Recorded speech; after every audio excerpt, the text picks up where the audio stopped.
because we are seeing into the future. By the grace of God, we will all be in the year 2025. Let me call Shegun Arinze to say a word or two of hello to us. Then I'll do a few introductions before the arrival of Mr. Deputy Governor. All right, thank you very much. It's almost lunch hour, so I say good morning. We're still in the morning, and welcome to this auspicious occasion, which is the 5th annual real estate convention. It's nice to see all of you looking very good. We intend to have a very lovely sessions. We have about 3 or 4 sessions today, and I'm looking forward to everybody talking about real estate. There are a lot of things to talk about real estate and environment and global warming and what have you.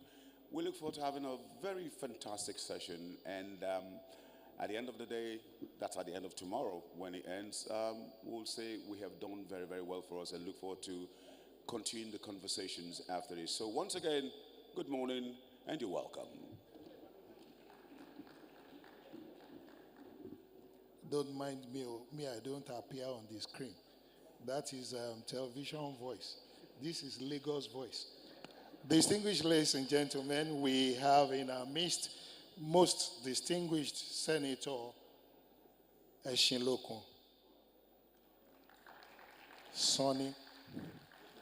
Incidentally, this man was a former deputy speaker in Lagos State, and because we are doing so well in Lagos, we have loaned him to the federal government. He's representing Lagos Central at the Senate. Once again, Honorable Wasiu Eshinlokun Sonny, Senator. We also have in our midst one of our own, son of the soil. Incidentally, this runs in the family, that's service to the people. Please welcome with me Honorable Obanikoro, representing Etiosa. I'm sorry, I'm getting younger by the day, and I may not be able to see too far, except you put some notes. That's what I can see, the figures on it, maybe dollars or pounds or naira. I can see it right from here to anywhere. But ladies and gentlemen, may I inform us that we have in our midst the special advisor to Mr. Governor on EGIS urban development, Dr. Babatunde Olajide. And let me quickly do this. We have in our midst the Executive Secretary, Land Use and Allocation Committee, Lagos State. She's here in our midst. I don't want to mention her name before you start asking for land allocation in the state. But ladies and gentlemen, we have also in our midst the Permanent Secretary in the Lands Bureau, Lagos State, Mr. Kamal Olowo Ishago. So when you get allocation and you want to process your C of O, those are the 2 people you need to see.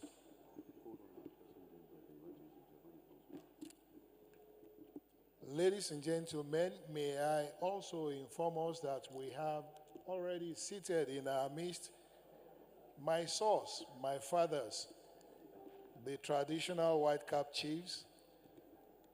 They are here in their numbers. And may I inform you that this group is headed by, ladies and gentlemen, I announce the arrival of the Deputy Governor of Lagos State, Dr. Kadri Obafemi Hamzat. If you want to clap, please clap. These men are doing wonderful jobs in Lagos.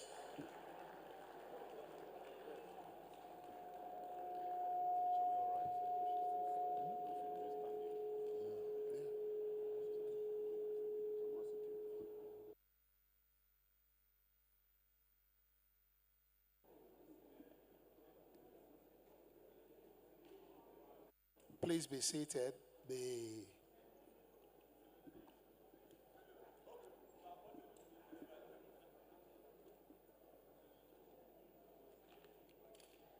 Distinguished ladies and gentlemen, the deputy governor did not come in all alone. I'm sure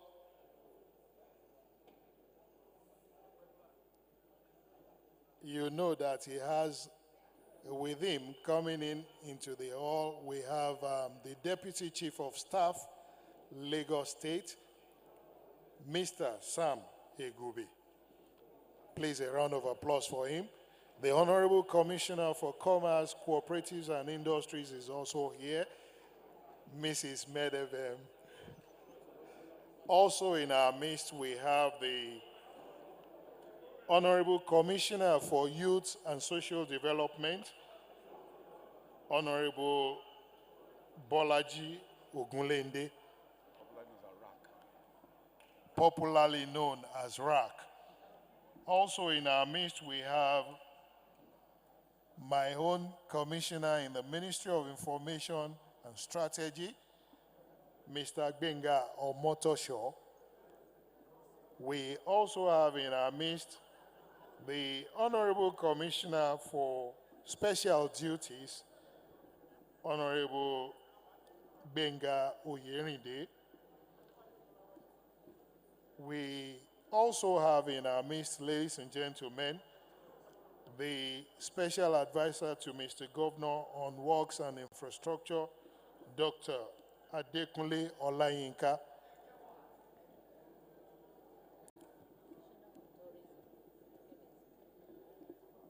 Also in our midst, we have the Honorable Commissioner for Tourism, Arts and Culture, Honorable Mrs. Toke Benson Adeyinka, Awoyinka.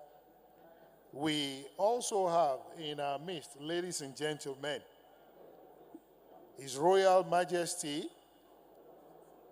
Alayelua Oba Redwan Oshuolale Aremu Akiolu the First, the Oba of Lagos, who is ably represented by the head of the traditional white cap chiefs in Lagos, Chief Latif Ajose, the Okpeluwa Onido of Lagos, and the traditional white cap chiefs.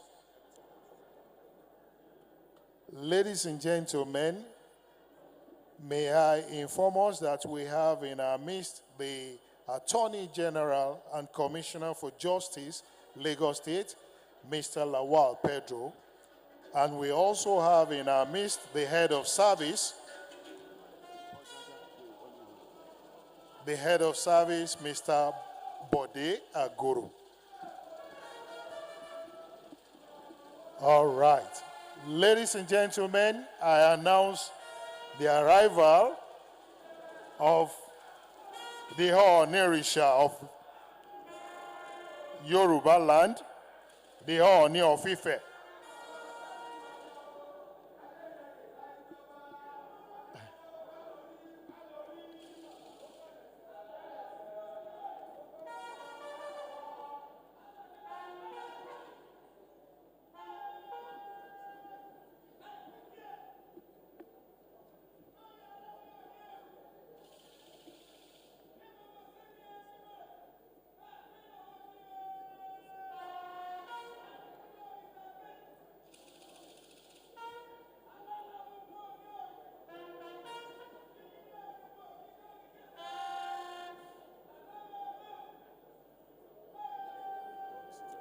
Distinguished ladies and gentlemen, please welcome with me into our midst His Royal Majesty, the Ooni Adeyeye Enitan Ogunwusi Ojaja II, the Ooni of Ife.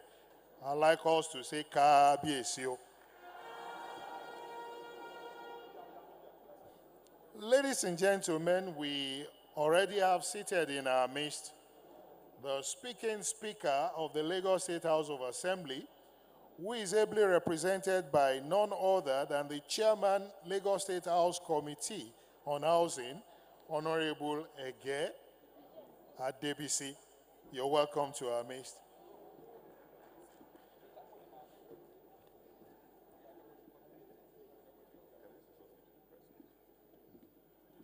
Distinguished members of the press corps, we appreciate your work, but would I like you to please step back a little bit? You're clustering in the front, please.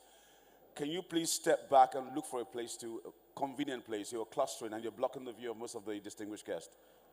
Members of the press, we do appreciate your work, but please do step back. Do step back. Thank you. And if you fold the cake in front of you, you're going to pay for it. All right? Please don't let us see that part of him here. Ladies and gentlemen, may I inform us that we also have in our midst the Zonal Director, EFCC, Lagos Zone, Mr. Michael Welkos. I know we won't clap for him. I just knew. But in Lagos, we don't have that problem. Please clap for Mr. Welkos.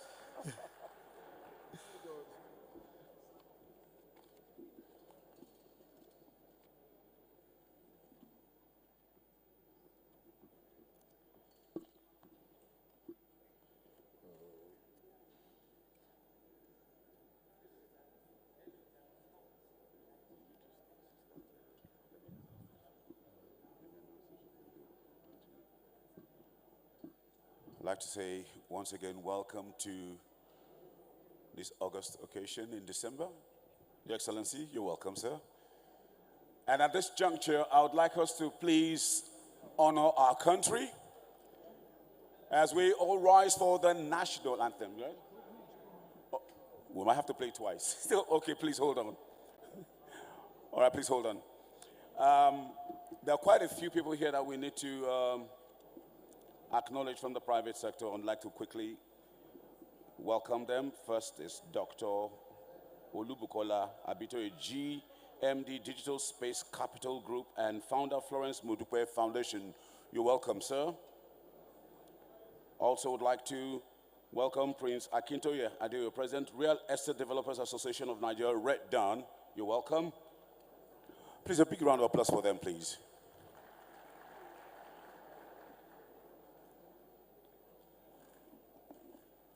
We also would like to acknowledge the presence of Mr. Kama Oloshogo, PS Lansborough, Lagos State. Oloshago, sorry. Mr. Kama Oloshago. Dr. Ololade Ajetumobi, PS Lansborough, Lagos State. Say a big welcome to all of you. Please, I will appreciate if you please encourage them with a good round of applause, please. Okay, it's free. Don't worry. I know we all know that Mr. Oluoshago covers the entire landscape of Lagos. So you're taking him to Olorunshogo. I'll report to the. He has refused to inform all of you. But don't worry. We'll have the party after we finish the program tomorrow. But because we always honor our people, we would like to invite him to come forward, quickly cut his birthday cake before the governor arrives. Once the governor arrives, I will take the cake home. It means you won't be able to cut it again. So please, can we just put our hands together for Honorable Bushra Alebioshu? Please come forward.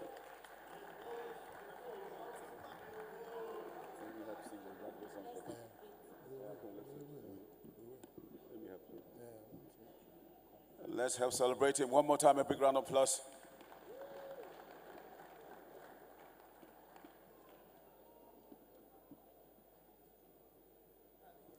All right. At the count of 5, which represents the 5th edition of this program, we'll count the cake. So are we ready?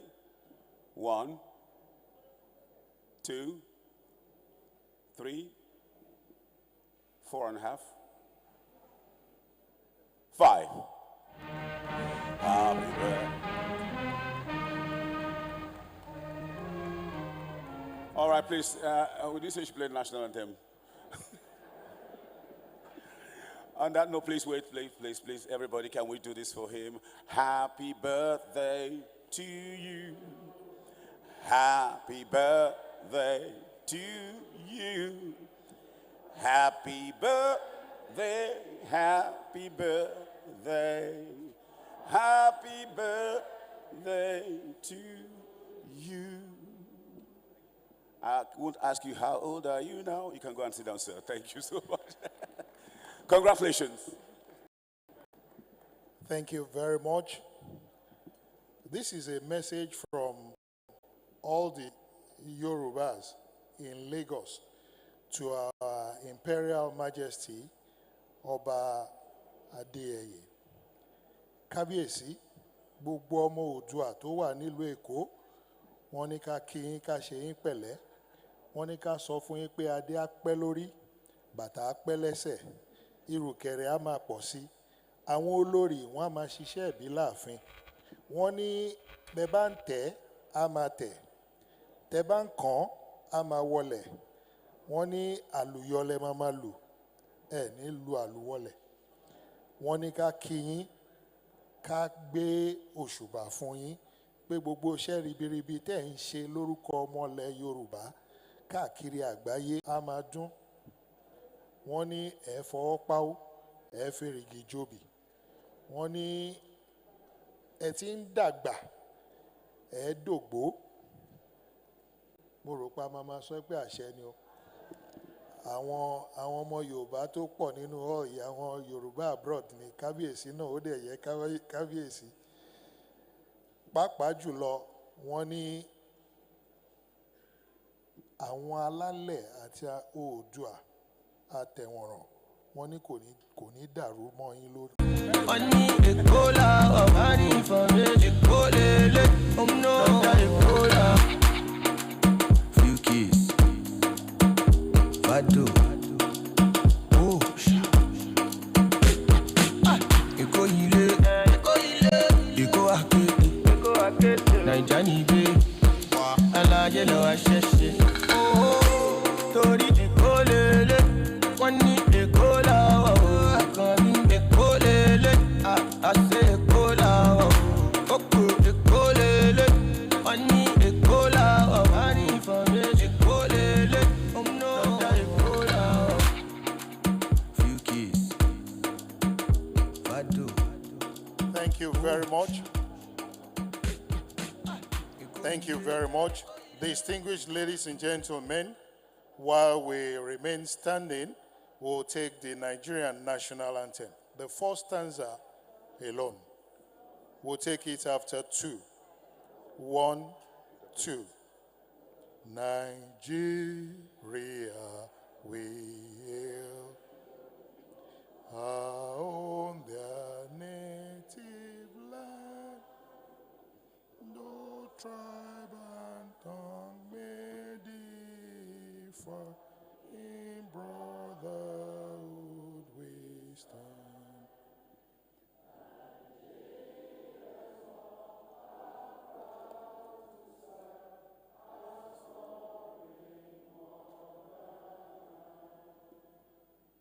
Thank you very much. God bless Nigeria. God bless Lagos State. And God bless everyone here today.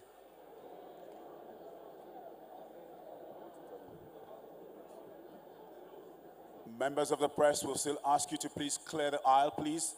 Please, and please, once again, do clear the front. Find a convenient position for yourself. Please, members of the press, we appreciate your work once again, but please do clear the front. Mr. Governor, Mr. Babajide Olushola Sanwo-Olu, the Governor of Lagos,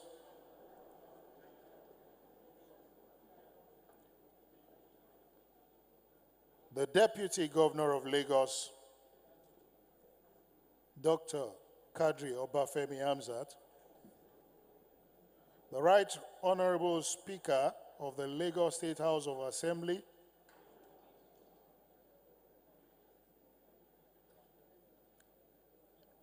ably represented by Honorable Ege Oluwasegun Adebisi, who is also the Chairman, House Committee on Housing.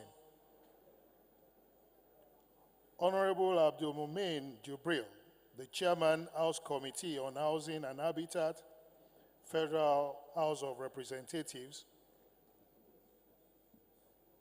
Your Imperial Majesty, the Oni of Ife, and Your Royal Majesty, the Oba of Lagos, members of the State Executive Council here present, in particular the Honorable Commissioner for Housing, Honorable Moruf Akinderu Fatai, and our own paragon of beauty and brain, Barrister Barakat Odunuga Bakari, the Special Advisor to Mr. Governor on Housing, Chairman of Statutory Commissions here present,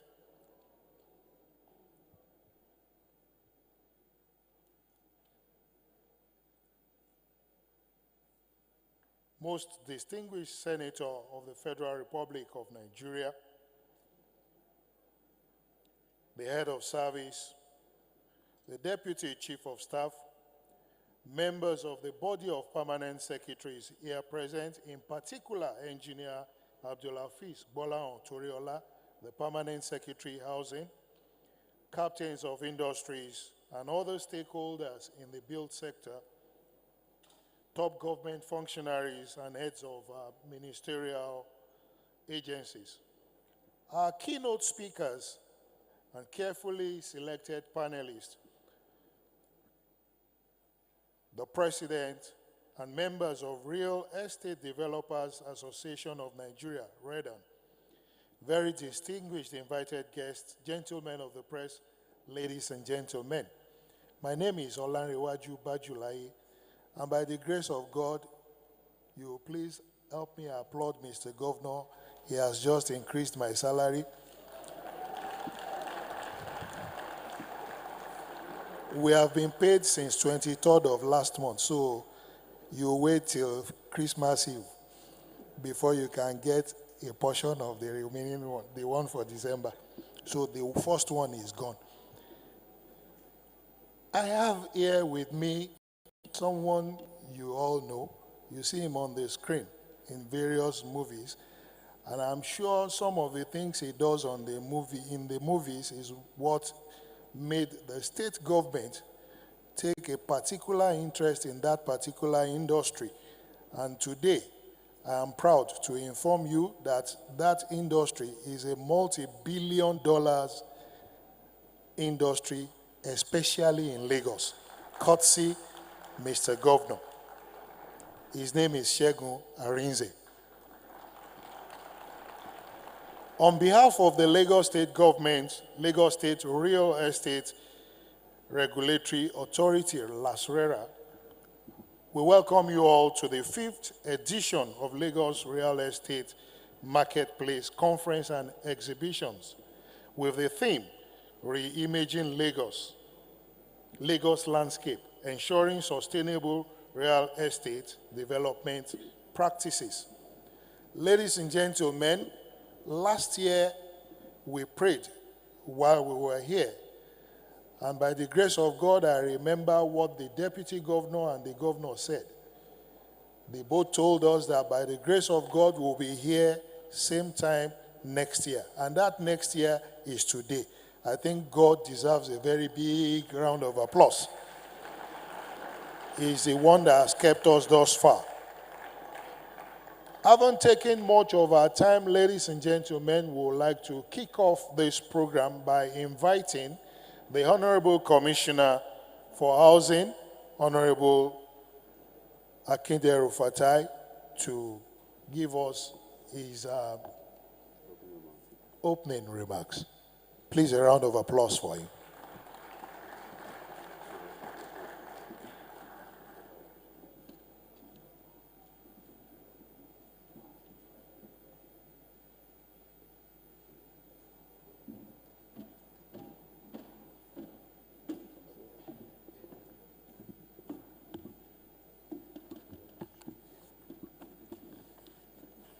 Mr. Governor, sir,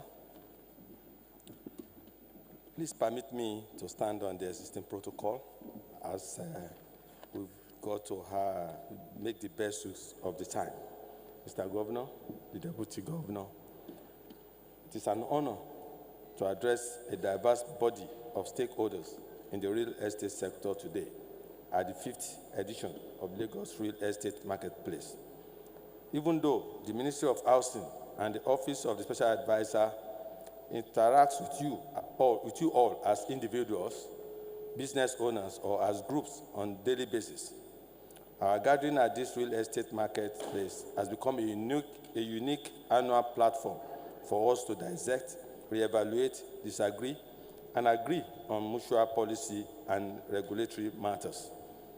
The theme for this year's conference, Reimagining Lagos Landscape, the critical role of regulations in sustainable real estate development, will be a test for all operators and regulators to reshape and scale up roles and responsibility where necessary. Lagos is a source of energy and opportunities, a melting pot of cultures and hub for innovation and commerce. However, it is also a city grappling with the challenges of rapid urbanization, housing deficit, and environmental vulnerabilities. As we strive to reimagine the Lagos-scape, regulation must take center stage in guiding sustainable real estate development. Regulations are the foundation of well-ordered society, and in the real estate sector, they play an even more critical role. Regulations set standards for development and ensure that projects meet safety, quality, and sustainability benchmark, as well as protect lives and investments. The need to promote environmental responsibility by insisting on eco-friendly practices is a prerequisite for minimizing the negative environmental footprint of development projects. Regulation also ensure fairness and inclusivity. Regulation can address affordability and equitable access to housing, bridging the gap between socio-economic groups. We clearly outline regulations, we can foster investor confidence. This is achievable through clear and enforceable regulations. It will also create a predictable environment that will encourage both local and foreign investment. Lagos State has made significant strides in strengthening its regulatory framework to ensure sustainable urban development. Key initiatives include the Lagos State Urban and Regional Planning Law. This law emphasized organized development, zoning, and compliance with master plans. The building control and permits through agencies like Lagos State Building Control Agency, we enforce standards that prioritize structural integrity and safety. Policy on waste management, energy efficiency, and water conservation aim to protect our fragile ecosystem. We have tenancy law. This regulation safeguards the rights of tenants and landlords, promoting fairness in property transactions. Despite all these efforts, there are areas that require urgent attention. We have non-compliance, that's unregulated development, and informal settlement continue to undermine urban planning efforts. We have enforcement challenge with limited resources and capacity constraints that affect the effective enforcement of existing laws. Also, outdated provisions. Some regulations need updating to align with modern best practice and technological advancement. Stakeholder resistance. Developers and property owners sometimes view regulations as obstacles rather than enablers, creating frictions in implementation. To reimagine the Lagos landscape effectively, we must recalibrate our regulatory system. Here and how. We must have continuous policy to review and update existing laws to address emerging trends such as green building standard, renewable energy integration, and smart city technologies. We must also strengthen enforcement and enforcement mechanism to ensure that all stakeholders adhere to approved plans and standards. Capacity building to equip regulatory agencies with resources, training, and technology needed to perform their duties efficiently. We must also simplify the process for building permit and certification to reduce delay while maintaining rigorous oversight. We continually engage stakeholders to foster collaboration among government agencies, developers, financial institutions, and community members to build consensus on regulations and their benefit. We must also be transparent and we must be accountable. Ladies and gentlemen, regulations are not barriers. They are enablers of orderly growth, protectors of shared environment, and guarantors of a sustainable future. As we reimagine Lagos, let us commit to embracing and strengthening the regulatory framework that will guide us all towards a resilient, inclusive, and vibrant city. Every architect, developer, financier, policymaker, and citizens has a role to play in this journey. Together, we can create a Lagos where progress meets purpose and development, respect the delicate balance of nature and community. Thank you for your attention and your commitment to a sustainable future of Lagos. But we continue to work together to make our city a shining example of innovation, inclusivity, and excellence. Thank you.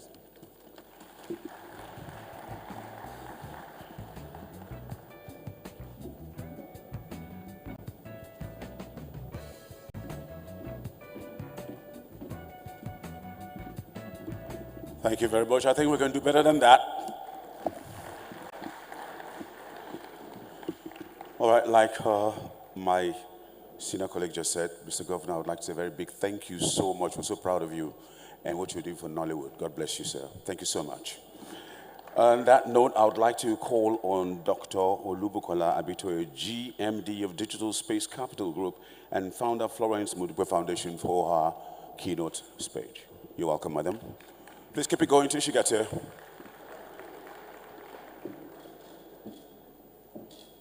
My God, you look elegant. Thank you, Mr. Arinze. The last time I saw you was on the screen. Really good to meet you.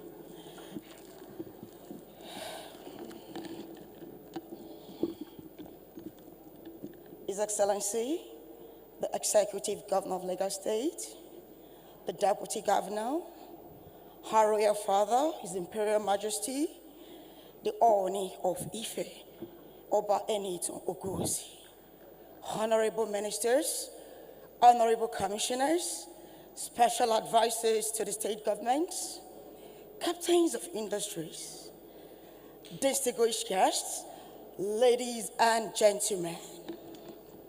It is an honor and privilege to address you today on a topic that holds immense relevance for our time, to discuss an issue that lies at the heart of our collective responsibility: the intersection of sustainability, circular economy principles, and affordable housing in Lagos.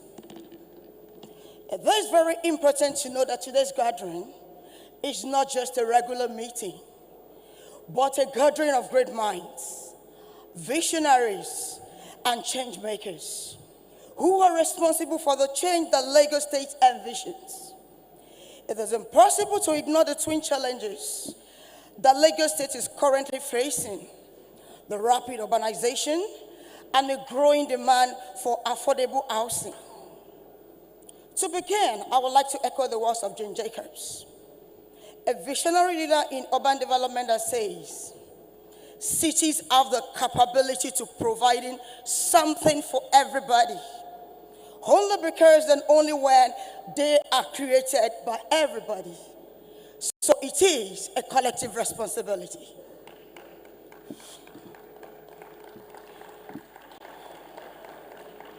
The pressure on our infrastructure, natural resources, and urban systems are immense.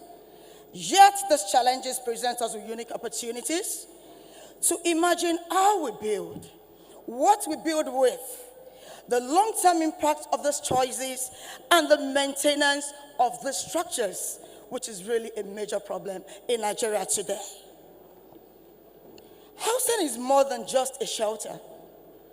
It is the cornerstone of human dignity and economic development.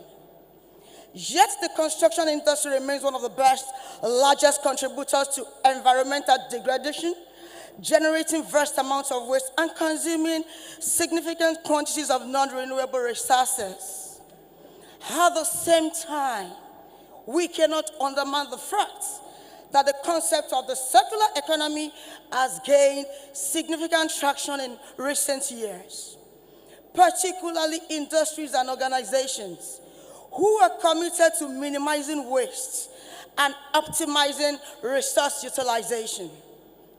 Now is the time for a transformative approach that shifts our focus from the traditional linear model of take, make, and dispose to a more regenerative cycle where materials and resources are continually reused, recycled, and reintegrated into production. The circular economy emphasizes designing out waste-keeping materials in use and regenerating natural systems. It seeks to create value not just for the immediate stakeholders, but for the communities and for the future leaders, for Lagos. Adopting this model is not just a choice, but a necessity. By integrating circular economy principles into affordable housing supply chains, we can reduce costs by utilizing and recycling local materials. We can also enhance resource efficiency by minimizing waste in construction processes.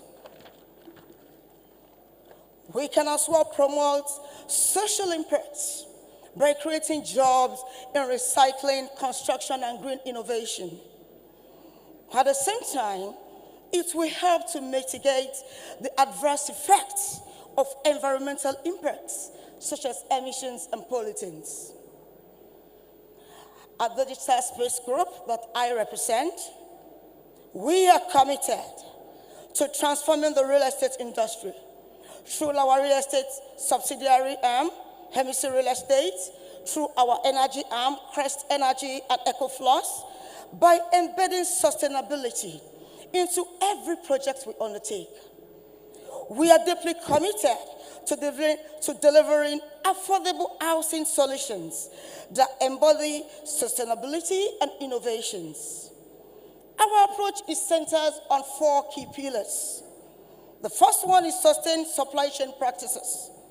Hemisphere Real Estate actively works with suppliers who prioritizes the use of environmentally friendly materials. We are also in partnership with firms that provide recycled steel, bamboo, and other sustainable alternatives to conventional building materials. 2, energy efficiency and renewable integration. Beyond construction, our focus extends to the operational life of the buildings. Through our energy arm, we integrate energy efficient designs, solar power solutions, and water conservation technologies into our housing projects, ensuring that affordability also goes hand in hand with sustainability.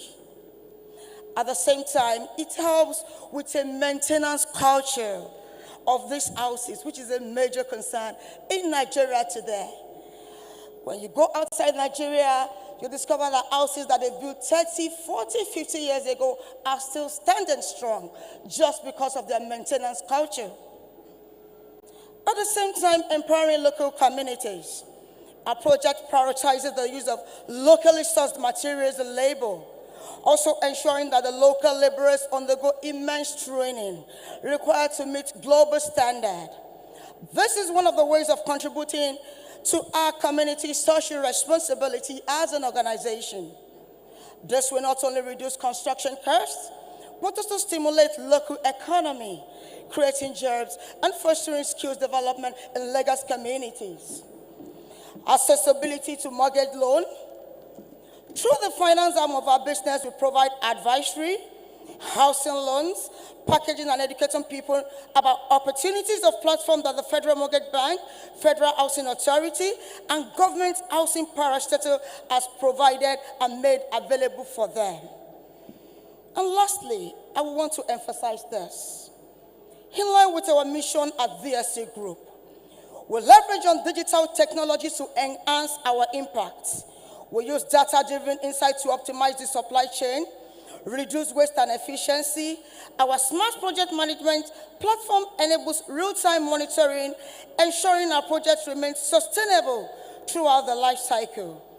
protection of our structures through insurance is also an important factor, which is being driven by our insurance then get insurance brokers.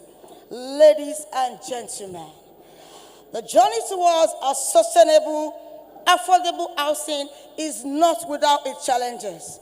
However, we embark on the solution collectively, both the government, private sector, and communities. We align their efforts to rethink how we approach housing. I want to leave you with this very thought. The choices we make today will shape Lagos of tomorrow we all desire. Together, let us build this future. Let us build a city that the future generation will be proud of, where an affordable housing is not only a reality, but a symbol of collective commitment to a sustainable future. Thank you all. Thank you.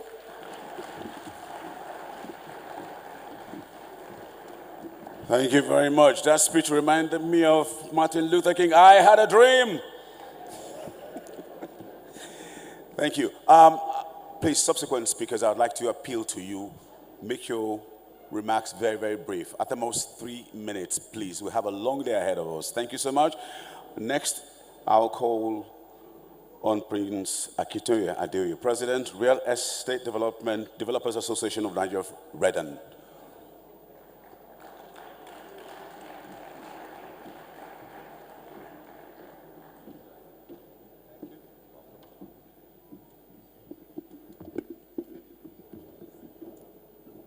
His Excellency, the Governor of Lagos State,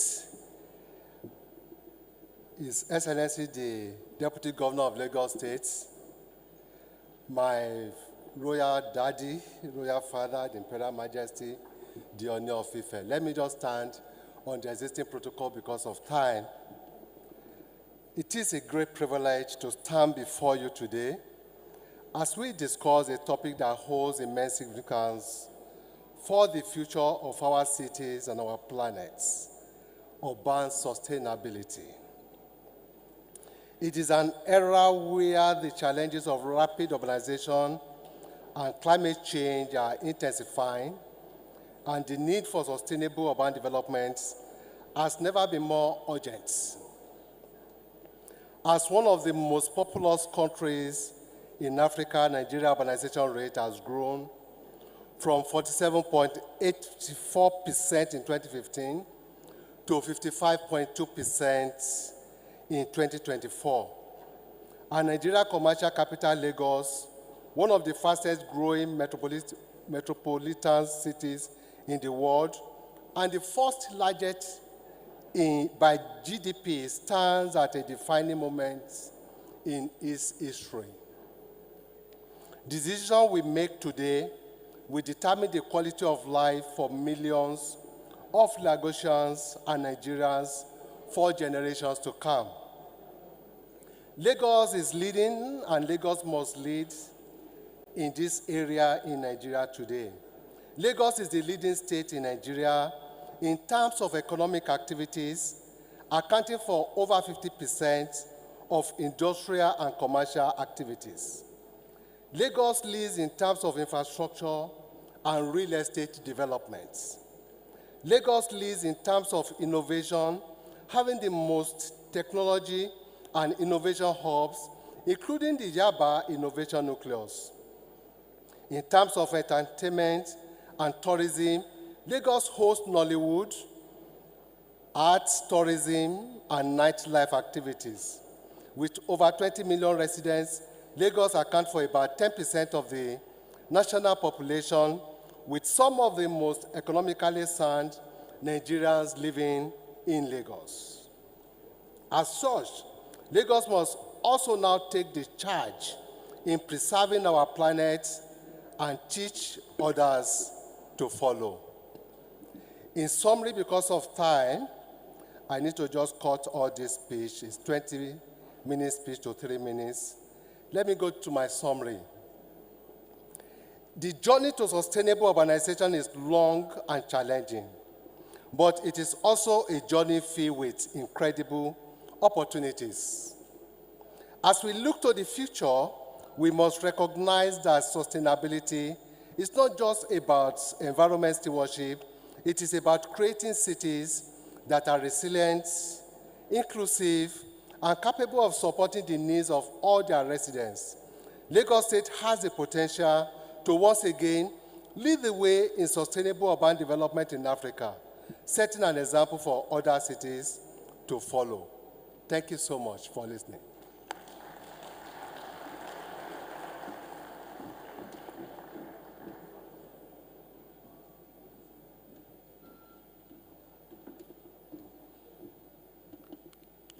Thank you very much. Please tell your neighbor this is Lagos. No time to waste time. Ladies and gentlemen, on this note, I'd like to invite the special advisor to Mr. Governor on Housing, Lagos State, Barrister Barakat Bakari, to please come forward and formally welcome Mr. Governor, His Imperial Majesty, and all our distinguished guests to this occasion.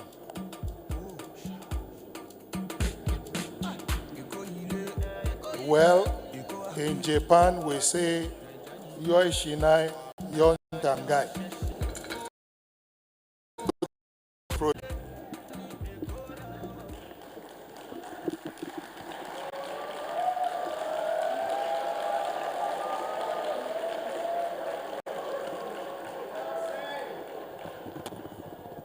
Thank you very much. Good morning, everyone. The Governor of Lagos State, Mr. Babajide Olushola Sanwo-Olu, the Deputy Governor of Lagos State, Dr. Bafemi Kadri Hamzat, the Honorable Minister of Housing, Architect Dangiwa, I'll plead to stand on the well-established protocol, just to save time. It is with immense pleasure and a sense of responsibility that I warmly welcome you all to the 5th edition of the Lagos Real Estate Marketplace Conference and Exhibitions. Today's gathering is not just another meeting, but an assembly of experts and stakeholders dedicated to shaping the future of Lagos' urban landscape, as well as validating the resilience, opportunity, and innovation of the Africa's most populous state. The theme of this year's conference, Reimagining Lagos' Urban Landscape through Sustainable Real Estate Practices, is timely and highly significant. Lagos, with its dynamic population growth and rapid urbanization, holds immense potential. However, it also faces formidable challenges, including inadequate infrastructure, environmental degradation, a growing housing deficit, and gross non-compliance in the real estate practice sector. Therefore, our theme is carefully crafted to invite us to rethink how we design, develop, and sustain urban spaces in Lagos to ensure they are inclusive, environmentally friendly, and economically viable. Furthermore, this year's theme emphasizes the significance of a sustainable real estate practice, which is negotiable and optional. The time is now. Our collective future depends on creating an urban landscape that balances environmental stewardship, social equity, and economic growth. Therefore, this requires forward-thinking practitioners, innovative designs, sustainable financing models, and regulatory frameworks that encourage green building practices while addressing the housing needs of Lagos' diverse population. As one of Africa's fastest growing cities, Lagos is uniquely positioned to lead its transformation. But this cannot happen in isolation. Collaboration between the public and private sector, alongside active built community participation, is essential. This conference, therefore, provides a platform for cross-sectoral dialogue aimed at driving actionable solutions to these pressing issues. By this token, the Lagos State, under the visionary guidance of Mr. Governor Babajide Olushola Sanwo-Olu, has implemented critical measures in addressing and identified concerns, and the Lagos State Real Estate Regulatory Authority, LASRERA, is poised to continuously promote professionalism, transparency, accountability within the sector, and enforce same where necessary, in line with the extant laws and best practices. Our aim is to vigorously promote an ecosystem that stimulates trust, encourages investment while promoting the ease of doing business in Lagos. In addition, the state has strengthened its regulatory frameworks through enhanced building growth of the state, in particular the real estate sector. Its commitment to the principles of sustainability and innovation has made Lagos a shining beacon of progress in Nigeria and across Africa. For this, I would like to extend my profound appreciation to Mr. Governor. Thank you very much, sir. In addition, it is worthy of mention the unwavering dedication of Mr. Governor towards the implementation of the resolutions and proposals presented at the previous editions of this event. His commitment has significantly contributed to the progress achieved so far. I'm even more optimistic that the outcomes of this ongoing edition will further catalyze impactful collaborations and innovative solutions that will drive sustainable development and economic growth for the built sector and the state at large. Industry leaders, policymakers, investors, stakeholders, ladies and gentlemen, as we continue to deliberate and encourage one another, let us remember that the choices we make here will shape not only the physical landscape of Lagos, but also the quality of life for its people and the city's legacy for future generations to come. Let us challenge ourselves to think beyond short-term gains and embrace long-term strategies that prioritize sustainability, innovation, and inclusivity. In conclusion, I wish to express my profound gratitude to all participants, speakers, organizers, and sponsors who have made this ongoing conference a success. Your commitment to advancing the real estate sector in Lagos is both inspiring and indispensable. Together, let us reimage Lagos, not just as a city of today, but as a global model for sustainable development practices and development practices. Thank you very much. Ìgbéga ìpínlẹ̀ Èkó, àjùmọ̀ṣe gbogbo wa ni.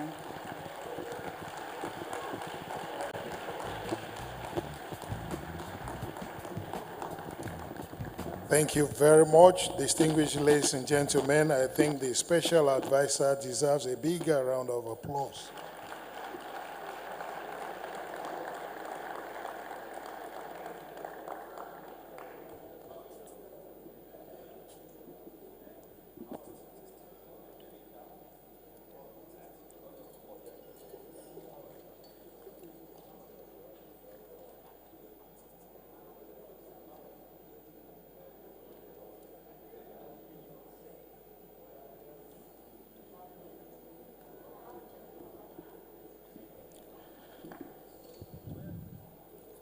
Mr. Governor, distinguished ladies and gentlemen,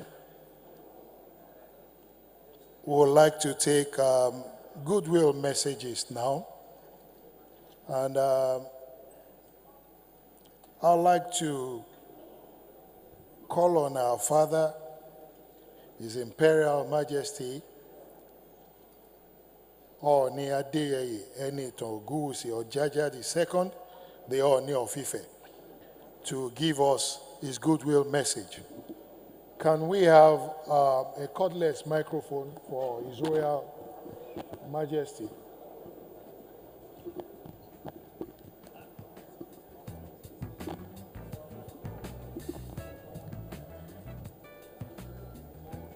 Well, Baba said, I would like to see all my children. So let me come up and see all of them. Can we say Kábíyèsí?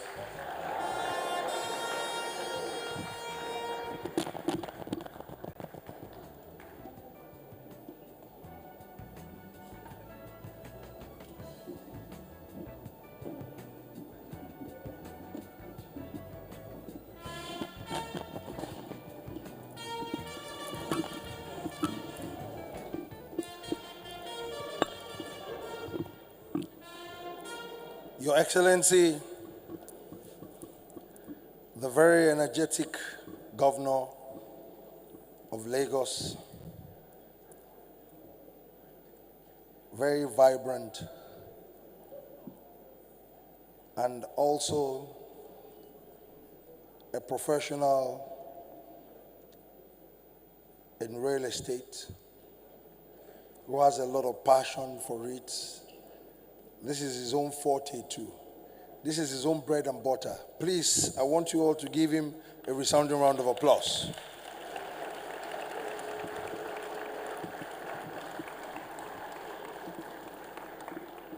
Well, you are all on your own.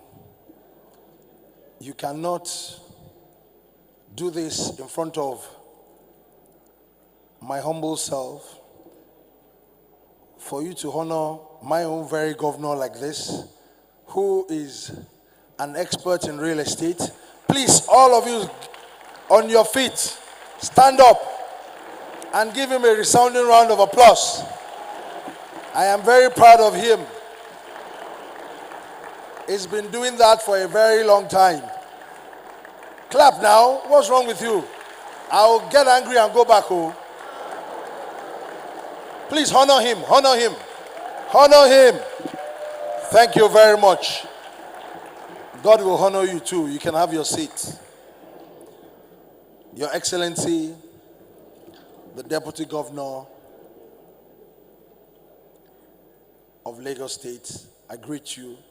Thank you so very much for your prowess and your support in taking our very own state to another level. Because of time, I greet all the officers and officials that have been supporting the governor in taking Lagos State to another level. But before I proceed, I will greet Oloweku, especially the representatives of Oloweku. Eba Miki Babao, Bearawa Maleo, Ajinde Ara Majeo, Ọlọ́run Olódùmarè, Amaba mi dúró tì wọ́n. Àwọn náà, wọ́n dàbí ọgbọ́n in real estate o. Mo mọ̀ wọ́n dáadáa o. Kọ́lọ́run tó gbé mi lórí tẹ́ yìí, èmi àti bàbá jọ fà dáadáa. Ẹ bá mi kí wọn dáadáa o. Well, my goodwill message. I am a very active participant in the real estate sector in Lagos State. All my formative years before becoming Oni of Ife, I thank God Almighty and particularly Lagos State for giving me that kind of platform. Every one of us, especially we Arauke people usually start from Ibadan. A little bit of portion of Ogun State, you know, we all came to Lagos with nothing and we have always been very successful and we all leave Lagos with a whole lot of things.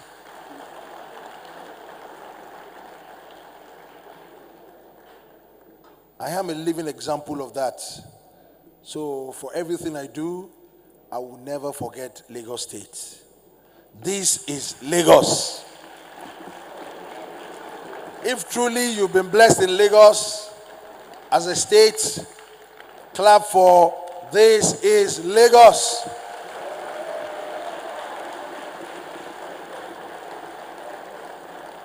It's not only a state of blessing, a state of valor, and a state of immense opportunity. Clap one more time for Lagos State, please.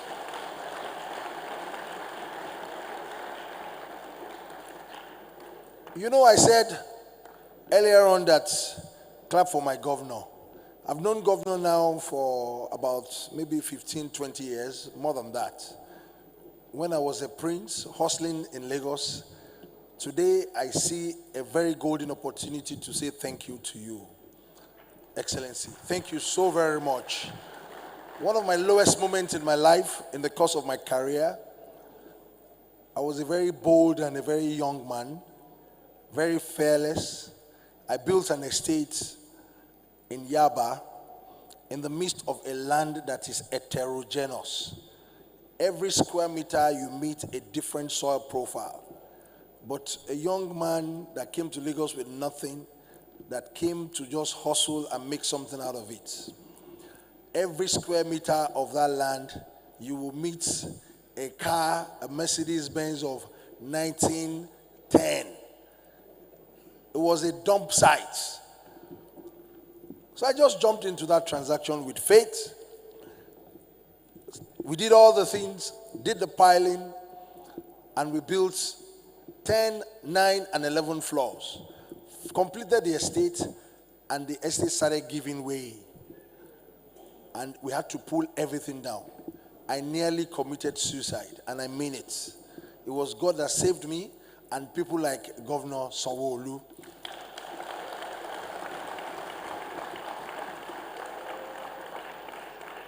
He was a commissioner then, and he gave me so much courage that you have tried, young man.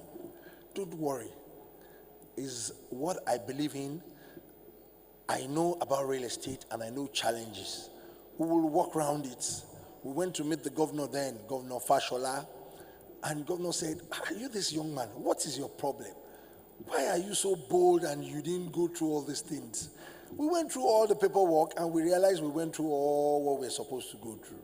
But the land, a very heterogeneous land, at the end of the day, that thing became so much glorious for me. I had the opportunity to start a Illuminary project, the reclamation, because it was another heterogeneous place. Everybody in Lagos, at some point when you used to pass that place, it was always full of stench, smelling. But now, if you go to Illuminary, you will feel good and you will drive along that process. So for me, I am giving this goodwill message just to show appreciation to Lagos State, to show appreciation to officials of Lagos State, and particularly Governor Sanwo-Olu. Please, on standing again, give him another resounding round of applause. He's giving a lot of encouragement to a lot of young people. We became so close. We did a lot of good things together. Keep clapping, oh. Keep clapping, oh. Keep clapping, oh. When he was at the helm of affairs in corporation, housing corporation too. Clap now. Why now? What's wrong with you? Are you not proud of your governor? I am proud of him, oh. You better clap. You don't know what future holds for you too. Continue to encourage young people. Continue to give them hope. Continue to give them life. May God bless you and bless Lagos State. Thank you very much.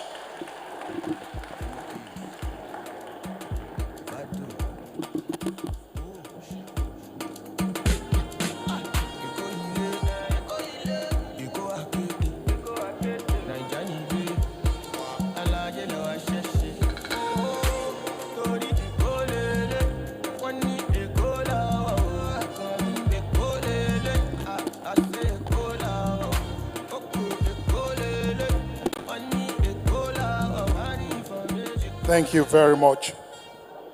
Someone said, Bajulai, oh, ni fun kábíyèsí anytime ni. Mo ní who am I? Ẹ fẹ́ kán rán mi kúrò nílẹ̀ Yorùbá. Distinguished ladies and gentlemen,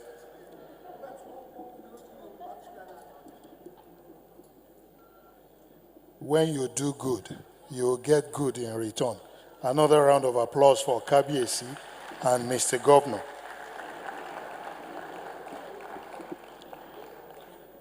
I told us earlier on we have two Royal Majesties here.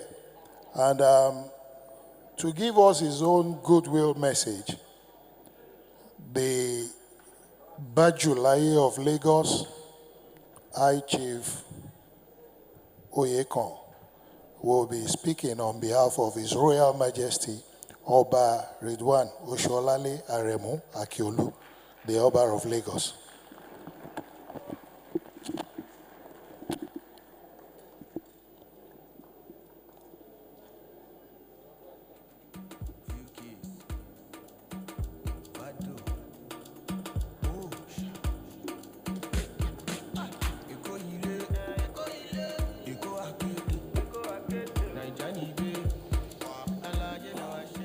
Your Excellency, Mr. Governor, Your Excellency, the Deputy Governor, Alailua, Iku Baba, Ibao. Today is just a glorious day. As the Imperial Majesty has said, there is no more to say again, but to thank the governor for what he has been doing for the past so many years.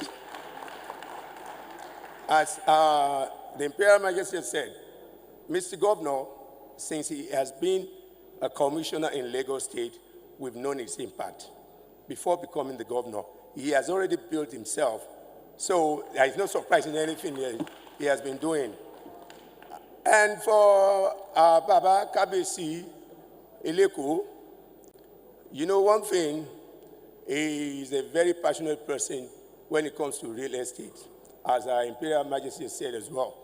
Because if you could remember, there is no time to talk about buildings in Lagos that Kabesi won't have something to say or an action to take, which my good brother, our incoming Olinek Bale of Lagos can testify to. That is Golawan Oki, because he always worked hand in hand with Kabesi. And Kabesi is so passionate about the buildings. He doesn't like, anytime you hear about a building being collapsed, he is not happy about it. And you can see that the governor and the Lagos entire team of the cabinet of our Lagos state government are doing a lot in Lagos. And Imperial Majesty, you said a lot for Lagos state. So we as Lagosians, we are proud that people come to Lagos with nothing and they go back with a lot. So clap again for Lagos state, as Kabisi said. We are passionate people. We are very loving people in Lagos. We accommodate. But don't take more than the space we give you. That is it. Echo, we always be echo, and Lagos will always be. We lead and what? Others follow. So, on behalf of His Royal Majesty, the Eleko, I thank the Ministry of Housing for holding this event, and Mr. Governor and our Deputy Governor as well, and the entire teams in the Cabinet of the State will say thank you very much and wish you the best deliberation and the best for Lagos State. Thank you.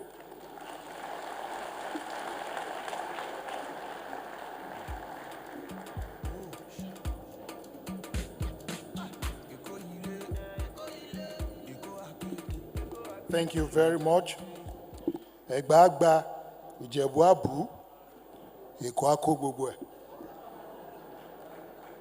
Ladies and gentlemen, we're still taking goodwill messages, and I'd like to invite to give us his own goodwill message the Chairman, House Committee on Housing and Habitat, Honorable Abdul Mumin Jibrin. Please, a round of applause for him.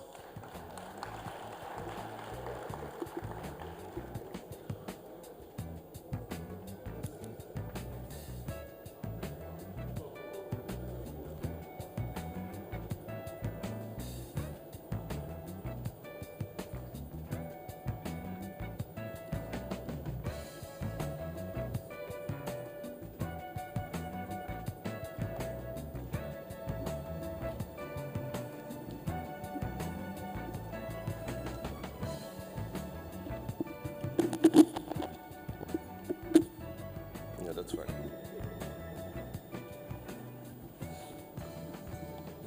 Your Excellency, the Executive Governor of Lagos State, and also, of course, the performing Governor of Lagos State, whom I have a very special admiration for. Your Excellency, the Deputy Governor, distinguished Senator representing Lagos Central, members of the House of Representatives, Honorable Minister of Housing, Your Royal Highnesses, very distinguished guests. I'm sorry if I don't make specific mention of you, ladies and gentlemen. my colleague was just quickly telling me when I wanted to resist coming in now because I'm trying to just put together what to say. And he said, no, you are a good speaker. Just go up. You will do it. So, and I was replying to him that every time I speak off the head, I run into trouble. So now I try to read, I try to write and read so that I do not deviate. Please pardon me, but I will read very quickly, just a minute or two, to just put together what I intend to say. I'm highly honored and delighted for the privilege granted me to present a keynote address here today at this 5th real estate market. I want to commend the Lagos State government and governor for this timely event, which I believe will greatly assist in shaping the real estate development practices, not only in Lagos State, but also across the country. The theme of the conference and exhibition, Reimagining Lagos Landscape, Ensuring Sustainable Real Estate Development Practices, is apt. The history of organized housing and real estate development started in Lagos with the establishment of Lagos Executive Development Board in 1928, which later metamorphosized into the current Lagos State Property Development Corporation in 1972, but that is official. Unofficial estate development started in Kano. Lagos was also the purse-setter of real estate market in Nigeria and has remained a leading market which opened up other real estate markets across Nigeria. The theme chosen for this event, therefore, depicts clearly the importance of real estate market to the economic development of Lagos State with the objective of sustaining the existing landscape of the state. So one will not be too surprised, therefore, when you hear the phrase, land is our oil.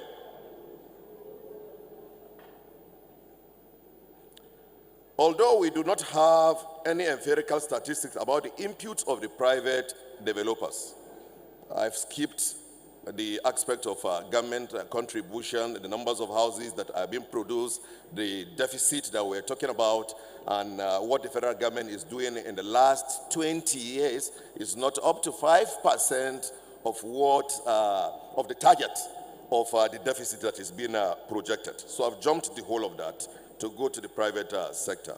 Although we do not have any empirical statistics about the inputs of the private developers, overall contribution to the housing provision in Nigeria, but it is obvious that most development and estate that were springing up across our major cities were undertaken by private developers.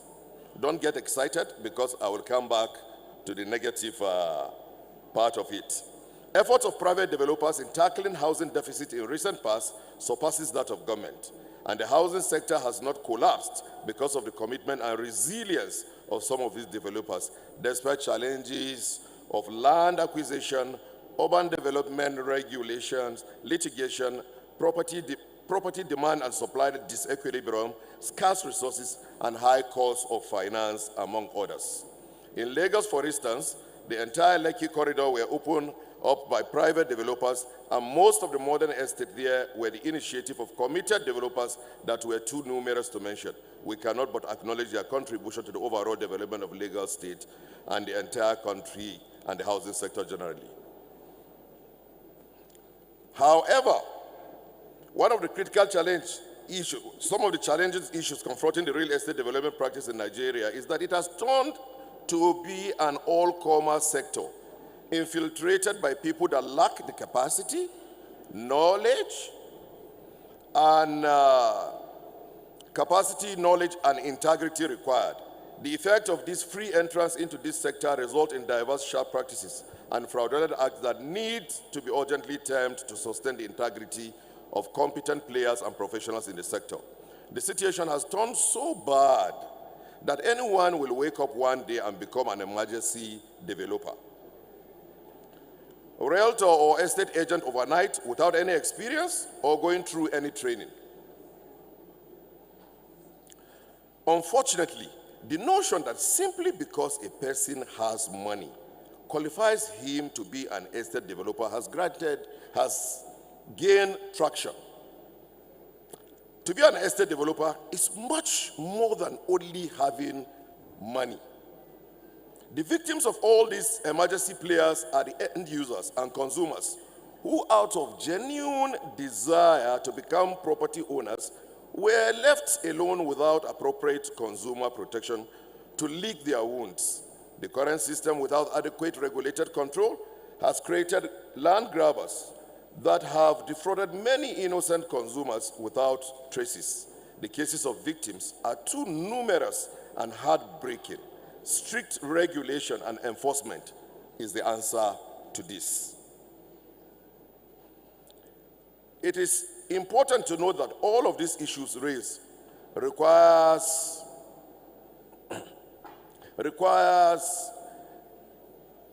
legislative backing, some at the state and some at the national level. The House Committee on Housing will be willing to cooperate and partner with all stakeholders in the sector to ensure that laws required to move the sector forward are passed. We are coming up with a full-fledged stakeholders engagement next year, and all the stakeholders in the sector will be invited to examine critically all hindrances and impediments of the sector with a view to providing holistic solutions that will assist to accelerate the development of the sector. I'm just 30 seconds, Mr. Governor.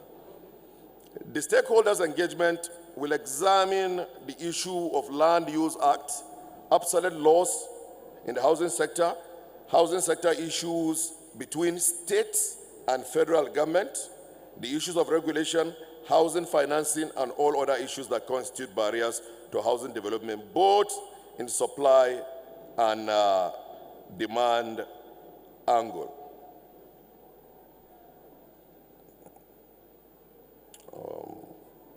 Just a moment. Now, in conclusion, regulation is often misunderstood as a limitation. In fact, it is a catalyst for progress.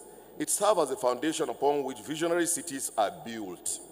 Consider this: without clear regulatory frameworks, the dreams for Lagos may remain elusive. Allow me to highlight three critical areas, mention: urban planning and land use management, sustainable development and environment conservation, affordable housing and infrastructure development. Consider Singapore and Dubai, which transformed itself through stringent regulation governing Land Use Act, transportation and housing, which developed a meticulous regulatory framework to attract foreign investment while preserving its cultural identity. What these cities teach us is clear. Regulation does not stifle innovation, it enables it. Finally, to overcome this obstacle, we must foster a culture of transparency and accountability. Regulators must collaborate with stakeholders from developers and investors to resident and civil society and organizers. By doing so, we can build on trust and ensure that regulatory frameworks reflect the aspiration of all and specifically Lagosians. Mr. Governor, thank you so much. You may see us from far. We admire Lagos. And let me say one thing, and you might be surprised that is what we make the headline, despite all the good things I've said in this speech. I know Lagosians also have their challenges and they complain. But I want Lagosians to go to other states. Then you will understand that probably Lagos is the heaven in Nigeria. Mr. Governor, well done. And one thing I picked from your administration is your ability to stick, build on, repackage, but stick on sustainable development and long-term planning. So when I watch you on television, Lagos State officials, the organizers of this event, water, sanitation, infrastructure development, Lagos is not only talking about today. Lagos is talking about 10 years, 20 years, 30 years, 40 years, 50 years. All states, I'm not putting an exception in Nigeria, please be humble So if you want to attack me, later you can attack me. Come to Lagos, understudy what is going on here. Thank you, Mr. Governor.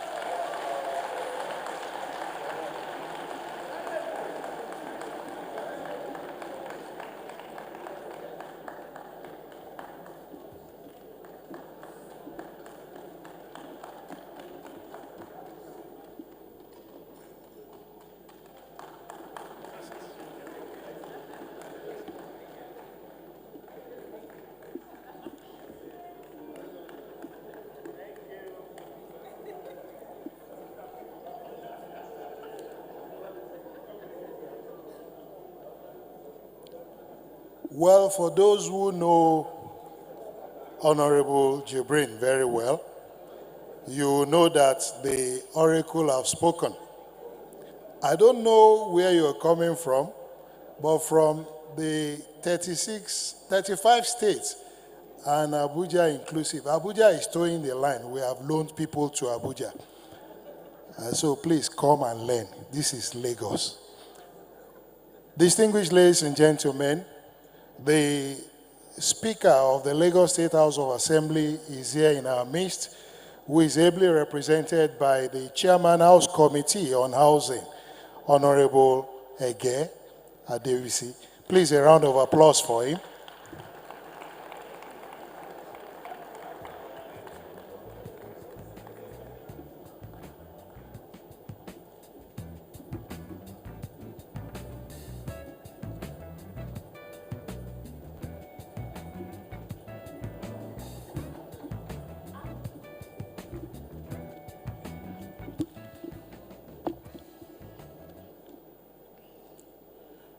Good afternoon, everyone.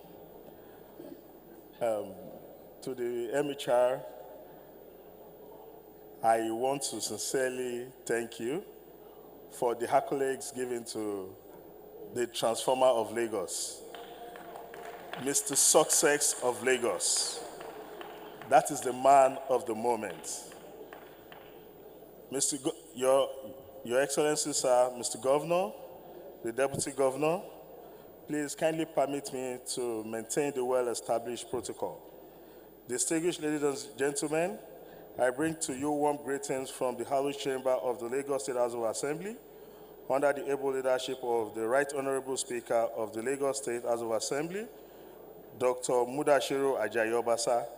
It is my honor to welcome you all to this important conference and exhibition.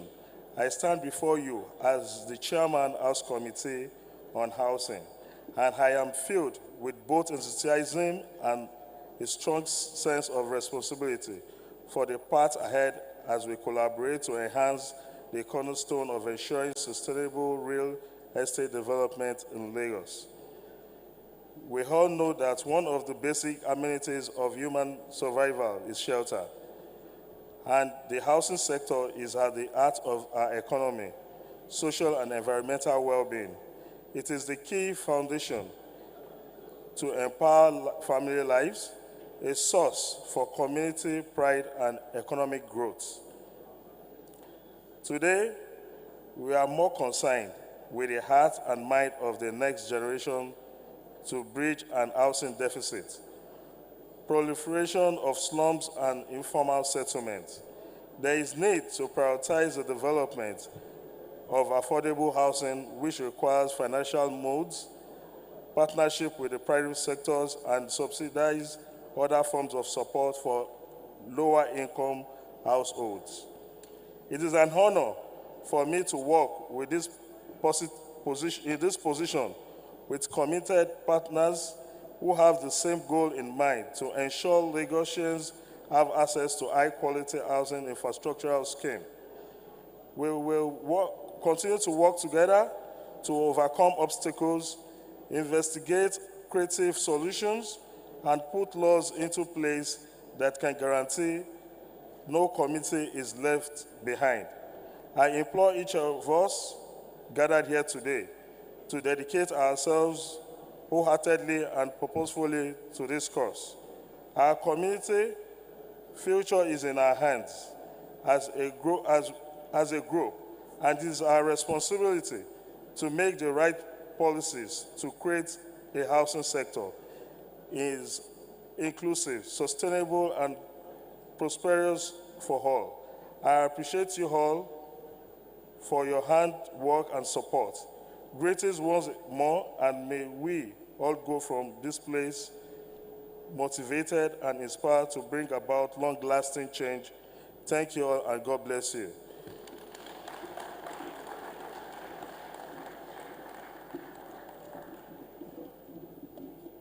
Thank you very much. That's the speaker. Ladies and gentlemen, we'll take two more, then we'll go into something different entirely before we hear from Mr. Transformer himself. We'll take our own, the man that is representing the Lagos Central Senatorial District, Senator Wasiu Sonny Eshinlokun.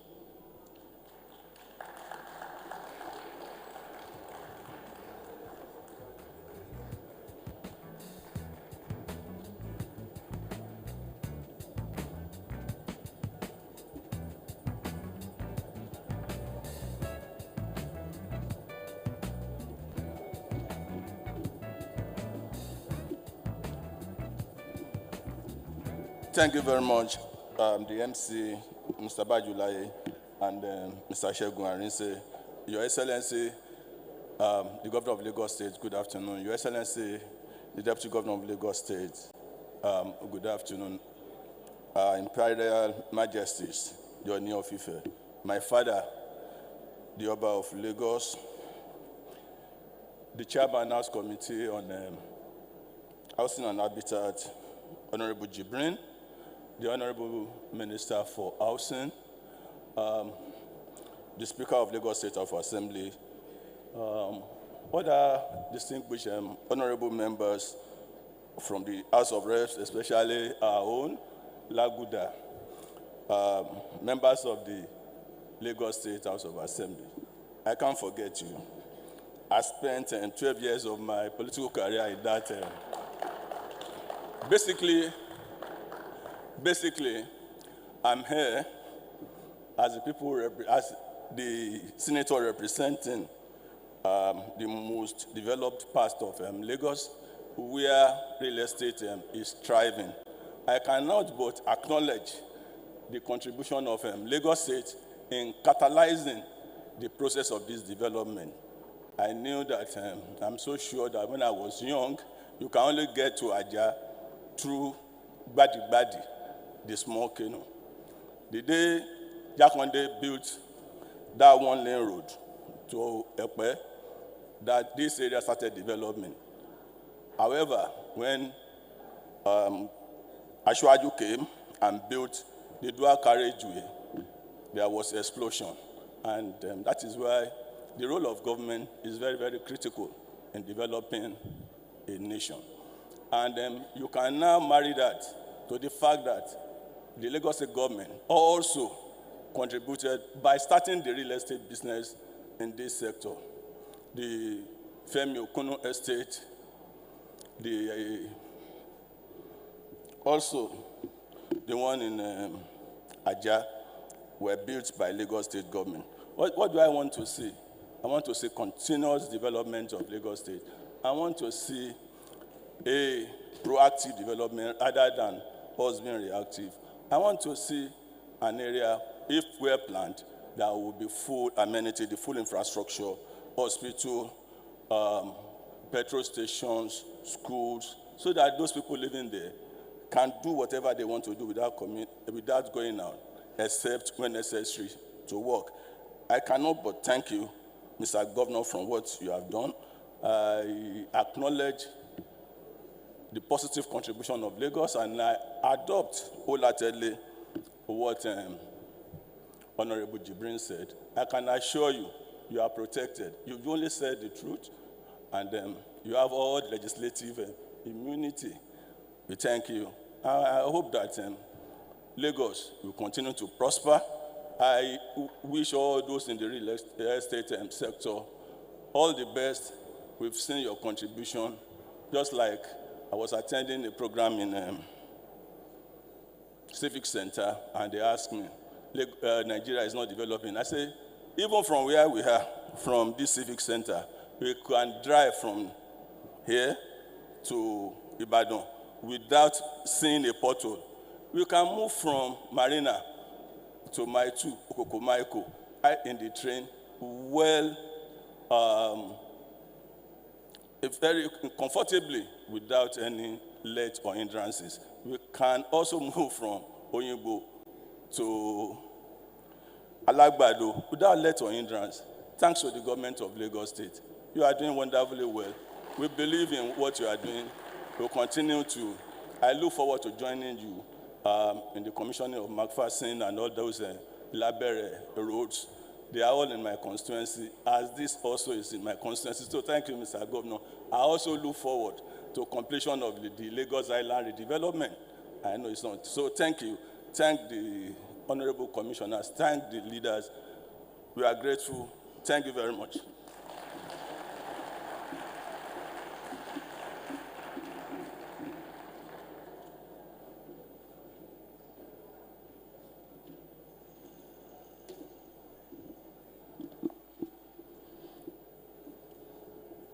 Thank you very much, most distinguished Senator Wasiu Eshinlokun Sani.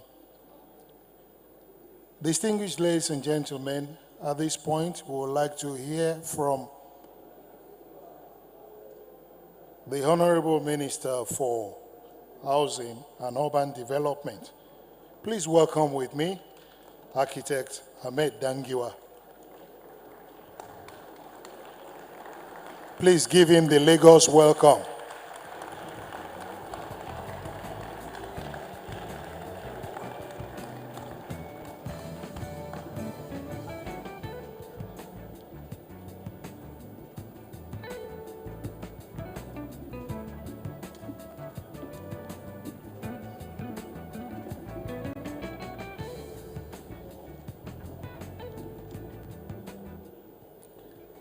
Your Excellency, the Executive Governor of Lagos State, Babajide Sanwo-Olu, Your Excellency, the Deputy Governor of Lagos State, Dr. Kadir Obafemi Hamzat, the distinguished Senator representing Lagos Central, my Chairman, House Committee on Housing, Honorable Abumani Jibrin Kofa, and other members of the House of Reps that are here with us.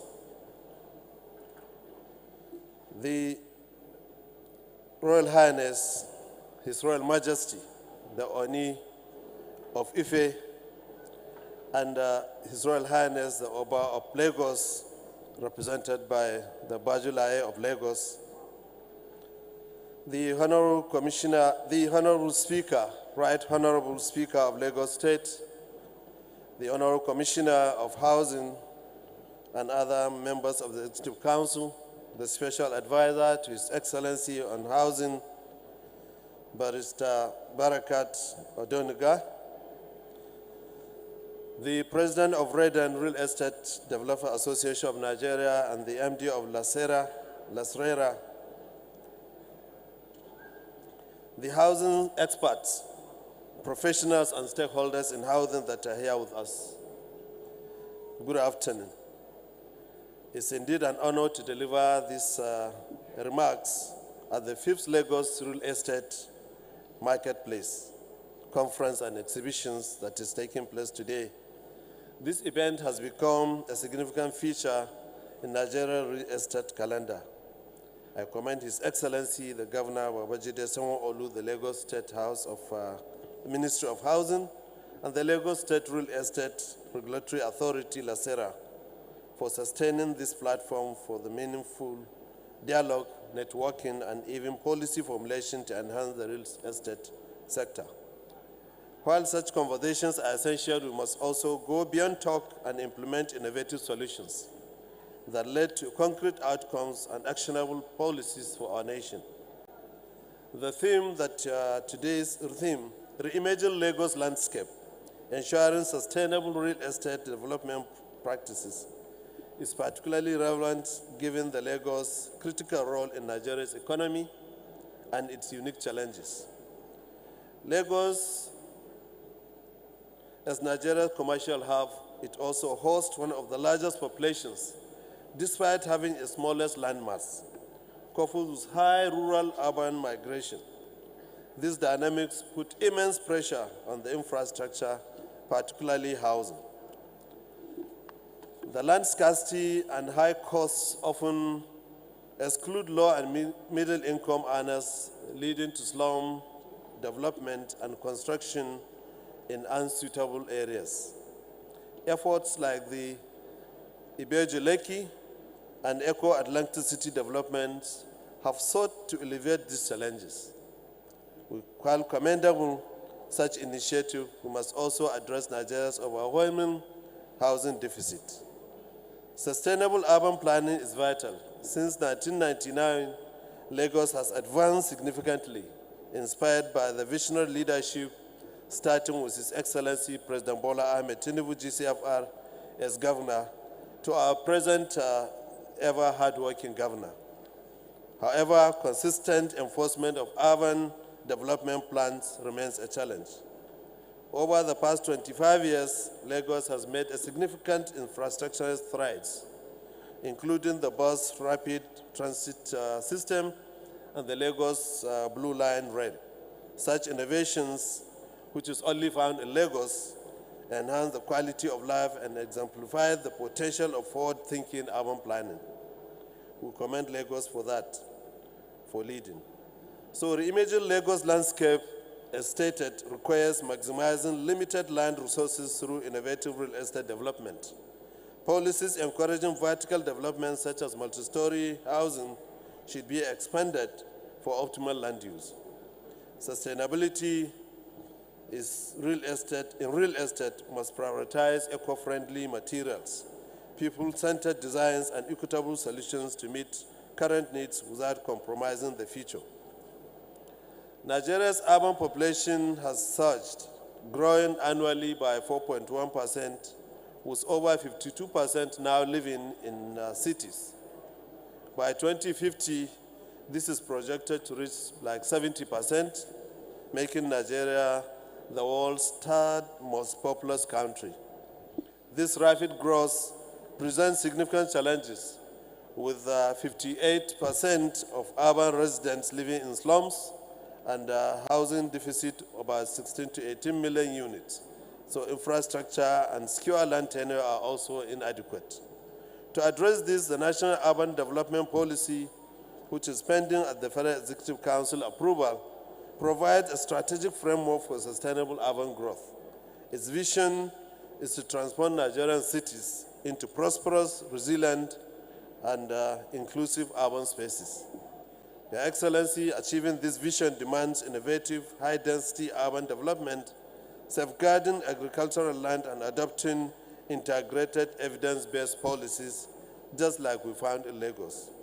Over the past 14 months, our ministry has advanced housing and urban development with visible, impactful progress nationwide. The Renewed Hope Cities and Estates program includes 14 active construction sites with over 10,000 housing units currently on ground. 12 estates with 250 housing units each are under construction in 12 states, including the one that we are about to start in Lagos. Additionally, major cities in FCT, Lagos, and Kano, we aim to develop the Renewed Hope Cities. So significant progress have been made with many units nearing completion. For instance, the 1,000 housing units of the 3,000 units in Abuja are set for commissioning by January 2025. This program has created over 250,000 jobs directly and indirectly for skilled and unskilled workers, demonstrating the sector's potential as a driver of economic growth. We have also introduced accessible home ownership options, including the NHF mortgage loans, the rent-to-own schemes, and the mortgage offtake on innovative, plus also the innovative online portal allowing seamless application, and tracking. Over 47,000 Nigerians have created accounts on this, with over 1,000 has paid applications to date. Lagos State has been a key partner. I commend the Lagos State government for its contributions to the Renewed Hope City project, funded by the Federal Mortgage Bank of Nigeria at Ibeju Lekki, that the Lagos State government has provided the land to a developer. And hopefully, Mr. President will be the one himself to do the groundbreaking anytime soon. Distinguished guests, the future of Nigerian real estate sector depends on the actions we take today. Let us innovate, think beyond the convention, and also build eco-friendly, affordable housing and sustainable, inclusive cities. Together, we can achieve the real estate sector that meets the needs of today, while also securing the future of generations to come. Thank you, and may God bless you all. Thank you.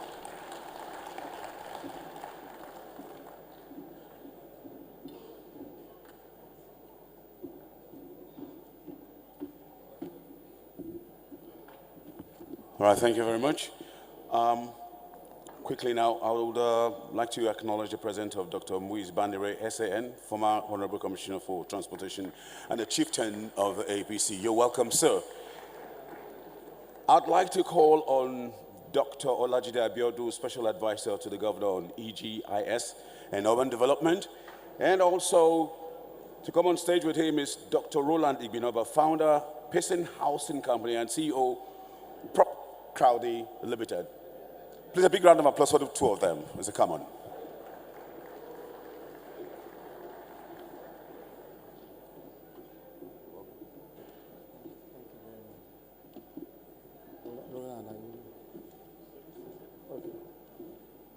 So, Mr. Governor, Mr. Deputy Governor, the Honorable Minister, Senators here present, House of Assembly members from Lagos State, the traditional rulers, ladies and gentlemen. So I've been asked to do a presentation on mapping Lagos, insights into urban sprawl and infrastructure deficit. So what I decided to do is to just make this a little bit abstract, so that it's not going to be too technical. So Roland, who is sitting down here, would take care of the technical aspect. So what I'm about to show you is how we can shape a city, and also how the government of Governor Babajide Olushola Sanwo-Olu and Dr. Kadiri Obafemi Hamzat are actually mapping Lagos and also ensuring that the shape that Lagos has is sustained.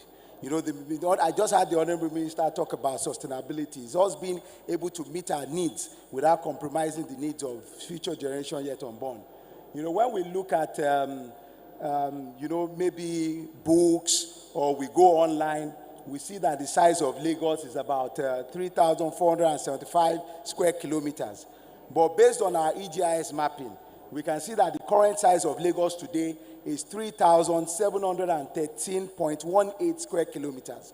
And I would like you to clap for Governor Babajide Olushola Sanwo-Olu, because as I speak to you now, we are currently mapping Lagos. The plane arrived 2 weeks ago, and I'm sure Mr. Deputy Governor knows this, even though I didn't have time to discuss this with Mr. Governor. We are now at 90%.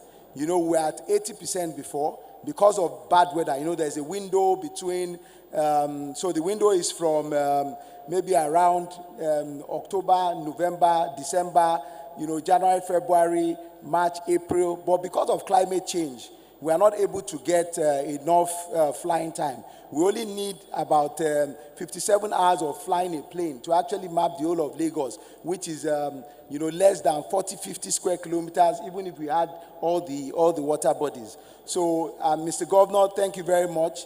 By the end of this year, early next year, we're going to have the orthophoto of 2024, 2025. The last time this happened was when Mr. Deputy Governor was the Commissioner for Science and Tech, and we had the orthophoto of 2009, which is the only asset that we have really been able to use in the state up to today. So this is like physical mapping. But what I want to show today is how we can actually map our cities. Next slide. So this is Patrick Geddes. So Patrick Geddes is a sawmiller and is a sociologist, and he's one of the fathers of planning, because planning actually came from reasonable thinking. And one of the things that he proposed is survey analysis plan, that before you can have any planned area, you must actually survey that land. And survey goes closely with mapping. You must survey, that's land surveying. Mr. Governor is a surveyor. You must also do some kind of reconnaissance survey to recognize and see exactly what it is that you are planning for. So we have town planners in the room. We have other professionals who also help us, like engineers, architects, geologists, and the likes, and then you plan. It is not structural adjustment program. So this SAP is Survey Analysis Plan by Patrick Geddes. Next slide. So planning itself is the art and science of ordering the use of land, character, and siting of buildings and communication routes so as to secure the maximum practicable degree of economy and convenience and beauty. This is as defined by Louis Kibu. Next slide. So I wanted to show you this. This is Three Magnets. Three Magnets is from Ebenezer Howard. He's one of the people that tried to help us to shape our societies. He was the one that wrote the Garden Cities of Tomorrow. And one of the things that he was saying is that there are three magnets. There are actually two. One is the town. The other one is the country. So the town being the urban area and then the country being the rural area. But he decided to create an ideal society. And this ideal society, what he did was to create what you call the town country, where he has taken all the advantages of our villages. The villages are clean, there's no pollution. And then he has taken all the advantages of the urban city. You have hospitals, you have schools, and he decided to put it in a town country, which is an ideal society. So the question he asked is, where do people go? Which magnet is going to attract more? Is it the town? Is it the country? Is it the town country? At that time, it's the town country. But you see, one of the things that I feel Ebenezer Howard forgot, which is part of the things I've been asked to talk about, is urban sprawl. Because the urban area also works. Like Yoruba people say,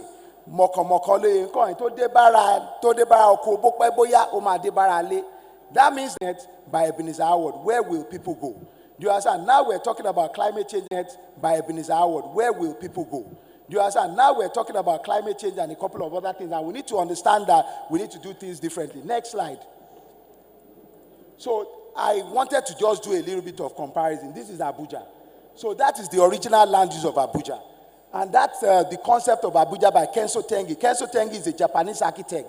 He was the one who actually came up with the concept of Abuja. Abuja is 250 square kilometers out of the FCT, which is 9,900 square kilometers. So Abuja is just small. But that is the land use. This is the concept. This is when the development started. Next slide. So where we have our Lagos house today is in that. Please go back to the slide before. You can see that. I mean, I did not show Aso Rock here, and then there's one region that just came up. Oh yeah, next slide. So above there, that is where you have Asokoro, where the Lagos house is. But it's an aberration. It was not part of the original master plan. Because what you have there is the Outer Northern Expressway. And on the other side of the Outer Northern Expressway is where we have now created some of these things which are not actually correct. Next slide. So I want to show you what has happened. See, that city was shaped by Kenso Tengi. However, look at what has happened. You can hardly even see, that region on that side where we have the Lagos house. We now have everybody building all around the places that are supposed to be the buffer zone of the city. One of the things that Ebenezer Howard forgot is that you can have urban sprawl. You understand? And we just took it from the textbook and just read it and forgot that we actually need to plan for the future. And that's what was said on this stage today, that Mr. Governor and this government is actually planning not just for today, but planning for the future. So in terms of shaping a city, we need to be careful to make sure that any useful or useless space is planned for. Next slide. So I wanted to talk about the city shape, just very briefly. So Sparrow talked about shaping a city. But one of the things that Sparrow said is that a city is a place that has physical circumcision. What tell you do? That means somebody gave it a name. You are something. So somebody must say, yes, I was the one who actually came there. I'm going to talk about London. Even London, you understand, when the Germans got there, they were not able to conquer the Thames. When the Italians got there, they were not able to conquer the Thames. It is the inhabitants or the Queen's family or forefathers who were now able to conquer the city of London because of the River Thames. You understand something? I will talk about the Thames. Now, the second thing that Sparrow said is that a city is a place that has a source of wealth. There must be something that makes that city to thrive. Otherwise, it can never be a city. You understand something? Then the other thing he said is that a city exists in clusters, which means that one city cannot exist alone. Otherwise, it is going to become an island. You understand something? So if you have a city, you are something that does business with another city, that's a real city. Another thing that he said is that a city is an unfair place. Because a city is a place where you have exclusion, gentrification, and a couple of other things. There's nothing we can do about it. And a city is a place where there's differentiation of work. Somebody will be a governor, somebody will be governed. Somebody will be a teacher, somebody will be taught. Somebody will be a judge, somebody will be judged. You know, we need to understand this thing because this is exactly what we find in a city. But you know, one of the most important things that Sparrow said in his book is that a city is a place that has a functional countryside. You know, like Abuja, when Abuja was designed, Kuje was supposed to be where we have the farmland and all of that. The only thing we know Kuje for today is the Kuje prison. You understand something? So when you start thinking about it, food is very expensive in Abuja. And that's why you see one of the things that Mr. Governor is doing is building the food logistics hub. He's trying to create a special agricultural zone in maybe 3 or 4 or 5 districts in Lagos. That's part of like mapping the city. Now, the London Thames. The London Thames, this is another book. You know, that's by Sparrow. This is by Gavin. The London Thames, you know, the Thames is the black god. Without the London Thames, there will be no London. You understand? So the Thames barrier goes higher and higher every year. You understand? Without the Thames barrier, there will be no London. London will be underwater. Next slide. Okay, so this is Lagos. You know, and this is the shape of Lagos. You know, it's defined by water. Next slide. I've been able to show a co-Atlantic city. What we want to do when we finish our auto photo, because I don't want to give you wrong information, is we'll be able to show you the new shape of Lagos when we finish this mapping. Next slide. So I want to do a comparison. So if you don't map infrastructure of street furniture and all those things well, this will not be right. That's a bus shelter on a walkway in Abuja. This is a kiosk that I'm seeing somewhere in Lagos on a walkway. You know, this is not how to map a city. Now, that is Abuja. Infrastructure decay that they asked me to talk about. That's a bleeding sewer. So before, I used to call it a bleeding sewer, but now I used to call it a weeping sewer, but it's a bleeding sewer because number 2 is coming out of this thing. So if we don't take care of our infrastructure in Lagos, we will soon have this discharging into the river. So these are things we need to be careful about. Next slide.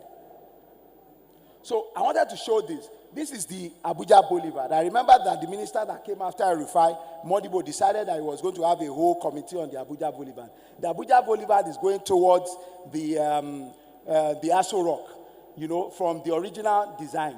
But this may be impossible, and I'll tell you why. Because there are now obstacles on the way, you know, and I'll show you some of those obstacles. Next slide. So you see, you know, it will become a religious crisis if you have to remove the bell tower of the National Economical Center. And that is the Federal Mortgage Bank, which is actually under the control of the Minister of Housing and Urban Development. You understand something? Because if we really need to have this Abuja Boulevard and do the restoration of the Abuja Master Plan, that means we're going to demolish all of these things for us to have that boulevard with trees that looks like Champs-Élysées, where we have shops, and then we can walk on the streets, you know, shopping. We need to think about this. Next slide. So this is the Dosemu situation. I'm rounding up. You know, this is Dosemu yesterday. That's before. Next slide. So we started looking at this after the fire. So this is from the Model City Plan, you know, which has been produced under the supervision of my colleague, that's the Commissioner for Physical Planning and Urban Development. You know, next slide. So this is what the Dosemu area will look like according to the Lagos City Model Plan. So we are now doing a regeneration plan, and our regeneration plan is following this. You know, so there are so many questions that we need to ask ourselves. I will get there. Next slide. So these are two books. You know, this is one book talking about the rail lines. Rail lines are part of the things that shape Chicago today. But somebody else said no, that it is actually the people who decided that the rail line will be there. It's not that the rail line just appeared there. It's not a river. It's not a rock. It's not a natural feature. So it is people. So they call it about Chicago lines, the men and women who shaped our city. Next slide. So what do we do? So this is Governor Sanwo-Olu thinking and asking the question, what are we going to do? We must actually regenerate. And people must understand the reason why we need to regenerate. Because the governor, all he's doing is to map Lagos, not just for today, but for the future. And the only thing we need to do is to ensure that we support this administration. How is he mapping Lagos? And I want to show you. Next slide. So the team's agenda. So this is where the team's agenda comes in. So if you are the best planner in the world, you cannot tell me that everything that you see contained in the team's agenda is not exactly what we need to be looking at in urban planning. So you can see it. And then the next slide, which is my final slide, by the way. So I decided to create a matrix, you know, just similar to what Commissioner for Physical Planning did during the Physical Planning Summit, where they talked about rethinking. Do you understand something? Lagos. I'm not talking about reinventing Lagos. So there are some must-haves.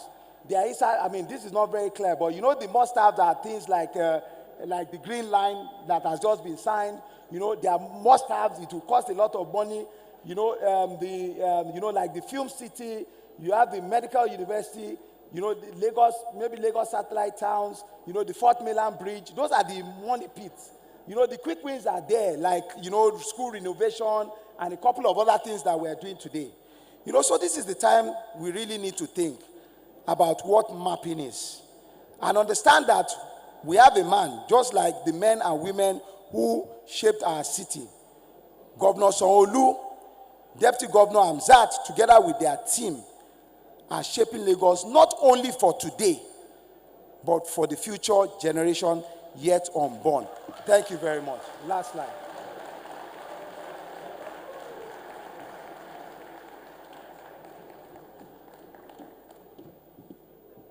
Thank you very much, Dr. Jide, for building that foundation.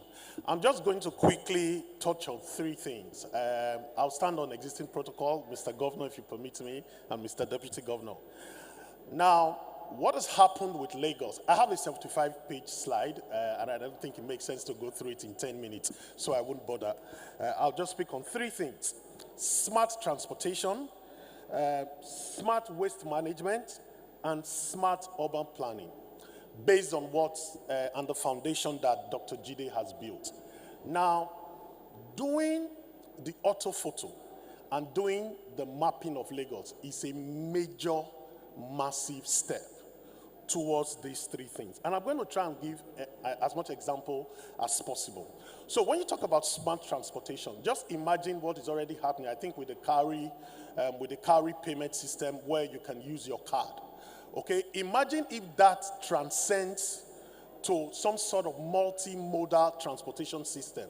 So which means that whether you are taking the Lagos transport system, or you're taking Uber, or you're taking Bolt, or you're taking the Blue Rail, you have a single payment system that is integrated for every citizen in Lagos State.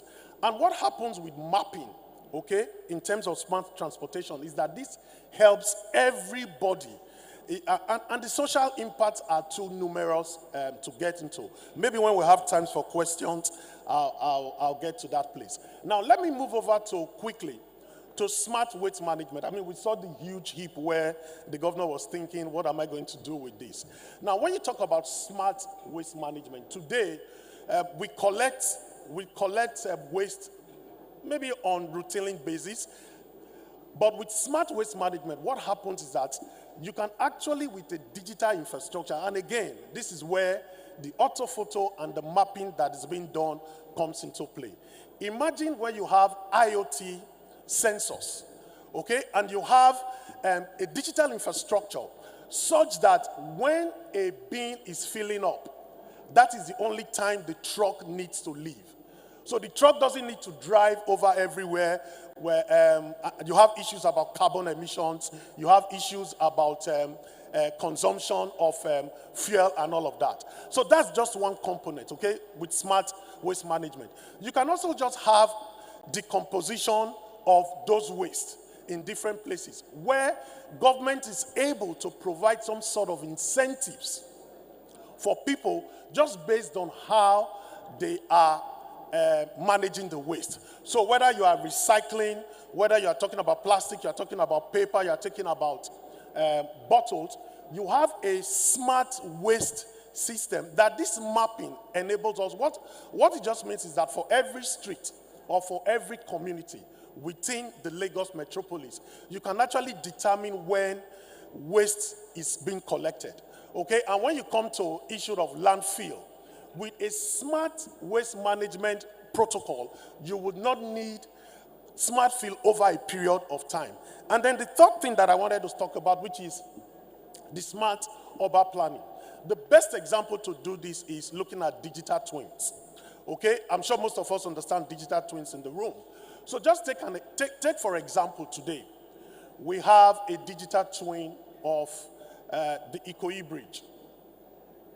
Okay, the data that is generated from a digital twin, again, digital twin is having a virtual replica of a project or a process, or it could be anything.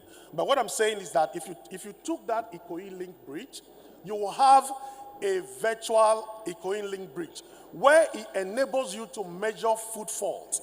It enables you to measure the amount of cars, on that road. It enables you to measure even up to the consumption. And this is reimagining Lagos, because we are talking about a population that is today at 22 million people.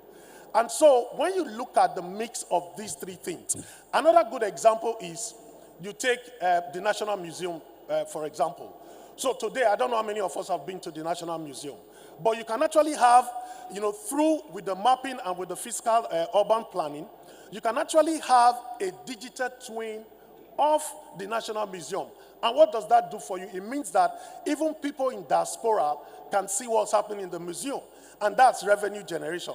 So I didn't want to waste too much time as Jide and I have some time to take questions. But again, I just wanted to speak on those three things based on the current mapping that is happening. And we are starting from a very critical point. Now we are working with Last Speak in creating the Last Speak portal that has happened.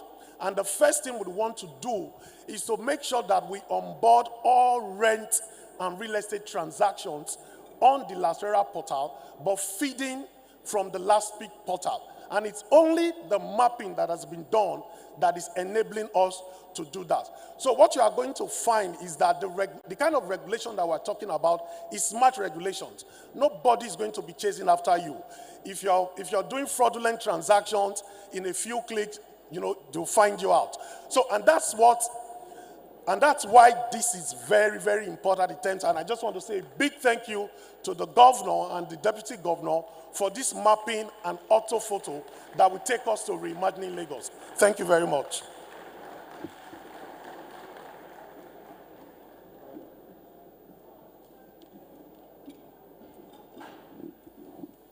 Thank you very much. Distinguished ladies and gentlemen, I think speakers deserve a bigger round of applause.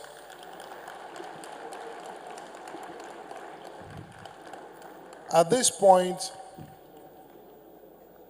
I'd like to invite Mr. Transformer, Mr. Selebu, the governor that has been doing so well in Lagos. Ladies and gentlemen, please welcome with me the governor of Lagos State, Mr. Babajide Olushola Sanwo-Olu.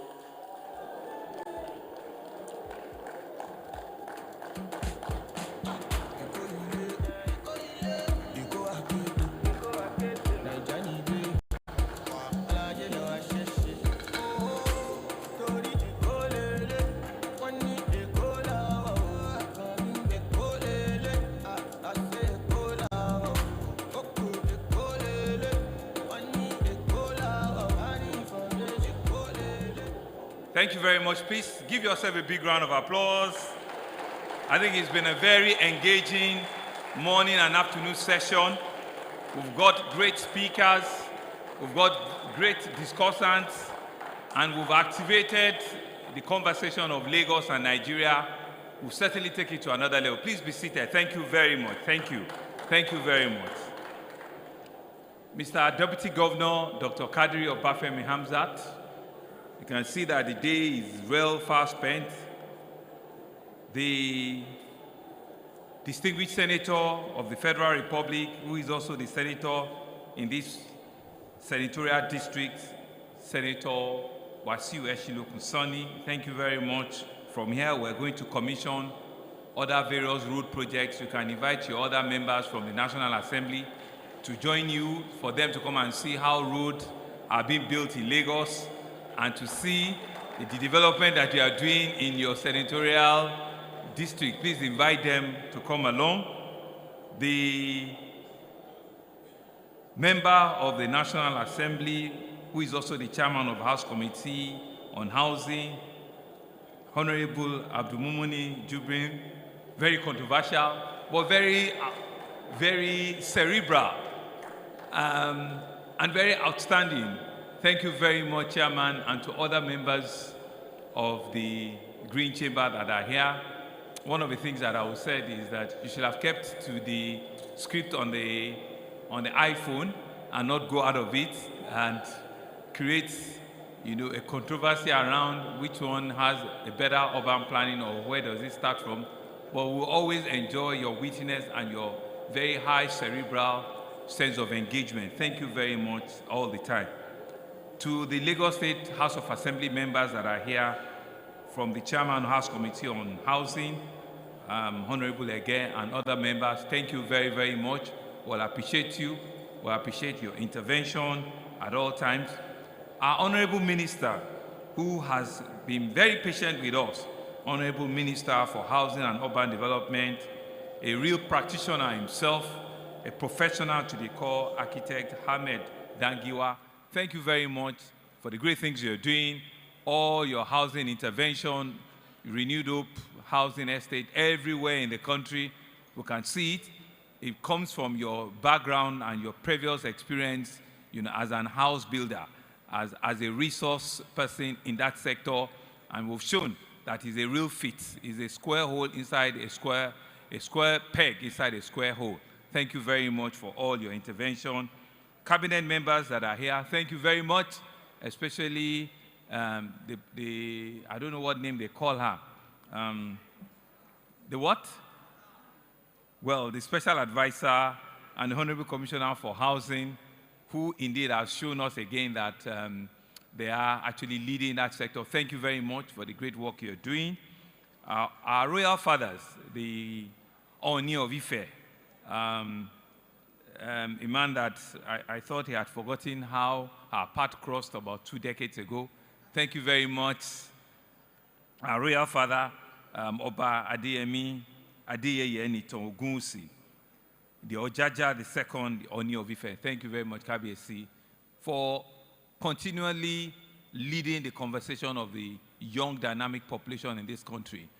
You are one traditional institution that is refining complete, take around how government and the traditional institutions should be working together. Thank you very much for creating the time to be part of engagements like this all the time.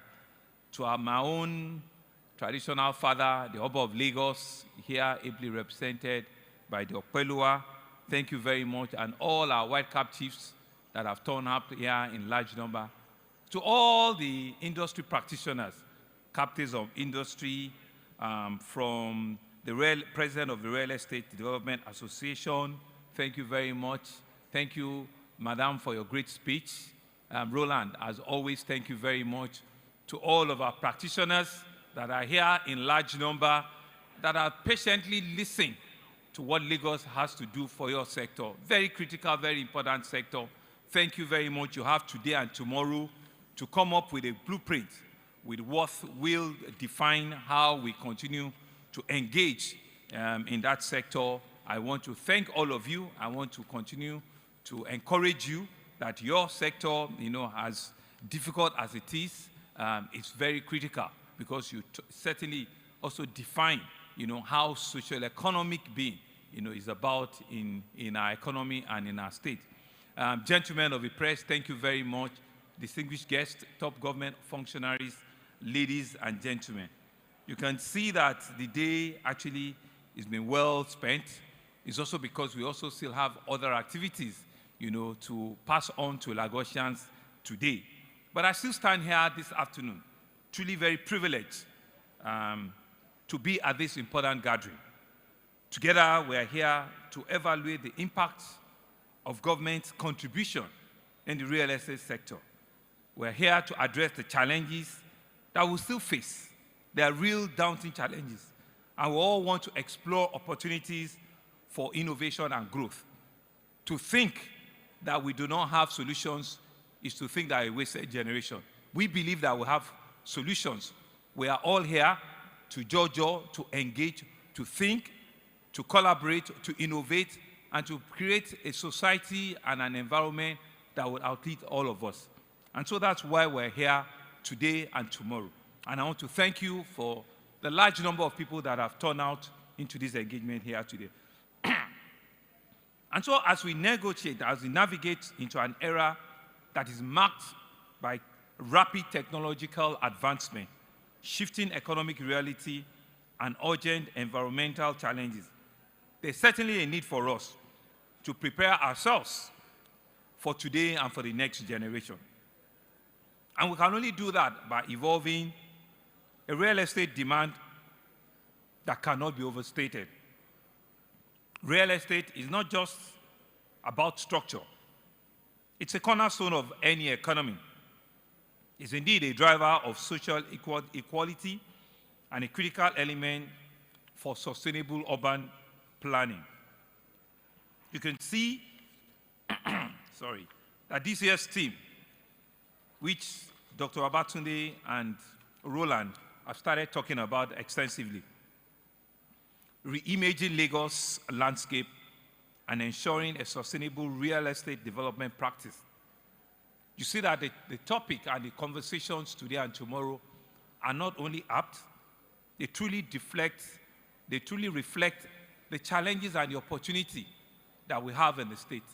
It reflects the real dynamic innovativeness and the competitiveness of Lagos, the resilience of Lagos, the can-do spirit of Lagos, and the possibilities that we all can birth when we think together, when we work together, and when we activate conversations together. We're hoping that the things that will be coming out from here by tomorrow will be the things that will further engage us in this sector for another 1 year. I'm thankful that we've kept faith with this year on year to bring all you here to rethink and to reshape how can we best plan our city, how can we best innovate, how can we ensure that we, in this very small, crowded city-state we call Lagos, how can we best use what nature has given to us? We do it in a resilient and in a sustainable manner. We do it with every sense of responsibility, knowing fully well that it's not about today, it's about creating an organic growth that will ensure that the tomorrow is assured. It's about the future and the future leaders that are coming behind us. And that's why this engagement, this conversation with various stakeholders is always very important. Our political leaders, our traditional institutions, our civil society groups, our lawmakers, all of us are conversing together. And of course, the practitioners. All of us have a role to play. And in that semblance of having roles to play, that will engage and continue to activate our thought process. And so the challenges for us is to rethink our approaches. And I want to say that Lagos, our administration, are one of the first that will always look ourselves straight in the eyes and will accept when there are challenges, when there are problems, when we believe that the solution is not just about ourselves alone, the solution can be birthed by all of us working collaboratively together.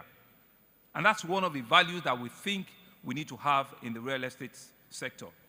Sustainability is no longer a limited environmental conversation I think it's about creating an ecosystem that supports economic growth, that ensures there's social inclusivity, and that will ensure that it achieves an ecological balance. All of these terminologies are not just being used loosely. And I think every great speaker that have come out here this morning into the afternoon has spoken in one form or the other. From our Oni, who started by ensuring and reminding us as a young investor himself, who had seen and gone through the various challenges of how not to build or how not to ensure that you want to cut corners. And he learned his own lessons in a very difficult way, where you've done up to 9, 10 floors, and the system tells you have to bring it all down. We have to bring it all down to ensure that, he used the word heterogeneous land, that he meets all the requirements to ensure that the buildings and the development that he's doing is not only for today, but it meets the requirements of tomorrow. Oni, thank you for your leadership, and thank you for learning that very difficult thing at a very young age. We're believing that there's lots of other practitioners here, as he has come out here to explain his own personal experience. We'll also see the need that if we follow the rules and the rules of engagement, we will certainly not have any issue around building collapse again. He did not wait for his building to collapse. He took the right decision. He brought it down himself, and he did the correct thing. And those are some of the things that we need to live here with. It's not by shorting corners. It's not by ensuring that who gets to the finish line first. It's by ensuring that we do the right thing the first time and all the time. And that's why we're here. That's the line of conversation that we're about here to engage ourselves with and to ask. So, Oni, thank you very much. I continue to respect that backlog of relationship that we've kept. And thank you that you did not take your life. God knows that you have a lot ahead of you. And he's here as our Imperial Majesty. Please, he deserves a round of applause again. And of course, our White Cap Chief, Chief Bajulai, also came up and spoke eloquently well about the place of traditional institution in Lagos. How the Oba of Lagos knows more than any other person the history of land and land administration in Lagos. How he has ensured that Eko Oba Bere, Eko can be a source of wealth, it can be a source of opportunity for everybody that preserves and understands what Eko truly stands for. And that's why we're here, to ensure that the strength of our diversity is in the originality and the appreciation that we can use Lagos as a real testing board to develop our country, to develop our nation into an enviable position that all of us, no matter where you come from, no matter your background, no matter your ethnicity, no matter your religion, you can strive, you can do well, and you can get to the pinnacle of whatever you choose for yourself. And that's what we're seeing in the real estate. And you've seen and you've gotten, a traditional appreciation and acknowledgement from the Bajulaye himself. Of course, my friend and my brother, the Chairman House Committee on Housing, intelligent, cerebral, Honorable Aminu Jubil, for a very long time kept to the script until when he deviated from his very well-written speech. But the point to take note of is the fact that they are willing, the National Assembly, they are willing to bring about regulations, to bring about processes, institutions that can further help develop this sector, not only in Lagos, not only in Kano, like you have said, but almost in every part of the country. And we believe that it's important that they are here to also listen to you as practitioners, as professionals in that sector. The only thing I didn't agree with him is the fact that, the history of planning and town planning dates back from Kano before he got into Lagos. And to tell the story, the colony of Lagos has been in existence before the amalgamation of the Northern and Southern Protectorate of Nigeria. I'm sure you know that. And so the colony of Lagos even dates back before the 1914, conscription of Nigeria. So, and that has helped us to continue to grow that. You know, it's interesting that today we talk about the red line and the blue line. There was a tram in Lagos in the 19th century, in 1894 or so, or thereabout. There was a tram inside the Lagos Island, and it was working. A tram. And that's the kind of history that we're trying to rekindle. That's the kind of resilient, transformative city that we're trying to build. To also commend our Lagos State House of Assembly as well. They are all here in large number. And it's all because they believe in the conversation that we're having here today. They also want to live here well-reached, well-engaged, well-motivated, to understand what the executive are doing and why we need to continue to work together collaboratively.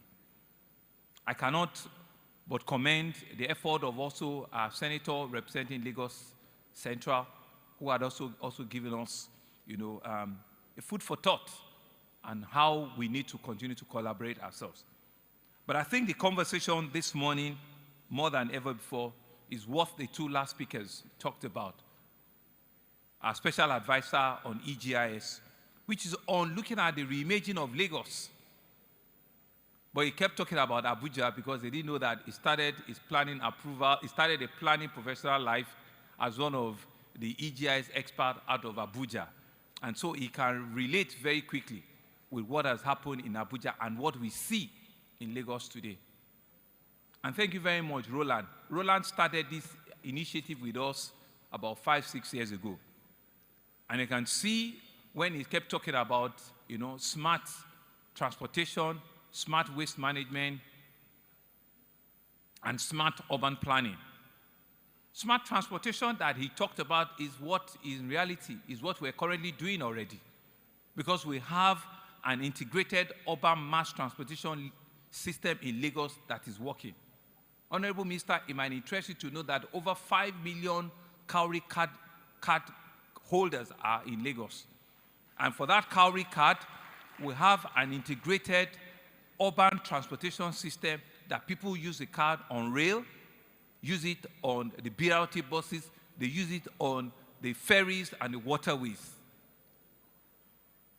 And so with that, you can also manage and track how resilient the city is, who is going to where, and which will help you in proper urban planning. So it's a back-end, analysis of such movement and access into the city that will help future urban planners. Because from the single Cowrie card, you will know where people actually are aggravating to at different times of the day. And that's the kind of smartness that we need to have, going forward in the city. He talked about smart waste management. It makes a lot of sense, and we're on that conversation.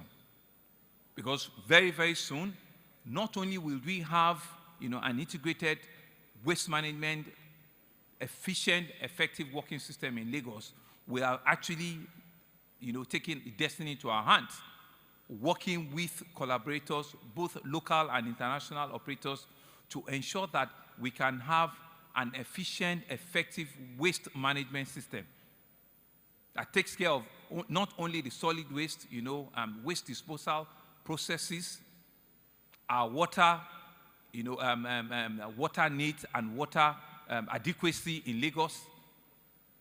And because these are some of the clear indices that determines the livable standard, how resilient a city is, how well our urban planners doing to ensure that what makes Lagos competitive, what makes Lagos stand with other cities in the world. And the last one, which is a smart urban planning, is also what Dr. Babatunde has talked about. How well do we want to regenerate our major cities?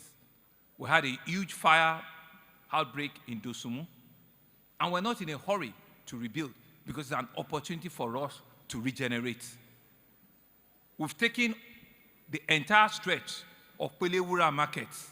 We've taken the entire stretch of Gorodo market, Mobadeje market, because it's an opportunity for us to do complete regeneration. Kabesi, White Cap Chiefs, I'm sure you've seen it. You know that the regeneration of Lagos Island will happen in your time.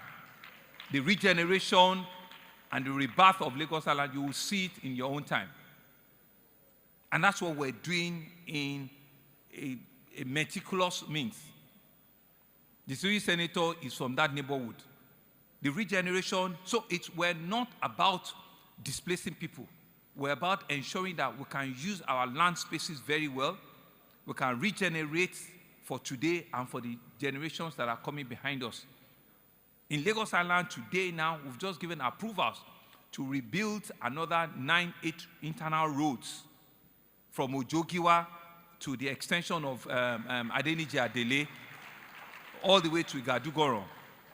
The Jankara and the Bombata market that we're doing there, we're going to its complete regeneration. That's how it happens. They're just showing me today, thank you, they're just showing me today the drainage that would completed, that would take the entire swamp water from the outskirts of outer marina, that would take it into the lagoon. We just opened the full drainage today.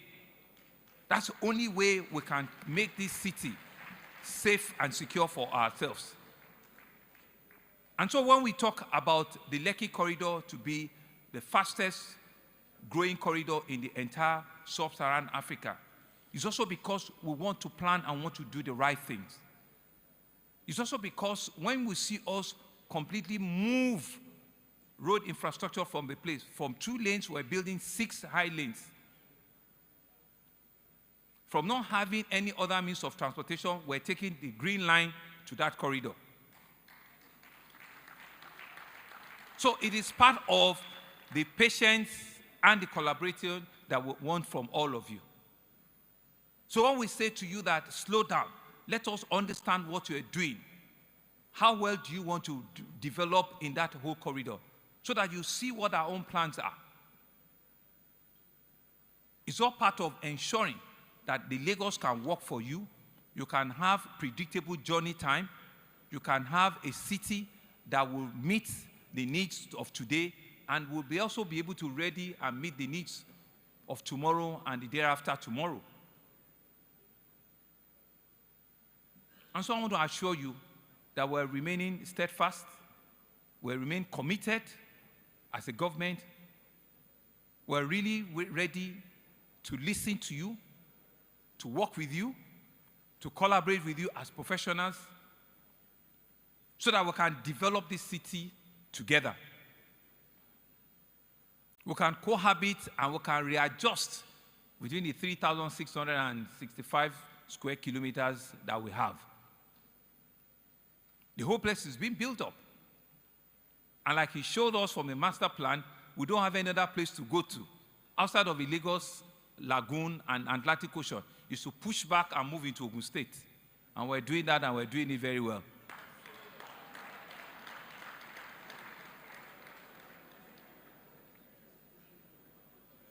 So the conversations that we're taking away, is to ensure that all of you and all of the discussions that is going to happen later today and tomorrow will be how can we use urban planning as a willing tool, not just to save our city, but to be able to plan for a resilient and a livable city of the future. A city that for the next 20 to 30 years might be the 3rd or the 4th largest city in the world. Well, it's really not just to clap, it's to come with all of the challenges that will birth.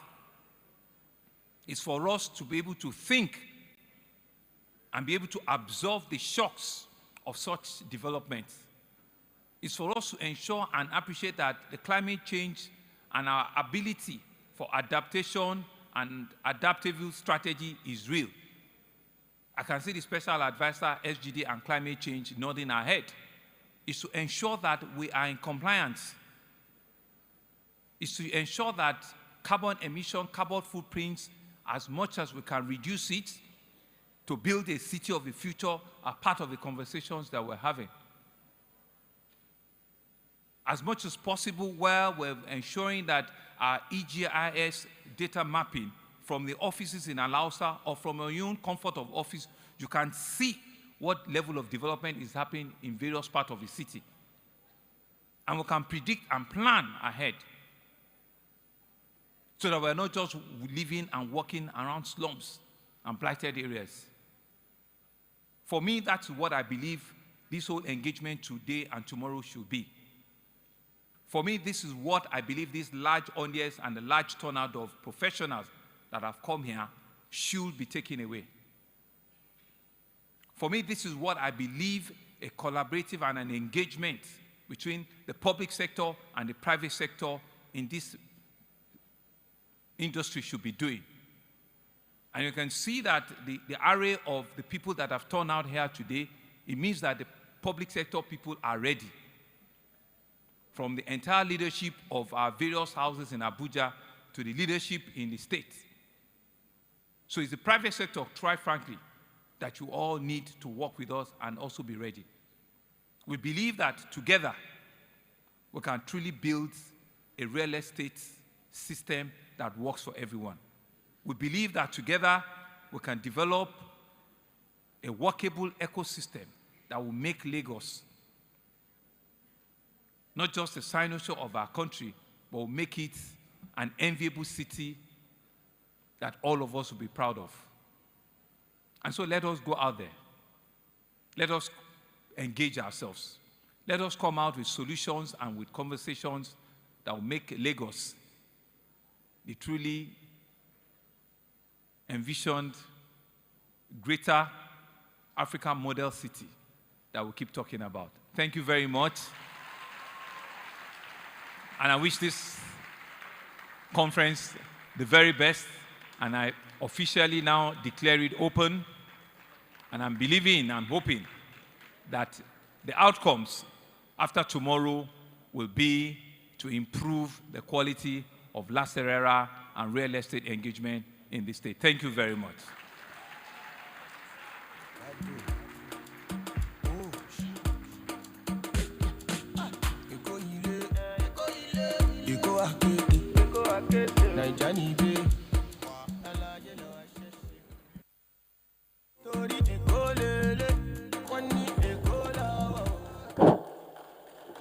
Thank you very much. If you want to clap, please clap very well.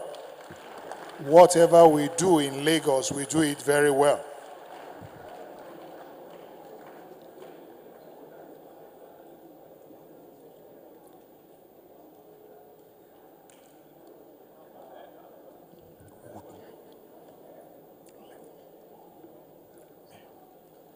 Thank you very much, sir. The next time I'll ask Mr. Governor to stand up will be when he's taking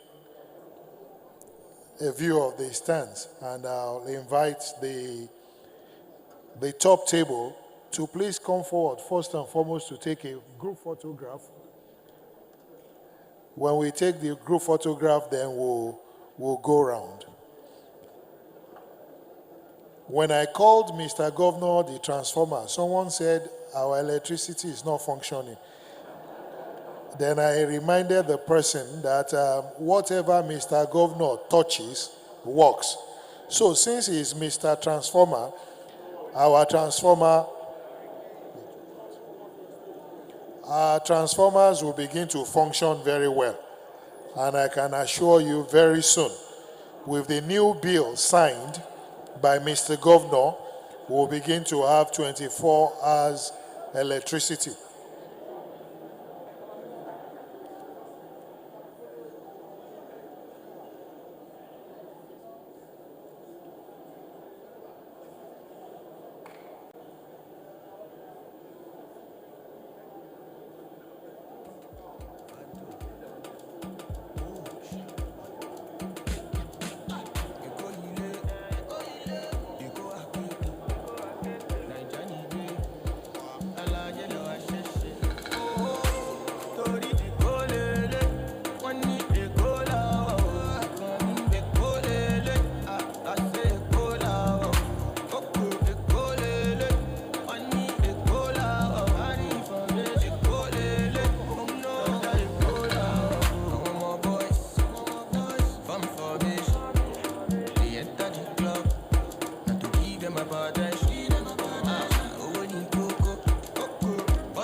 Hello.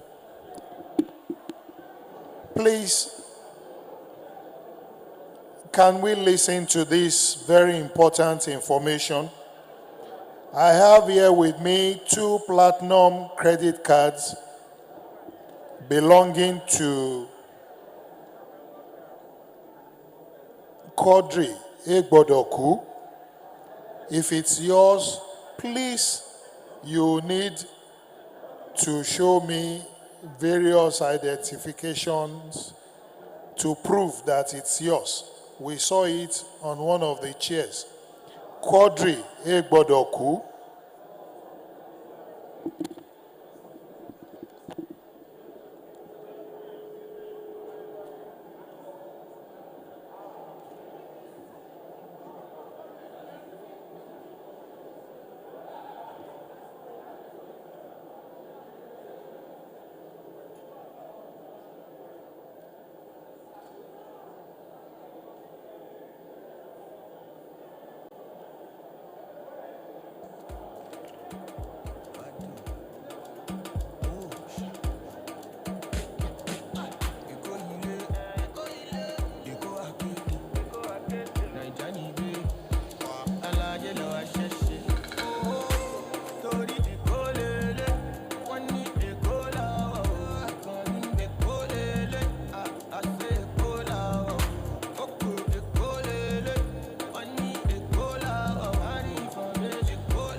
lọ́mọ pé pàtí ẹ̀ lọ́lẹ̀ orí máa mú ẹni o.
Few keys, Badu, oh, Eko ile, Eko akete, Naija ni gbe, alaje lọ aṣẹṣe.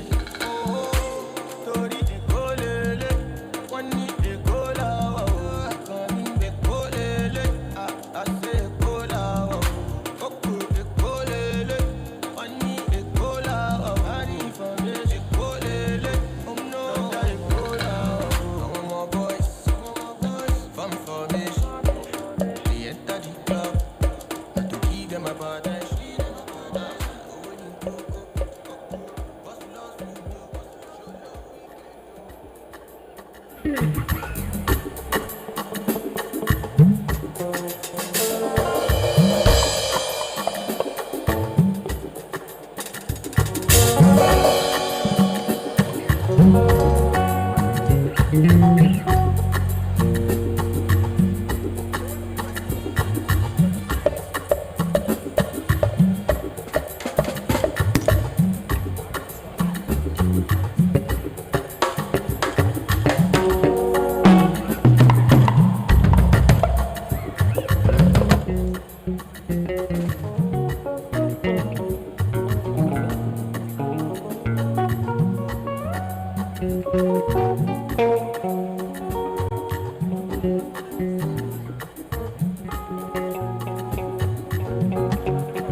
tẹ́lẹ̀ o. Èkó àkété ìlú ọgbọ́n. Mo bá dúró kò ṣọ́ra. Oníyanjú Èkó bá bẹ̀rẹ̀. Èkó bá bẹ̀rẹ̀. Èkó bá bẹ̀rẹ̀ rárá o. Èkó bá bẹ̀rẹ̀. Èkó bá bẹ̀rẹ̀. Èkó bá bẹ̀rẹ̀ rárá o.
tó wá ẹ wálé.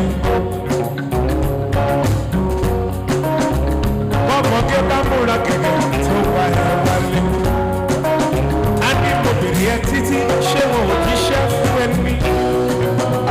Irọ́ ló pa ọ́, owó ló wá yẹ. A ní mo bèrè ẹ títí ṣé wọn ò jíṣẹ́ fún ẹni. Irọ́ ló pa ọ́, náírà ló wá yẹ. Bẹ́ẹ̀ ìlú lé o, kò sówó lóde. Ìlú lé o, kò sówó lóde. Ọkùnrin kígbe, obìnrin kígbe. Kálukú ló kígbe. Ọkùnrin kígbe, obìnrin kígbe. Kálukú ló kígbe. Ọ̀rẹ́ mo rẹgbẹ̀rún máìlì nítorí ọmọ kan. Mo rẹgbẹ̀rún máìlì nítorí ọmọ kan. Yàmi lágbàdá rẹ̀, yàmi ní bùbá rẹ̀, yàmi lágbàdá rẹ̀, yàmi ní bùbá rẹ̀. Ilé lọ, ilé lọ, ilé lọ.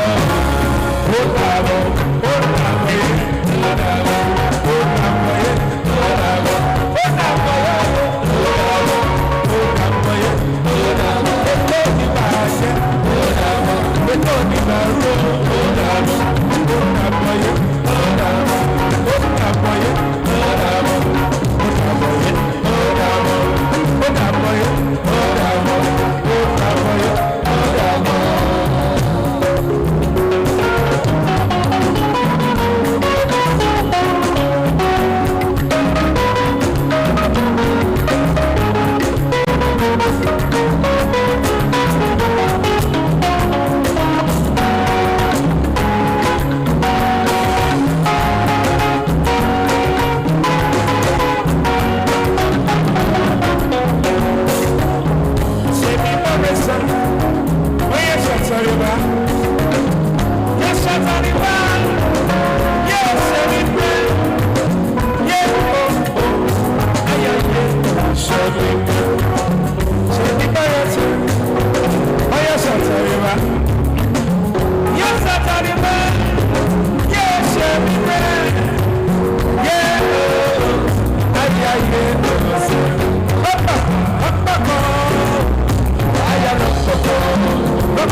Hello. Please, the event is not over. This is just the opening ceremony. We are starting, we're resuming with the panel sessions. Please do not leave.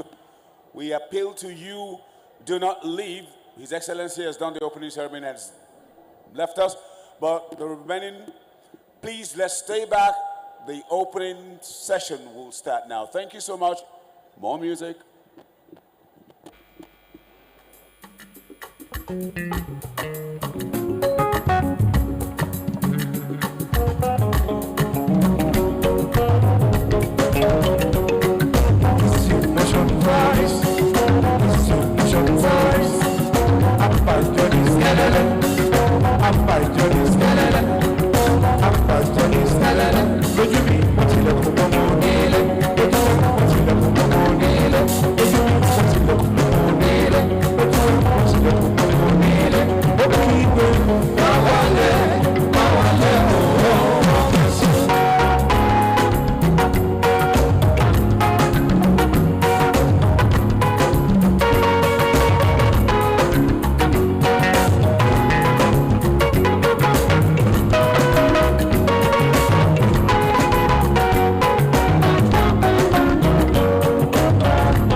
báyìí lọ o. Èmi ti sọ fún pé fáyì tẹ́lẹ̀ lájọ wa. Ẹ bá mi sọ fún bébí ẹ kó má yí sá lọ. Mo dẹ̀ ti sọ fún pé fáyì tẹ́lẹ̀ lá wa.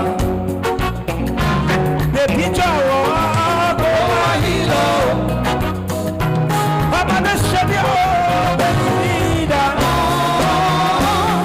Dúró tì mí, kò gbé mi sáyà. Kò wá fi fẹ́ dúdú sọ̀rọ̀ mi o.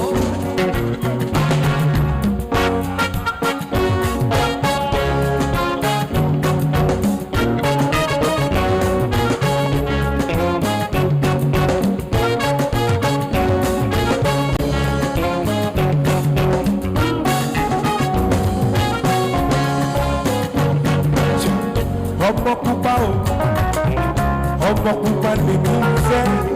Ọmọ pupa o, jọ̀wọ́ mo fẹ́ lọ́lẹ̀ o. Ọmọ pupa o, ọmọ pupa lèmi fẹ́. Ọmọ pupa o, jọ̀wọ́ mo fẹ́ lọ́lẹ̀ o.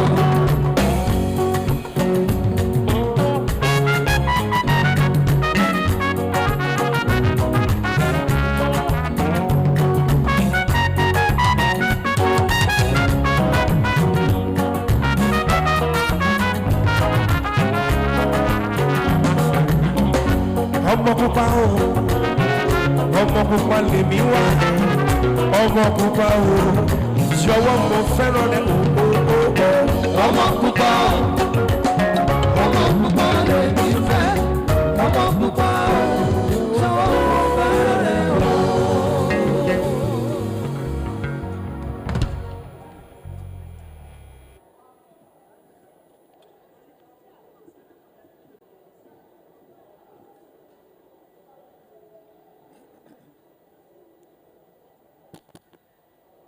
Thank you very much.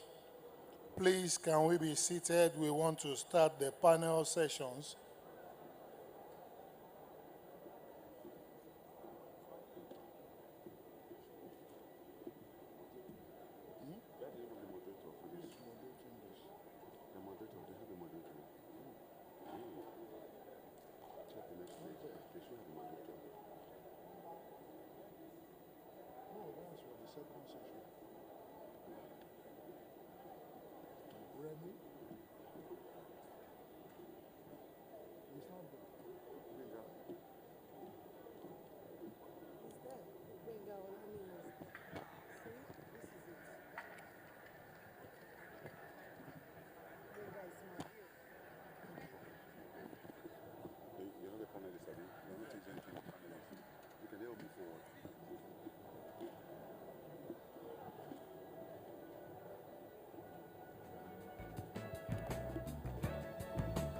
Please, can we move forward?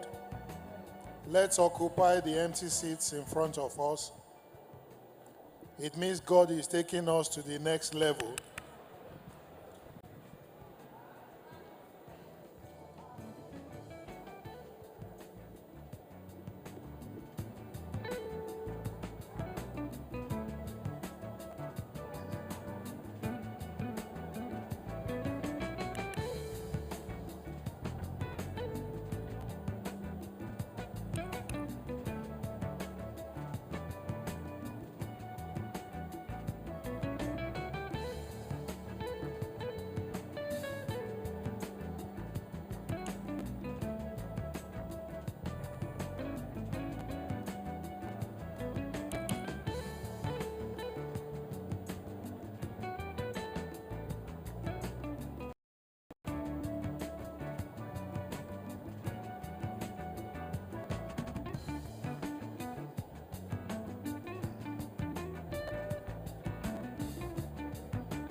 Thank you very much. Thank you very much. Distinguished ladies and gentlemen, we have carefully selected panelists that are already in our midst, and we would like to invite them to come to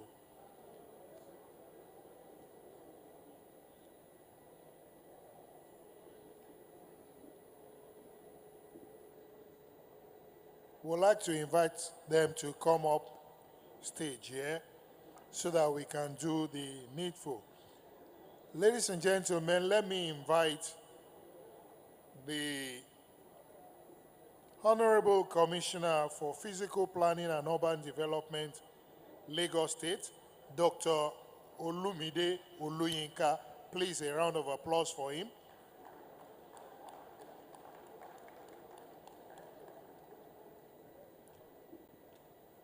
Well, I called him earlier on to do something, but this time around he's not going to cut the cake, but he's going to discuss issues as it affects real estate in Lagos.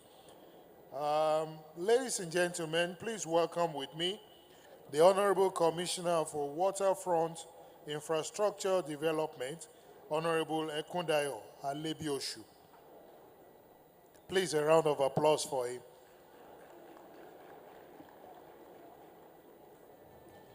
The Special Advisor to Mr. Governor on SDGs is also here in our midst, and she's also one of our panelists.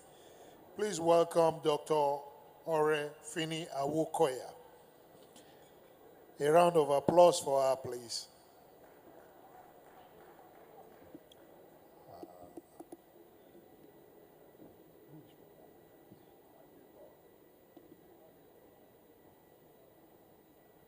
Well, thank God we took addresses of everybody while you were coming in. If you like, don't clap for the next man coming up.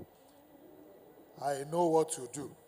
Ladies and gentlemen, please welcome with me as one of our panelists, the General Manager, Lagos State Building Control Agency, Architect Bola Oki. We are clapping now.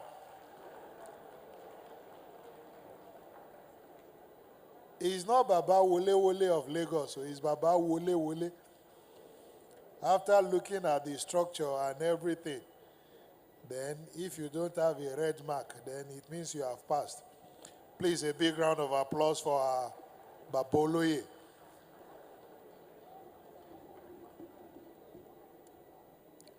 Distinguished ladies and gentlemen, we also have as one of our panelists. If you don't clap, I won't say anything. But be sure that the only thing you can have is the E, C of O. The physical one may be difficult to get. Ladies and gentlemen, the Permanent Secretary, Lands Bureau, Lagos State, Mr. Kamal Olowoshago.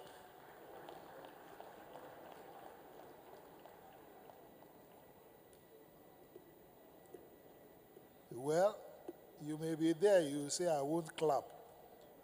Maybe it's for those that have their CFO or that wants their CFO. This one is the one in charge of allocation. You've seen Lekki Phase 1, Lekki Phase 2, Magodo, Isheri, Surulere, Ikoyi, VI, and you want a letter of allocation from the state government. Please welcome with me Dr. Olalade Ajetumobi, the Executive Secretary, Land Use and Allocation Committee, Lagos State.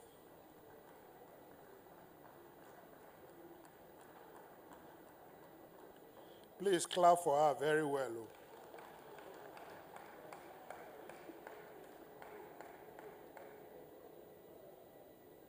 All right, I think we'll need a chair. Please, can we have just one? Preferably one of the red ones, so that you know it's not one of the panelists, but the man that will be in the midst of the panelists. Ladies and gentlemen, this man I've known for a long time. We had worked together on so many things. But currently is the chairman, Nigeria Institution of Estate Surveyors and Valuers, Lagos State Chapter. Please welcome with me ESV, Estate Surveyor and Valuer, Benga Ishmael.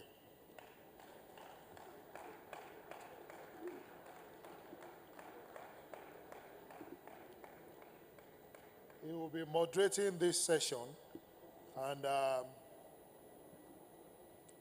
Because of our time, we'll take this session for just about 15-20 minutes before we go to the next session. We'll be discussing the state of Lagos, Lagos urban development and real estate sector, urban growth and the real estate boom in Lagos, the challenges and opportunities. Ladies and gentlemen, I hand you over to Mr. Benga Ismail.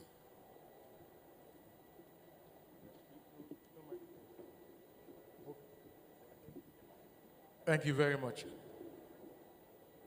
Mr. MC, you gave me a different chair because I am private sector. Good afternoon, everyone. Welcome to our first panel session.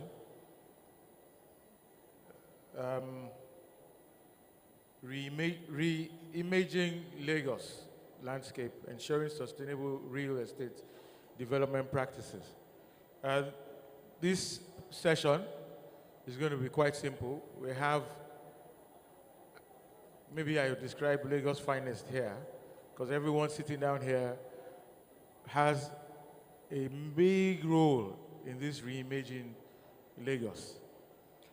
So I am the private sector, they are the policymakers, and I will start first and foremost with each one speaking to each of their special area, telling us what they have in store for Lagos and what Lagos is should look like and what role they're going to play in this. So I'll start with the HCE physical planning.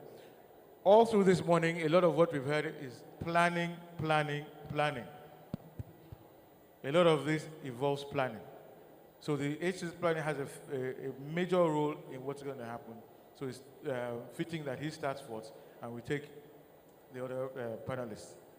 Thank you very much. Good afternoon once again. It's a pleasure to be here. And what we do in the Ministry of Physical Planning and Urban Development, we are saddled with the responsibility of the physical planning of the states. And what that entails is giving a guide in form of plan to the direction of the physical development structures of the states. And these are done through the production of the various developmental plans that we have, from the regional plan to the master plan to the model city plans and to the lower order plans, which is development guide and action area plan. And these are very important because it's a document that charts a course for the physical development of the states.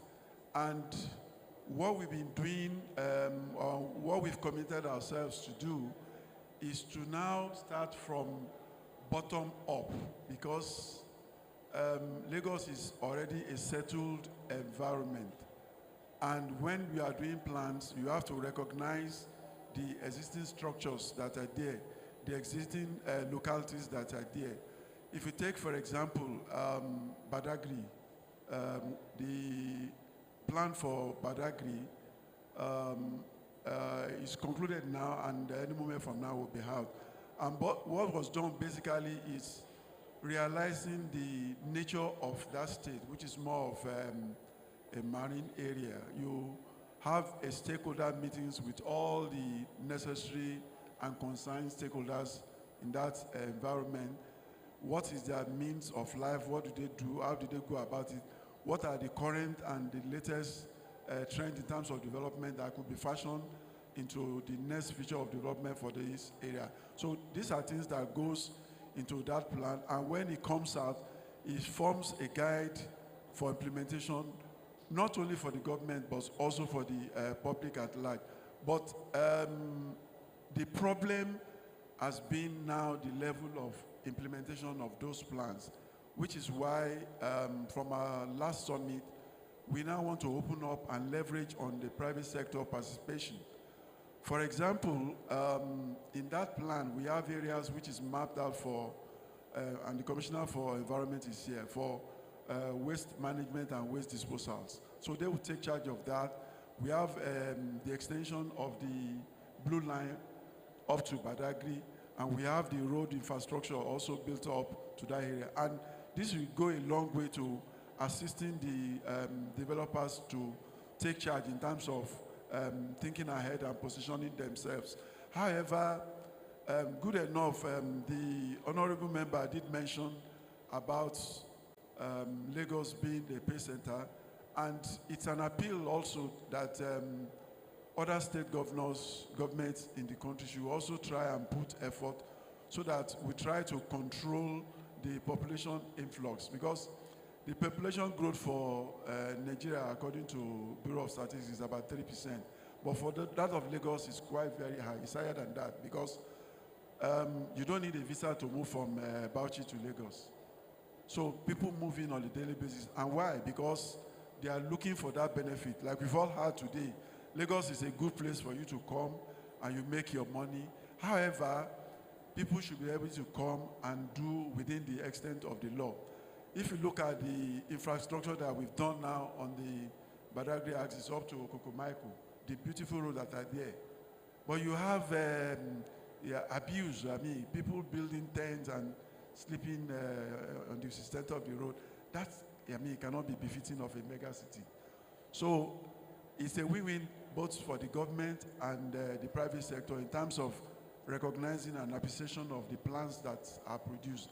And the next stage we are looking forward now with the assistance of the SA on EGI is that everybody should be able to have access to those plans, because it guides a lot, it gives you the direction into what you do. We've seen a lot of errors from developers, you know, those that go out to acquire agric land with the intention of turning to estates. The first rule of planning is what we call land use. And it doesn't make sense for that land use to be abused. Areas are designated for specific purposes. Agric land, residential area, mixed area, commercial area. So before they commit their funds into all those structures, they need to do their background finding to be sure that the particular land is zoned for the purpose that they intend to develop it. Thank you. Thank you very much. We'll move quickly to the Honorable Commissioner of Waterfront. Happy birthday once again. We are taking your time from celebrating. But you are in charge of a ministry that is almost a gold mine. The waterfront in any country is deemed a competitive advantage. What is your ministry's plan in this future plan of reimagining Lagos? I don't think we have optimized it enough. So this is the time to have a policy that draws that path into the future plans. Thank you very much, Mr. Chairman. It is said that a good government comprises of great... I don't think they can hear. Hello? Oh, much better. Thank you very much. It is said that a good government comprises of great public servants. A good society comprises of, what is required of a good society is great people, the citizenry, and a good nation requires the best of both. To achieve having our waterfront being a gold mine, certain requirements is needed from all of us. Like the name of the ministry goes, waterfront infrastructure development. We're saddled with the responsibility of dredging, reclamation, introduction of new technology, new infrastructure, so that we're able to meet up according to best global practices. However, when you look around and you see what's going on, you find out that that hasn't been the case prior to now. And since becoming commissioner, we've had to handshake a lot of ministries, physical planning, environment, and so on. We've seen cases of indiscriminate dredging, indiscriminate reclamation. Like I've always said, there's nothing wrong in dredging in itself, but it's the indiscriminate and unapproved dredging, extension, reclamation that's the problem. We cannot talk of Lagos State and tourism without talking about, proper reclamation procedures.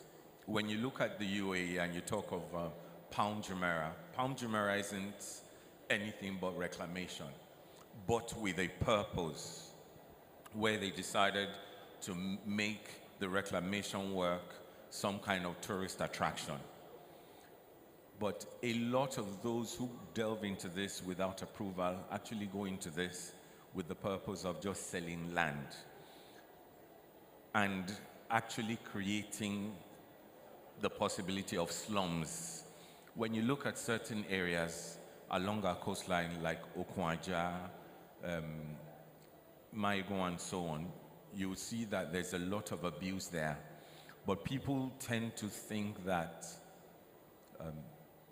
regulatory processes is actually to punish the people rather than to put them back in place. I will not, since becoming commissioner, I have not even pushed for any proposal, any approval, without getting the sign-off of my colleague to the right here, physical planning, my colleague on the table there, environment. We request for their EIA. We request for drainage approval. We interface with the Ministry of Transport and request for their TIA. How do we pull things from where it is to where we want it to be? It's like wanting to design a beautiful house. It is said that the integrity of a fruit, the quality of a fruit is in the integrity of the soil. Only when we get all of this right are we now able to turn it into the gold mine that we require. And that's why some stringent policies are being put in place. It is said that the law may not change the character of men, but it will certainly change the behavior of men. And with those not in place, we won't get the required results that we desire. Thank you very much. I'm still going to come back later on some issues there. But let's move on to SDG. Now, resilience. That's the biggest challenge. The growth within Lagos, its population. How does your ministry look at all the necessary things that have to come together to keep the resilience and the challenges in place? There's one issue I want to touch on, because when people come into any boundary, they need to move around. The economy needs to keep growing. There's something called 24-hour cities. How does Lagos plan to remain resilient and to cater for all of these things that's coming? Thank you and good afternoon. I know it's been a long day, but the conversations must happen so that we can make headway. What we're talking about today is actually SDG 11, which is Sustainable Cities and Communities. For those who know, there are 17 Sustainable Development Goals. And the particular one we're speaking to on Sustainable Cities and Communities has 10 targets. Because the only way you can know whether you've attained a goal or not is if you set a target at the beginning. And for me, the question that you've just asked speaks to safe and affordable housing and also reducing the adverse effects of natural disasters and reducing the environmental impacts of cities. Because at the end of the day, what we need is an area where people can continue to live sustainably. Like the Honorable Commissioner had mentioned earlier, Lagos is a subnational and therefore cannot lock its gates to anybody. But what we need to do are the things we already do, is to make sure that the spaces that are for living remain for living. And if a space is not meant to be a living space, people should not live there. Which is why we have the constant surveillance of our infrastructure. If a city is going to be resilient, the infrastructure must be safe. It goes to our bridges, it goes to our roads, to our clinics, our hospitals, and any other thing that is a service that is provided in a state. The other thing the state does is to continuously expand and upgrade its facilities to ensure resilience.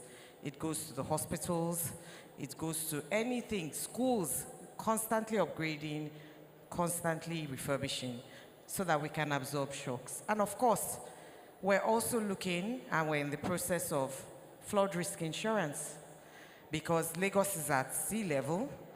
We have to make sure that the coastal communities, as the sea level continues to rise year on year, that they are taken care of. And hopefully before the end of this year, we'll have good news for Lagosians on that. So those are some of the things that the state does to ensure resilience. Thank you. Thank you. GM. The big question in the room is safety. Forward looking now, what are the steps that the agency is taking to prevent what we've experienced, some of the issues we've been experienced? It comes back to the regulation part of things. Those who build and those who are qualified to do the supervision. So what are we looking at going forward?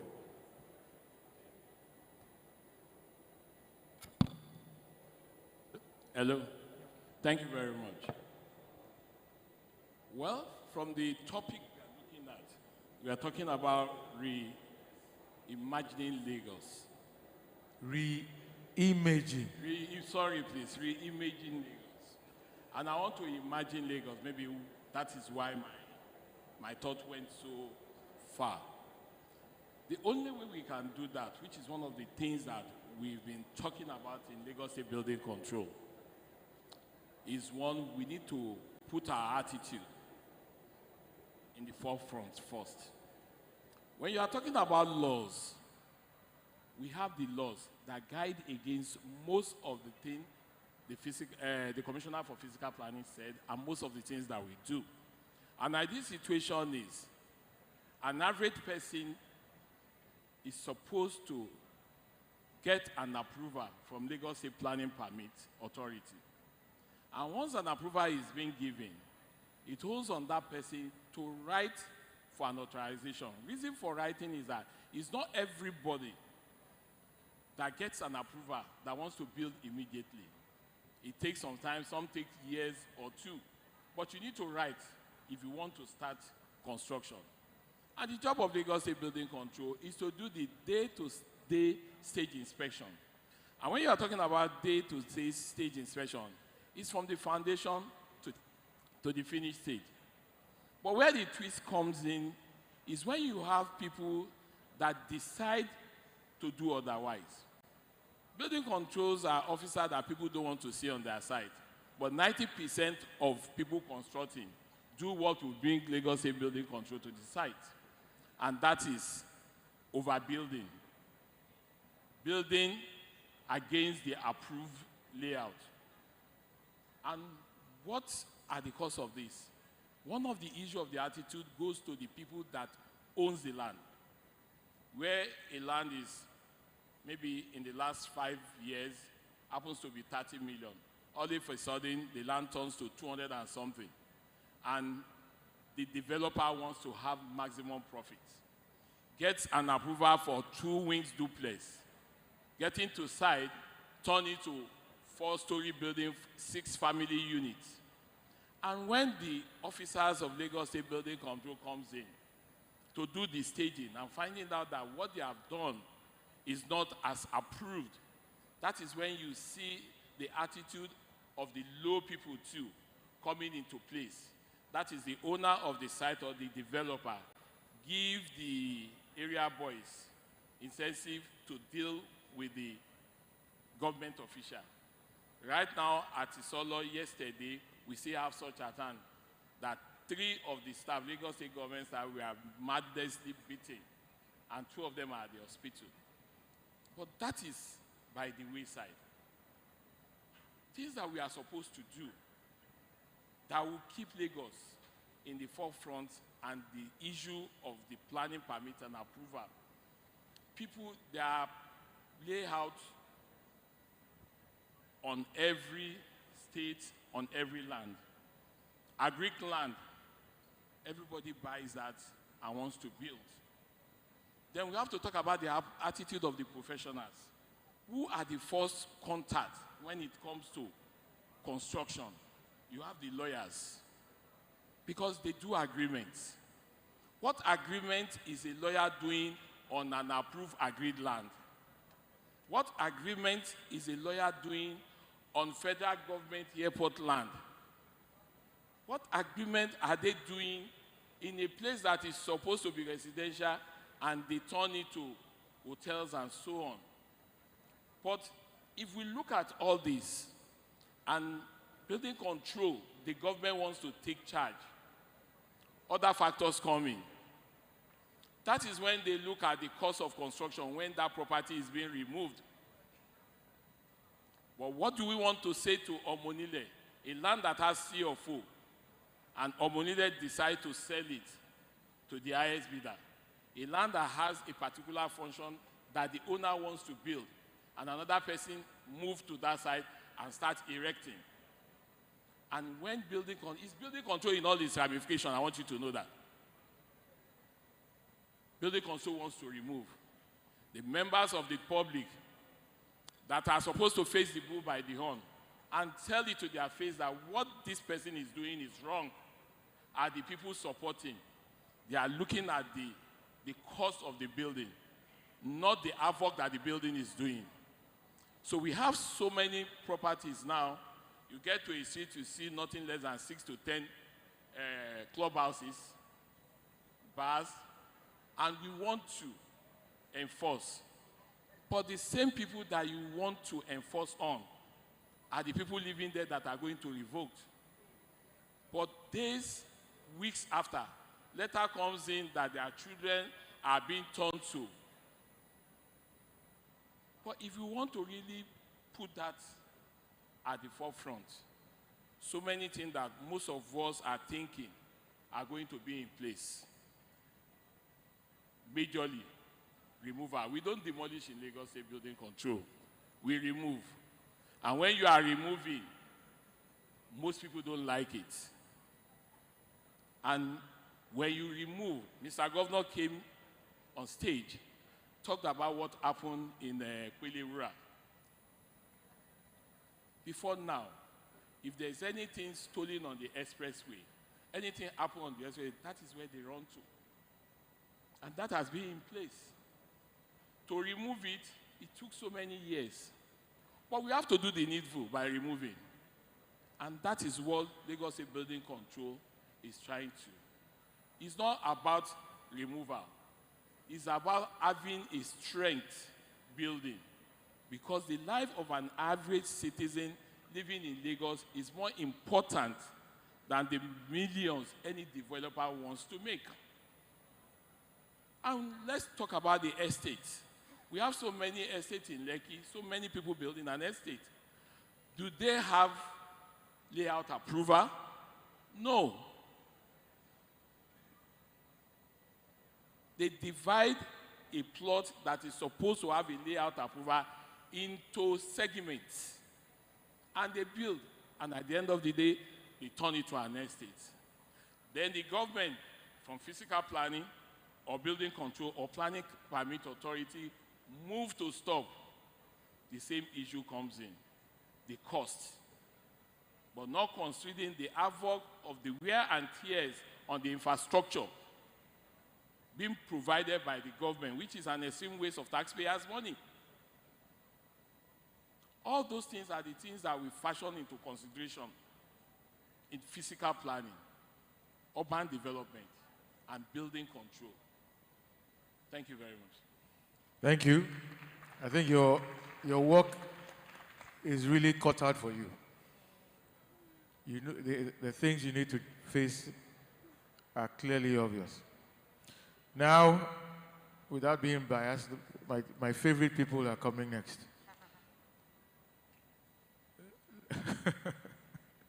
Lands Bureau, you hold the capital of everyone in your hands. How do we release this the challenge is obvious. People want to buy, people want to own. Two different things. If we buy without title, I don't own. How do we make sure that we move through these processes as quickly as possible? And how do we deal with the challenges that you face yourself in making sure this happens? Thank you, Mr. Moderator. Good afternoon, everybody. It's pretty clear in Lagos that land is our valued asset, and the administration of land should be well thought out and well planned. Let's have the mic close to you. Okay, so I always advise people when they come to our office that the first thing you need to do when you want to buy a land is ask for the title. If you don't ask for the title to that land, ab initio, you are running into a problem. And of course, anybody coming willing to send land to you will tell you, I have a title. But the best place for you to confirm such title is Lands Bureau. And when you come to Lands Bureau, we will be able to tell you, based on the survey you are probably providing, if you've got one, that this land is already a committed land. This land is already an acquired land. This land is already an agric land.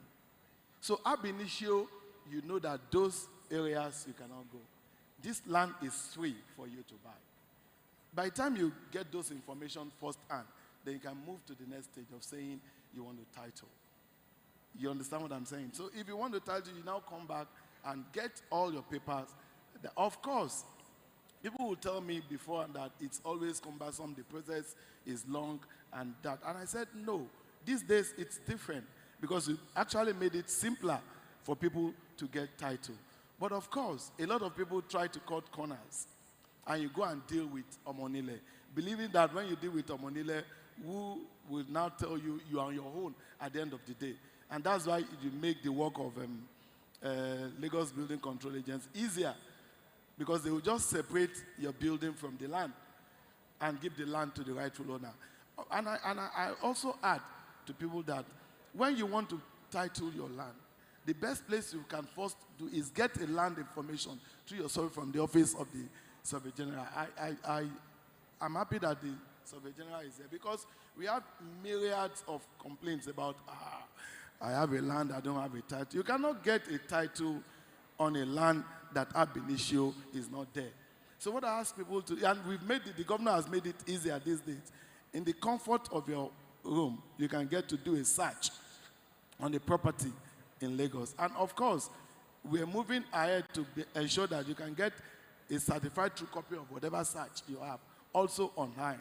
So moving forward, we're working very well with Redan. The executive of Redan these days are compliant. And I want to ask members there to please listen to the executive because they are working right together with us. And another way forward to which you can get the right title is also we are going to people to do stakeholders meeting. You understand? We ensure that we go to communities to sensitize them about the fact that, look, you cannot just go to government land and believe that you will build without title, and at the end of the day, you're coming to say you want the title for the land after you've already committed an error. And lastly, a lot of them, like we did at the last stakeholders meeting, like we informed them, you are holding our land and speculating with it, believing that you have a PSDP approval. We are also, just for information, I wouldn't know if time will permit me to let them know that now we are assessing most of the letters you have in your hand.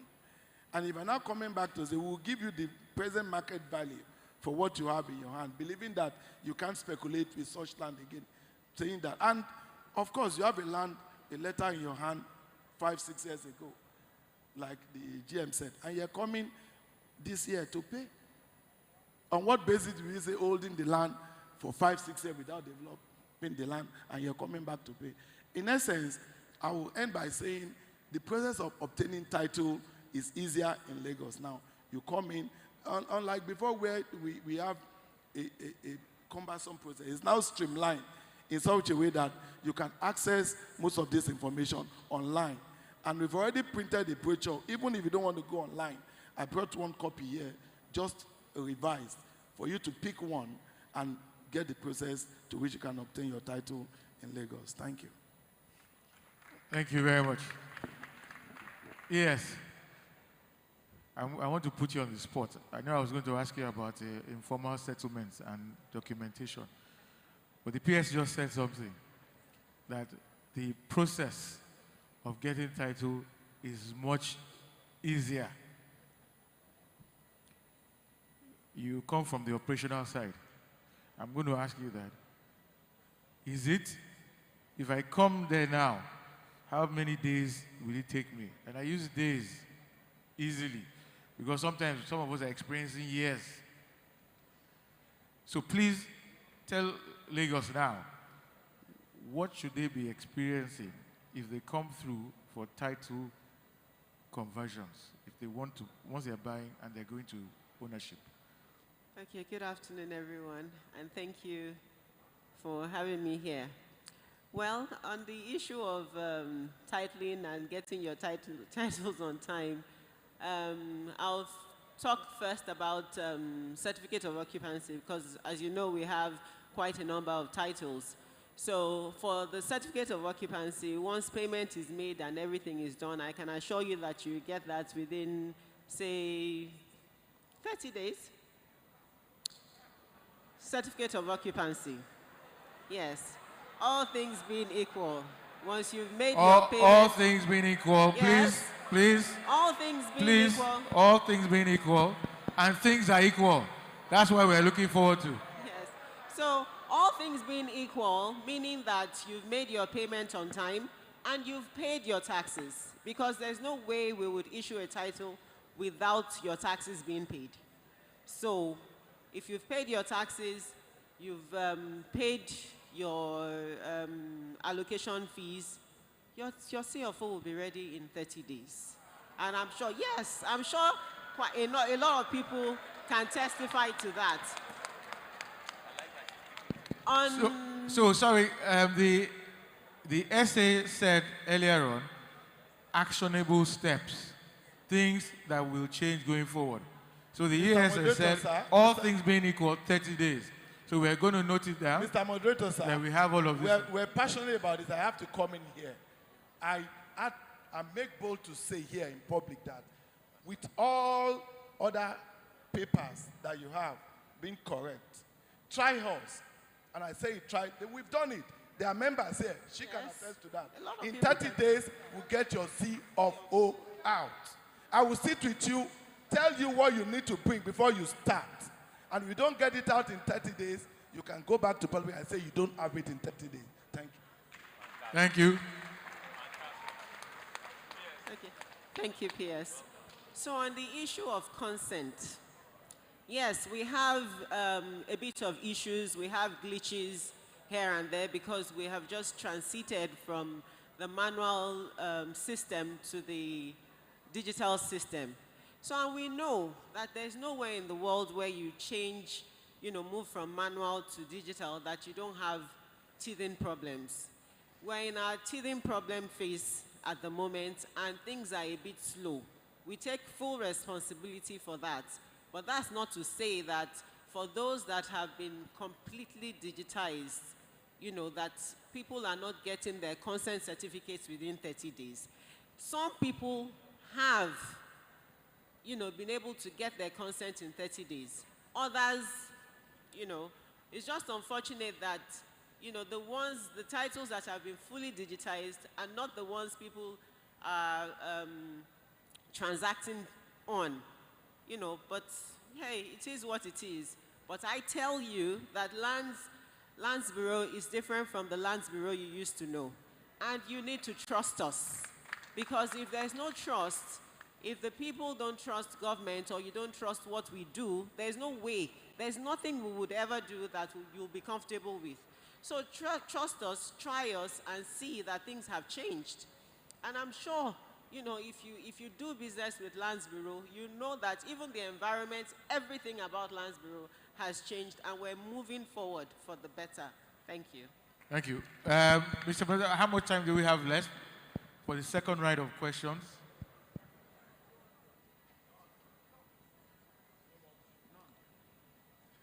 How many? 5. So we have to go very quickly with this second round. Now, I'm very happy you said the last word. Trust us. And I think moving forward with reimagining Lagos, that's a factor, a big factor in what needs to happen. So for my second round of questions, I would ask Honorable Commissioner, you've heard the bold statement made by Lands Bureau. One challenge basically also is for approvals. Everybody's lost. How do we trust that system? How do we bring the people back in knowing that once they leave your office, they are assured? Yeah, thank you very much. So we have 5 minutes left. Okay, so as quickly as possible. As quickly Thank as you. possible. Good enough. We have stakeholders in the built environment here. We really need to thank the governor for the effort and support that he gave us on the amnesty, because I did a lot of background study, and I will not want to disclose the percentages openly of virtually all the states in Nigeria in terms of percentage of compliance. But in Lagos, it's very, very low, very, very low. And that was why we went into the amnesty, which the governor granted, and with so much extension. And quite frankly, I must thank the populace, because they're responding very, very positively and very well. And I did thank you very much for that. However, the challenge has been that some of them will probably need to clear with consent. And we've also appealed to our colleagues in land to also ensure that the processes for consent are shortened, so that, because the starting point for approval is the root of title of that property. However, please, all things being equal, again, for planning approval, we have a 10-day window. But there is a misconception now, because you need to have the tax clearance. Now, what we do now is we even go to the extent of writing and informing them that your documentation, your processes, application are ready. However, you need to present tax clearance. Sometimes there are cases where you need to present drainage clearance.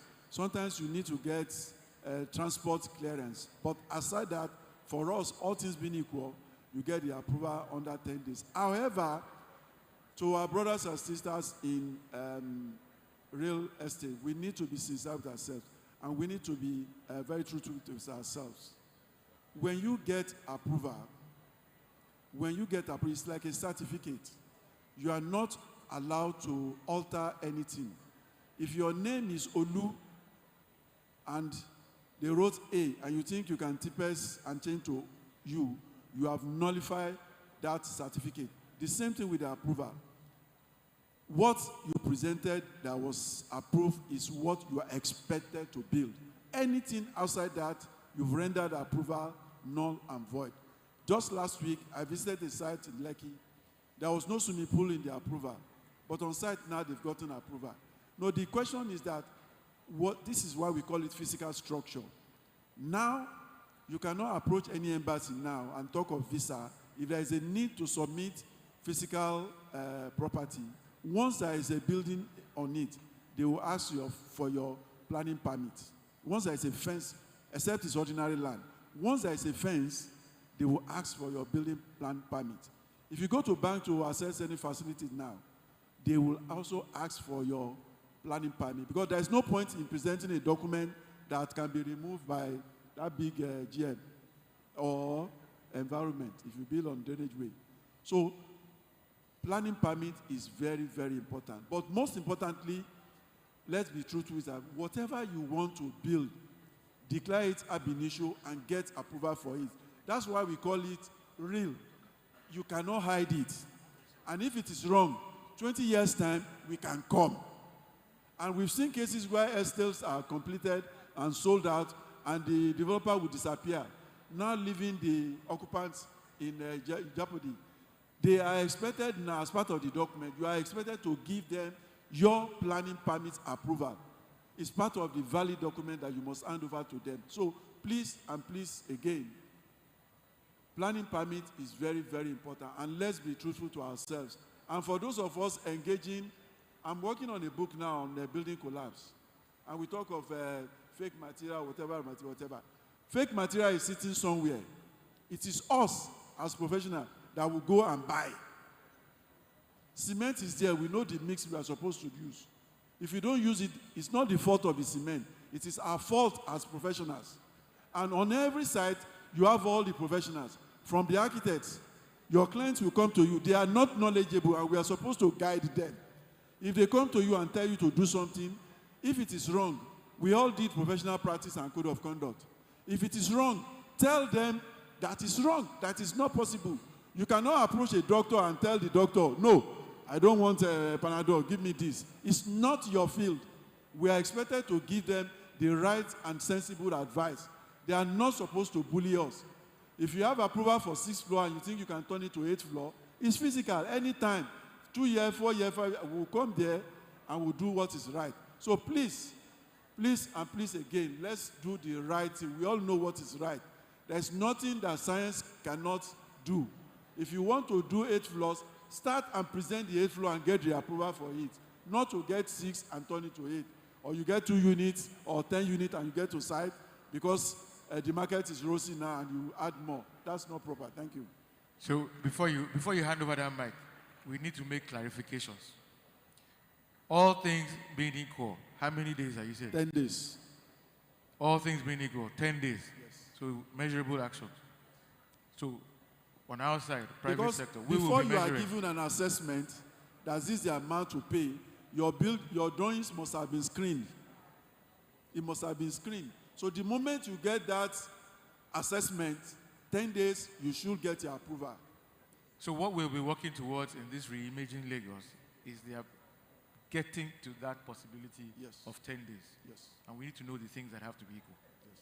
Thank you. So we've taken that. 10 days, 30 days. We're talking of days, not years. So before we go to the waterfront, I want to go to GM. So the commissioner has said it is the fault of the professionals that we go out. But your agency is charged with making sure that the plan of this ministry, as approved, is implemented on site from foundation. How do we prevent that from happening and bringing the trust back to making sure that it doesn't occur? Because you are the one supervising. The professionals come and watch. We're not engaged. It's your agency. Thank you very much. You know, Lagos State Building Control is filled with professionals in all this ramification. And I want you to know, we are working on professionals from outside, working with Lagos State Building Control. We call it CAP. It's Satisfied Accredited Program, which is what we are working on. There is another that is out, which Harvard closed about a week or 2 ago. We've gotten over 250 professionals that have applied. Very soon we are going to open the bill. We saw the whole thing out. And between the second week of January, the program will start running next year. And why we did that is because Lagos government cannot do it alone. And the manpower is not there. So we have the professionals, architects, structural engineers, electrical, mechanical, builders, the core professionals that are extremely very important in the built environment to come together as one and take up the supervisory role of building construction outside. With that, every other thing will be made simple. Be that as this may, you know, when the PS land said the CFO comes out in 10 days and everybody like how and what the commissioner said, it still boils down to what I said. The problem is the attitude. You found out that most of those people that shouted no are people that run through the third party. Because when they submit an application, the person they gave the application to, even planning permit, is running about 3 different project. And they tell them that the survey is not good.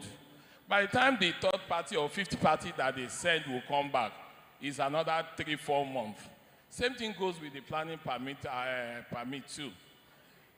But if we all travel abroad and we want to get things done, that is when you know that when you go to Mr. Mark, your project will be done. Ask some of these people that are saying this, that who is the PS or the ES of land? Most of them don't even know the way to lands. Most of them don't know the way to planning permit. And the Lagos State government has made it very easy. We have officers in all the 57 LCDA, both planning permits and building control. So there is nothing that you need in relation to construction or built environment that you cannot get very close to your environment. You don't need to come to Alausa to get an adequate information. Thank you. Thank you. Now, I've been told to shut down, but we would have half a minute to round up from each of our panelists. I will start from waterfront and infrastructure, but again, telling us on the infrastructure challenges and how to met. Half a minute. How fair is that? Well, Mr. Bajola is somewhere behind, looking at me. Well, for example, we continue to look at how do we move from where we are to where we want to be. I'll take, for example, the pontoons for jetties, the quality of jetties we're building. We need to get closer. Oh, it sounds, the quality of jetties we're building, the pontoons we're using, the specifications are things that we're very particular about. The designs, everything, we're moving completely from where we used to be to where we want to be as regards infrastructure. So, is there a master plan for the waterfront? But do you have a master plan? Oh yes, there is a master plan for waterfront infrastructure. Of course, it keeps getting distorted with illegal and unapproved reclamation and things. And that's why come next year, we'd have to come up with tougher sanctions. There are a lot of people who extend on water and find some loopholes in government policy, which we have identified and plugged. We're now working directly with the Lands Bureau to make sure that those areas like in Banana, Parkview, and those areas with those funny extension works are not going on. They keep redefining the alignment, and we can't continue to do that. Thank you very much. I think the master plan will solve some of this once we have possession of that information. Absolutely. SDG. Yes. Half a minute. Okay, so Lagos is 24 million people, estimated 600,000 coming into Lagos every year. So we need to be extremely strict with planning. Our rules and regulations must be followed. In being resilient, Lagos wants to be an efficient city, an enterprise city, and an inclusive city. But there are a couple of things that I've not heard here today. Lagos needs to be greener. We're talking about buildings. I would like us to be more conscious of our ratios. What is the ratio of the built to the green? And even in the finishings, have we left space for water to go? We're an island, and we need to be a lot stricter with some of these things. And I know that the commissioners will have conversations outside this. For SDG 11, we need to protect the world's cultural and natural heritage. And what that means is our waterways, our channels for water to go, and also our wetlands. They must remain wetlands. And finally, we are supposed to have safe, inclusive, green public spaces. It's part of urban planning, it's part of resilience, and these are the things that lead to better outcomes for us as human beings. Thank you. Thank you. Very, very good point. HT planning. That point is very important. Data-wise, I cannot point to a green area in Lagos. Public space, there is none. So that master plan needs to bring this back. And I think that's one action point needs to be taken away from here today. How do we, by the next time we're here, by next year, let us point to one, public spaces. I will do one of the PS Lands Bureau, where we can probably end this. Data and digital. One of the important things is to know the transactions that are going on land-wise. We know we've digitized the department, the bureau. How will this effectively let us be more aware of what is happening, who owns what, who is doing what, and where are all these issues? Okay, thank you. I was already preparing to give out some key handles and numbers with which realtors and estate developers and builders here can actually go to access information. And I'll have to give it to Mr. Governor, who has really done a lot in assisting us to ensure that you get first-hand information on our site. You can pick up this brochure in Landsborough, but I'm just going to give you some handles where, and this is like, people will tell you, this is what I get on first-hand basis from the people managing it so that we can attend to complaints, you know, requests, searches, and all that. So the first one I'm going to give you, the major one, which is what you just asked, is landsonline.lagostate.gov.ng. So on that, you can as well get all the information. You can do your searches, you can get. And what is important there also is that you can track the process of whatever you're doing and get a feedback instantly on that portal. Also, there is an help desk that we've opened, and of course, that's Landsborough at lagostate.gov.ng, which I monitor also, and I get a report on that. Also, we have the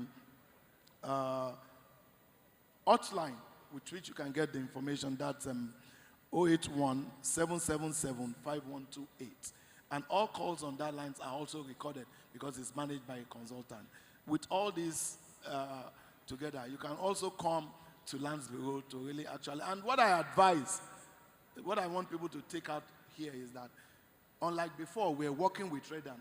I know their executives are here. Please listen to your ESCOs because they actually are relating with us and they can give you what information you need and pass it to us, which is why if you listen to your ESCOs, they will not buy a land that they are not supposed to buy. Thank you. Thank you very much. I think we have come to the end of this panel session. Let me thank all the panelists who have given their time today and answered all the questions that we put to them. We need, okay, yes, I hear you. Can we have those handles, the organizers, please, the handles, land online, put here, and the telephone number as well. Immediately after this session, let us have it on so people can take it on them. It's also there. What pamphlet is that? Yes. So we'll just put it on and you can get it as we go on. Thank you very much. This panel session is now over.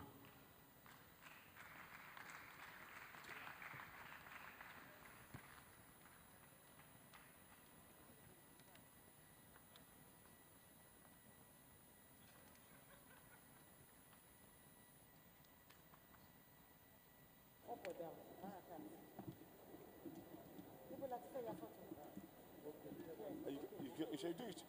Please, quickly, a group session photograph. Quickly, please. And while we're at that, the next two panelists should be getting ready. The essay will join them for the group photograph.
All right, thank you very much. Once again, a big round of applause for our panelists.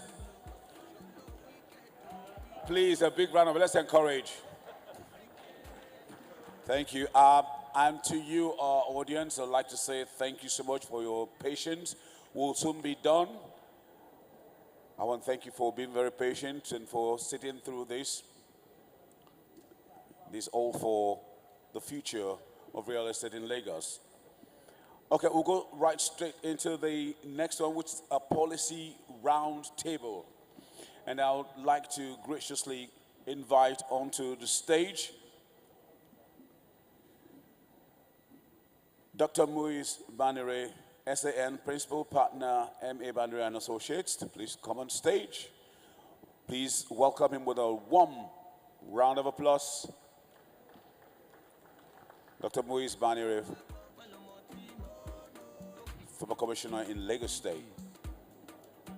And I would also like to call on Mr. Lawal Pedro, SAN, Honorable Commissioner for Justice and Attorney General of Lagos State, to please join us.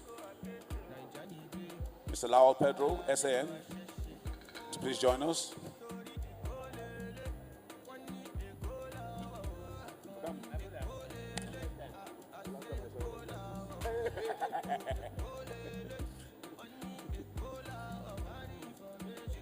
I'd like to also call on Mr. Tony Aspakolawole, Chairman, Redan, Lagos.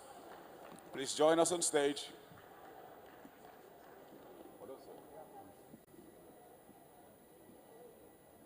Surveyor Ayomikun Adeshina, Surveyor General, Lagos State, please join us.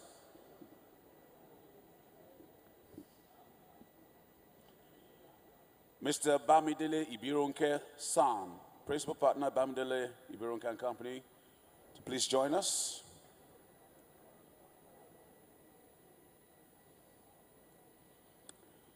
Dr. Lolade Abuta, GMD Gracious Group, so please join us.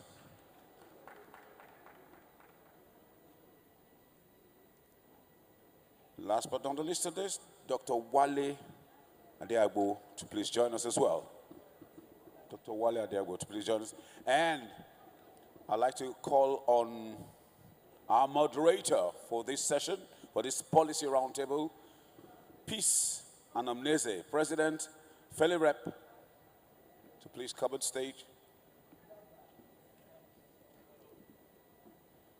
Thank you very much.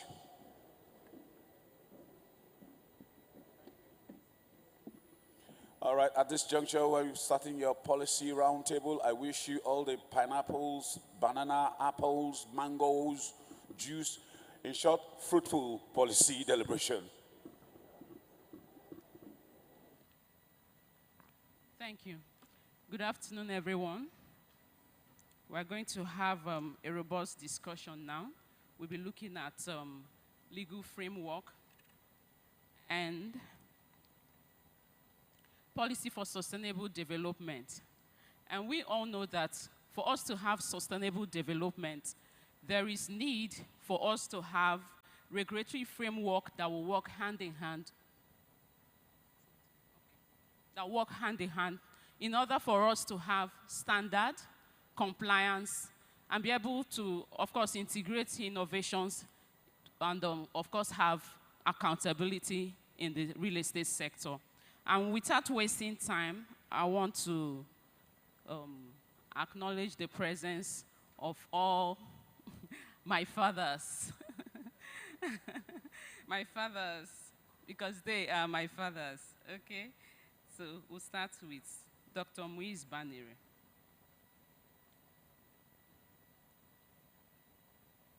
Hello, sir. You've been in the real estate sector and you have written several books.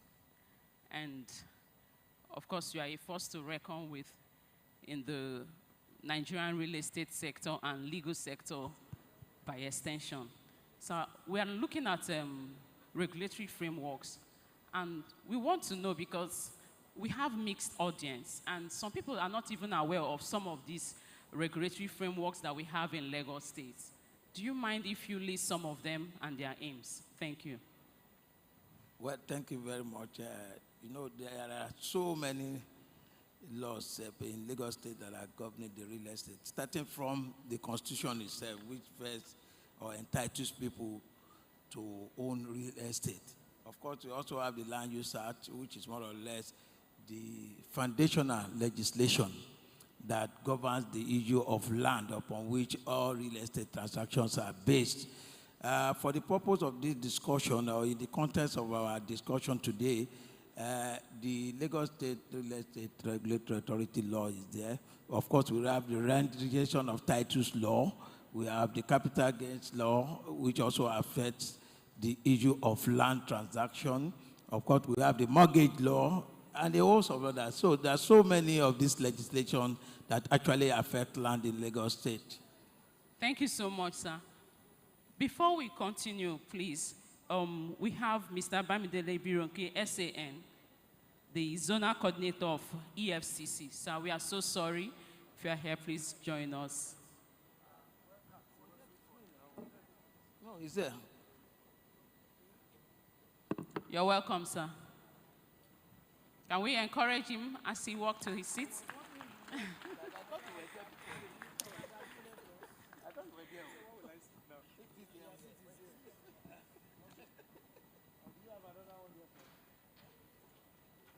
Okay.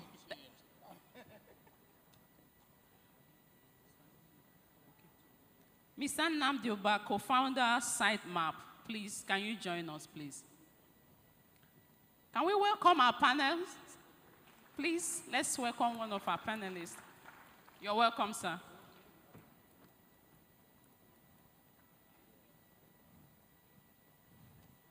Thank you so much.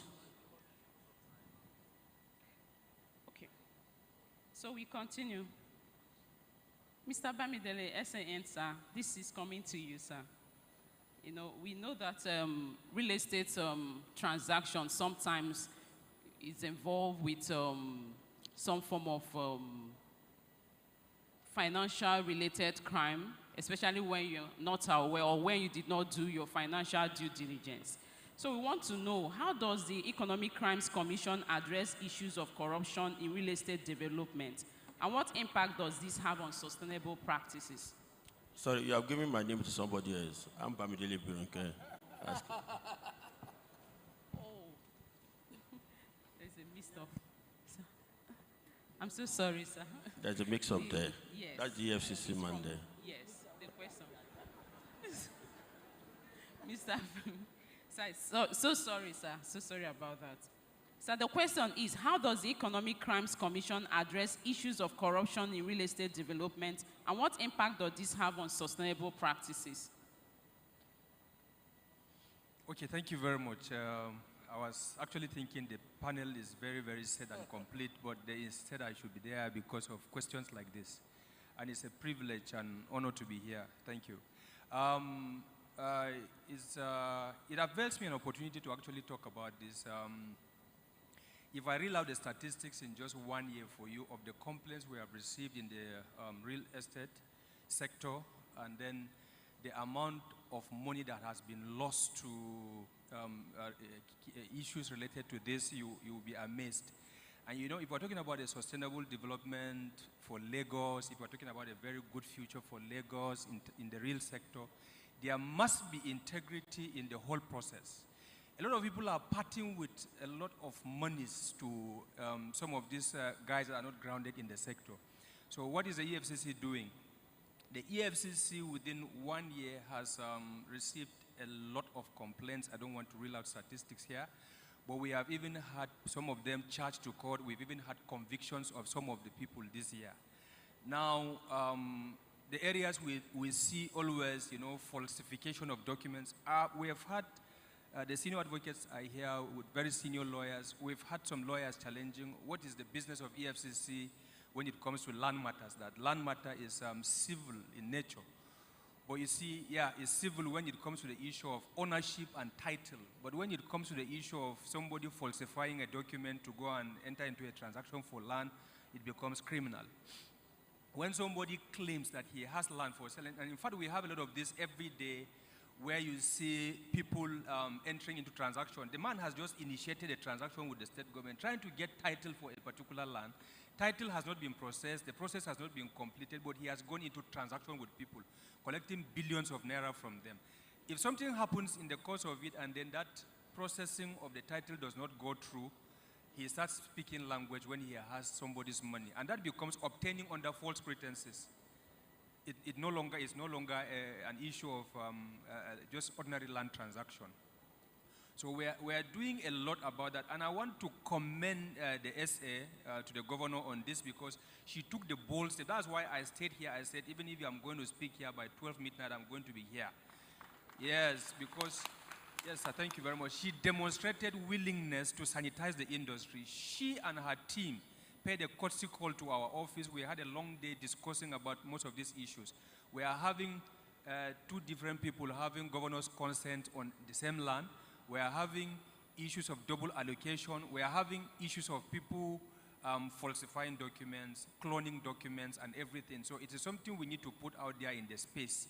So it's a privilege to be here, and we are going to work together with them. The other time we agreed with her that all of those issues are just civil, where it's just a failed transaction between parties and it's not criminal. We are going to push those kind of cases to them to reconcile at that level. But the one that has to do with criminality, gentlemen, we can never be blackmailed. We will continue to do what we have to do to make sure that we support Lagos to achieve that sustainable development that we desire. We will not back down on that. Thank you very much. Thank you. Thank you so much, sir. One more question for you because we have just 20 minutes. So, what role does the Commission play in ensuring compliance with the Sustainable Development Regulations, and how can interagency collaboration enhance these efforts? Okay, so interagency collaboration is just what I just commended our wonderful SA now. That is the step she took to come to the EFCC to collaborate with the law enforcement agency to achieve that, and that was why I took time to commend her seriously on that.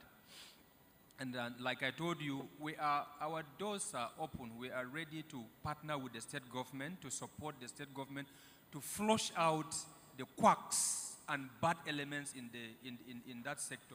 Do you know, yes, do you know, please sir, if you want to clap, clap. How would you feel if all you worked for and you desire to have a house for yourself in Lagos, and you gathered everything you have, and then somebody tells you that, yeah, I can help you do this. There are people that are coming from abroad, they want to settle down in Lagos here. There are citizens of the state, there are prospective settlers who are coming in, and you bring in investment, and then the investment goes down the drain. We have issues of omoniles, also we are battling with that, where you have a certificate of occupancy for a property in Lagos, and then you go to that place to commence development, and then omoniles will appear there and chase you away that the land does not belong to you. As if they are rendering the power of government impotent. And that cannot be allowed to fester. If we do that, there will be no integrity in the process. The development and that sustainable development that we desire for Lagos, that we're hailing the governor and his team for what he is doing. So the government cannot allow those kind of people to hijack the process and make it terrible like that.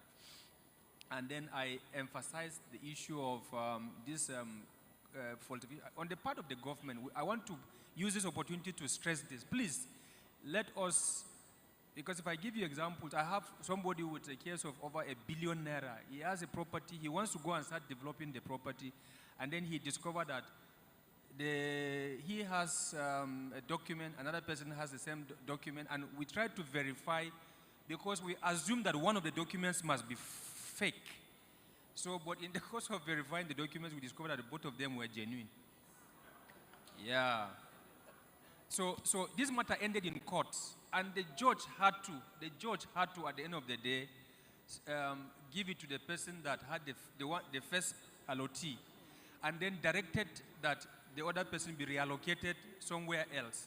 Now, this is where internally we have to also sanitize the processes to ensure that this does not happen within the system. That is on the part of government.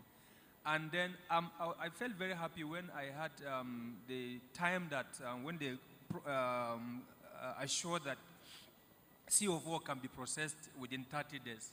Because if you are talking about sustainable development and if you are talking about people to have integrity, to have confidence in the process, to invest in Lagos, then that aspect of ease of doing business must be reviewed. So saying that is a very, very big one for prospective investors in the real estate in Lagos. So for us in EFCC, we are ready and willing and ever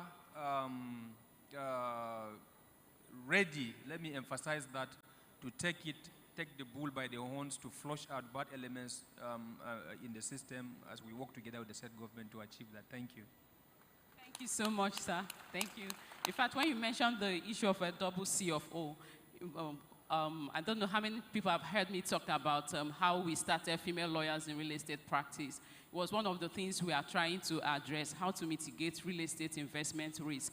Because we bought a property sometime 2013, and then we discovered there were double CFOs. And at the point we bought, we've already conducted search at the lands, everything was looking fine, and then we proceeded to make an initial payment of 100 million. And after initial payment, and then we took over the property, demolished, that's when the other party showed interest and said, no, this property is under litigation. And by the time judgment was given, it was given against the family where we bought from. And we lost because they too lost. And this issue must be very, very visited, and I don't know what lands are doing about it. So because of that, I want to ask the next question to Mr. Bamidele, learned SAN, sir. How can legal professionals advocate for more sustainable real estate practices and ensure that regulatory frameworks are both robust and flexible enough to accommodate innovation in this sector? Thank you, sir. Thank you so much. Good afternoon, everyone. Permit me to stand on existing protocols. I will quickly say that the laws that we have in place are quite adequate. I think the major problem that we have is enforcement. We have a lot of issues with enforcement. If we can, there are so many laws in Lagos State, even the laws, look at the planning authority law. The federal tried to contest it with us, and we went to court. The Lagos people are very enlightened, and they are ready to fight for their rights. That's why you have AG Lagos State and AG Federation. They fought it out, and planning became the exclusive duty of Lagos State, of states. In fact, Lagos State won on behalf of all other states. So even if the land belongs to the federal government, it means that the state will be the one to superintend over the planning of that state. So as I said, the laws are many. What we need to do, the laws have covered the field. What we need to do is proper implementation of the law. And I also think that the penalties are not that stiff. If you have steep penalties, people will fall in line. If you look at this Lagos State Real Estate Regulation Authority law, there is a punishment for people failing to register. I can assure you that I'm not aware that anybody has been punished for not registering. Nobody has been fined for not registering under this law. Look at tenancy law of Lagos State also. It says that you don't pay more than 1 year to any landlord. If you pay more than 1 year, you go to jail, you pay fines, or both.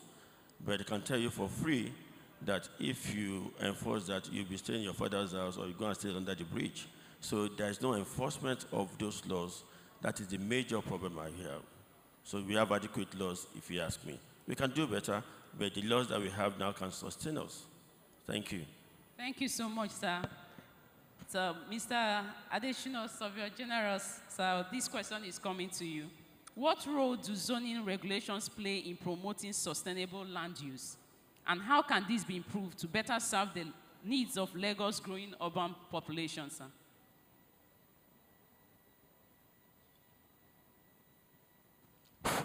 Okay, good afternoon all.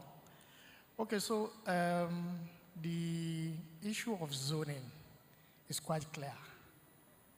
and it's an advisory as to what can be where. Now, when a plan is prepared of a particular community, the zoning is to give advice to would-be investors or those that will develop of what kind of development can be put in different areas. For instance, residential, commercial, agric, and a whole lot of other uses. So this is what has been projected and planned to ensure that you have a sane community.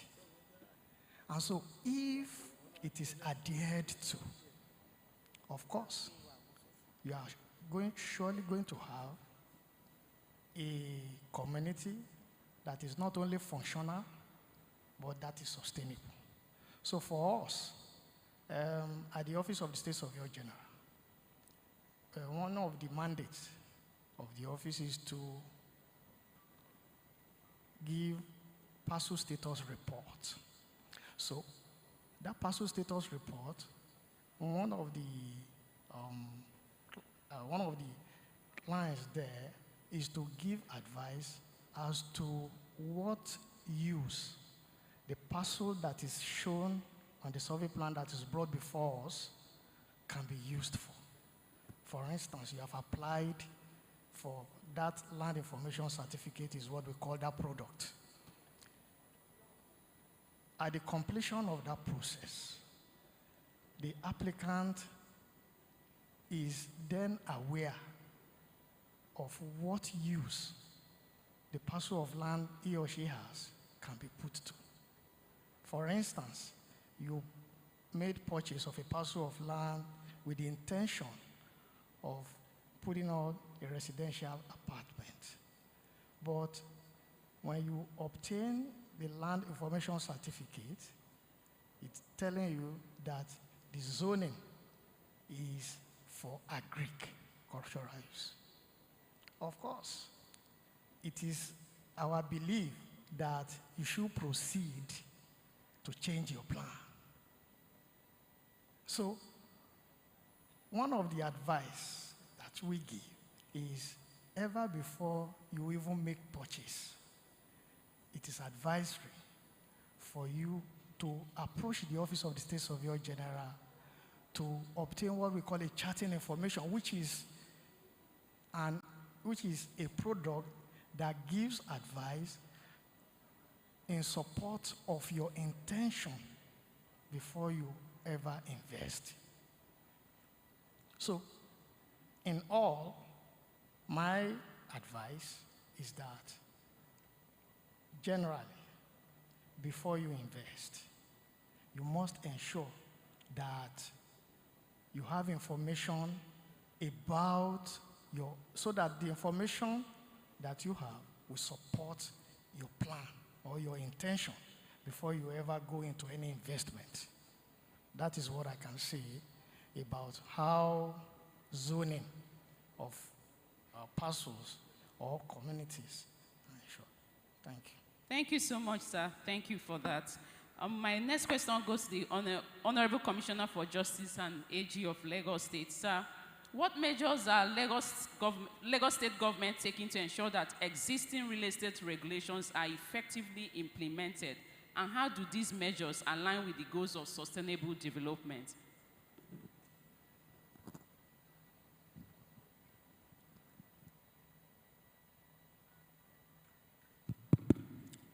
Thank you very much. Good afternoon, everybody again. Well, I can tell you that apart from the various laws that have been rolled out, the enforcement aspect of it, starting from the developers, estate agents, that in their own rank have decided to be fraudulent and to defraud. For the record, which I can just give you some snippets, we have already been prosecuted some of the defaulters of our laws. In the case of State Teslim Idowu Alabi, he was succeeded in collecting over 52 million from 215 prospective tenants for property located in Ketu. We have another being prosecuted. Is the case of Muftau Ishola and others. They succeeded in defrauding people over 43 million. 43 million over 150 prospective tenants for 14 apartments somewhere in Shango Tedo. And of course, we have another about 2.5 million over 129 prospective tenants. That's Abayomi Husseini. That is just to let you know that the enforcement in that respect is ongoing. Now, on the civil aspect, which has been mentioned, issue of registration of our estate, every participant in real estate should actually have registration. And their registration, there must be adequate sanction for failure to register and you now engage in estate transaction. And I can say the tenancy law of the state is being tinkered with already. Very soon, I hope the chairman is still here, House Committee on Housing, so that when we get there, we can quickly get it amended to ensure that all estate agents, for you to get involved in estate, in tenancy transaction, you must be registered. If you are not registered, there's penalty. It has now been provided in the law. How much you are able to take or charge as your commission. The maximum you can charge will also be provided.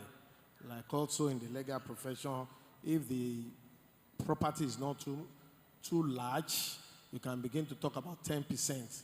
But where your 10% is going to be going to 1 billion, then you can negotiate to 5%, 2.5%, things like that. So those are part of the things for the enforcement. But for me, for purpose of promoting sustainable estate development, there's a need for us to attach more importance to environmental impact assessment for developers. There's also need for adherence to zoning, like I've been said, and of course, the land use that you put. If there's adherence, we have less problem. And because this one will prevent overdevelopment and congestion. And of course, for sustainable development, we also need to have in place provisions to tackle housing deficits, which has been spoken about today, and of course, to address what I refer to as landlord's nightmare in the states, in which a landlord will be unable to recover possession of his property for 5 years, and the matter will be in court. And I think I can tell you the state government is already also working. It's part of what we are working on in tenancy law to ensure that litigation in tenancy dispute should not last more than 3 to 6 months in our courts, and any appeal by a tenant in respect of any judgment against him, well, you have a right of appeal, but it will be without prejudice to the continued payment of rents, without which your right of appeal cannot be activated. These are part of the things we are putting on. And this is to encourage both local and foreign investors to invest more in the housing sector. Because now you can hardly have developers who wants to be collecting monthly rents or even yearly rent. They would rather prefer to buy and sell off. Buy or, or give out a lease of not less than 5 years, 10 years. How can the poor and the less privileged earning monthly salary? That's why they say there's housing deficit. I could say go to Keja GRA. There are so many houses there, unoccupied. Apart from, let's put aside maybe some people using housing to do money laundering. But even if it is doing money laundering, let it be occupied. But where the owner, the landlord, will not be sure that if he collects 1 year rent, the following year, if the tenant fails to pay, where is the guarantee for him that he will be able to recover his rent? And that is an issue we are already addressing by the new amendment coming to the tenancy law to ensure that when you have even mortgage, when you are assured that within 3 to 6 months, you are out of the court. And even if you are in court, your arrears of rent, you continue to pay until you finish the case. I think the tenant will think twice before playing on the landlord. Thank you. Thank you so much, sir. Thank you for taking time to take us through the measures. And I'm so happy about what you said about the incoming tenancy law. We're expecting that because there is need to standardize the system. I launched a book yesterday, Reimagining Real Estate Landscape in the contemporary Nigerian market. And one of the chapters I discussed about reimagining real estate agency in Nigeria. You will see somebody who will lose a job today, somebody that is in banking sector or another sector, or unconnected with real estate. And tomorrow the person will pride himself as a real estate consultant. They cannot tell difference between C of O, deed of assignment. They don't even know that receipt is just an evidence of transaction.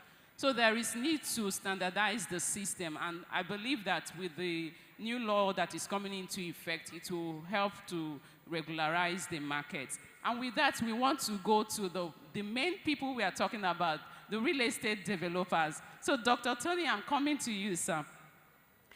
How do you envision collaboration between real estate developers and government regulators to promote sustainable practices? And what role do you believe the private sector plays in this partnership? Thank you. Thank you so much. Thank you, Lagos State. This is a wonderful opportunity for the world to know what we are doing in Lagos State. And Lagos State is being showcased. So for us at Redan, Real Estate Developers Association of Nigeria, founded in 2002 by the government so that we can sensitize the industry. Because if we look at what is going on, so I was telling my co-panelists here that even me, I got into real estate when things was not going on well. I was in telecom. I just discovered that there is a business called real estate, and I said, let me too do the same. But we should not continue like that. The business should be a business that is a reputable one, that it is well organized and it is well structured. Not every Tom, Dick, and Harry just having money. I just come from abroad. You just see, what can I do? I just see real estate business. I say, let me put my money in it. It's more than that. So many people that came into the industry in that way, they have even lost out of it, because if you don't put yourself to learn the trade or everything that needs to be done in the industry, you will get your finger burnt. So many of us have lost over $1 billion doing real estate, that if I have learned what I'm supposed to have learned about titling, about doing your due diligence well before going into the business, I would not have lost that money. So what we tell our members is that every one of our members, that everything that government wants us to do as developers, we should pay attention to them. Like this event now, we make sure that all our members, even those that are not here, they are where they are watching it live and making sure they know what they're supposed to do. Because a lot of people want to invest in Nigeria, but because there are just few developers that have this integrity, so many of them will just collect the money, and you will see them, money that is not their own, they will start spending that money, and they will not be able to deliver. Before becoming Redan chairman for Lagos State, I've been to EFCC offices more than 10 times, not because of my company, but because of company that I partner with, that we sold for, that could not deliver. They collect the money, eating the money, they ran to Canada. Some of them have run to America. We cannot even find them. So it's really affecting, it's really alarming. So what I would tell all our members is that we should follow the due process of this business very well. And which we are begging the government to make the business conducive for us. It is said that developers are the architect of the society. So as architect of the society, we need to work with government need to work with us to have a better Lagos. Thank you. Thank you so much. That will take us to the next question. The final question I'll ask our lawyers, our learned SAN. But before then, I just want to say that there is issue of mindset in real estate development, and until we'll address that, a lot of people are money-driven, while very few are value-driven. And when you see someone who is money-driven, that's how the government will approve 5 floors, and then they will go ahead and put 8 floors, 10 floors, 20 floors on a property that can only carry 5 floors. And if we continue like this, you see that a lot of people don't pay attention to human lives. They value money more than human lives, and it should not be so. And if we are able to comply with existing laws, and just like Leonard's SAN said, it's not about not having enough. It's about compliance, it's about monitoring, and it's about enforcement. So with that, I want to ask Leonard SAN, Dr. Baniresa, what are the most significant legal challenges facing real estate developers in Lagos regarding compliance with sustainable development policies? And how can these challenges be addressed?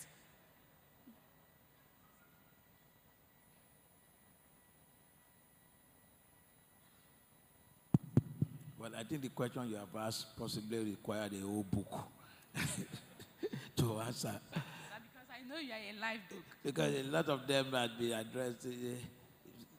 First, look at the issue of access to land. That was interrogated during the last one. Of course, I'm sure most of them will tell you the challenges they have in ascertaining even the title in the first instance. We heard from Mr. Wetcast about what they have discovered on even of multiple CFOs. That is even government. Now imagine the one without government. The kind of title you'll be, so many funny titles. So the problem, the challenge of ascertaining the right or genuine title is one on its own. Secondly, there is the issue of even vesting title.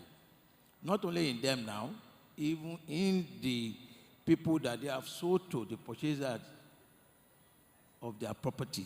That's another challenge. I've seen a lot of instances where people have completed a bought apartment, but ask them for title document, other than purchase receipt, they cannot get title document, thereby making it a dead asset. That's a challenge. We've had also from the last section, of course, the real estate developer will tell you about the challenges of obtaining the development permit. That is equally one that they are confronting. Of course, the recent ones, I'm sure the Rian chairman will tell you that, which is known to all of us, is the challenge of forest fluctuation, the challenge of inflation. All those ones are there that most of them now, if their projections are so much distorted that they are unable to fulfill their obligations again. And that has already created a lot of other challenges for them.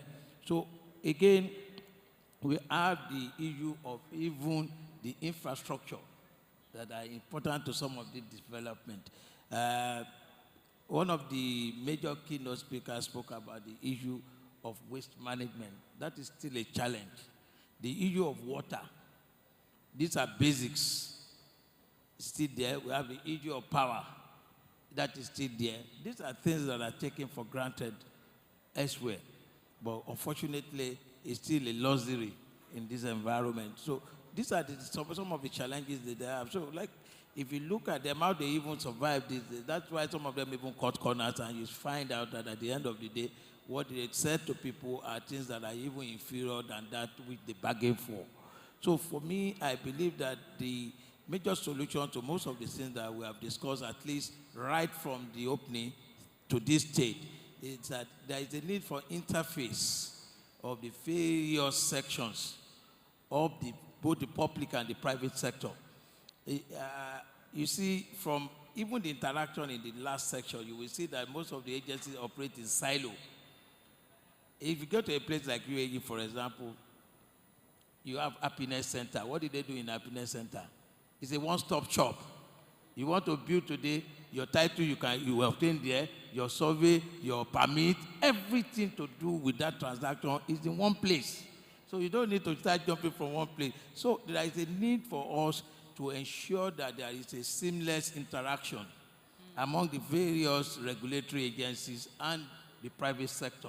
And this is the only way to enhance the situation. Thank you so much, sir. Leonard Ese and Mr. Bamidele, sir. You know, one of the challenges in real estate sector is the issue of family-owned business.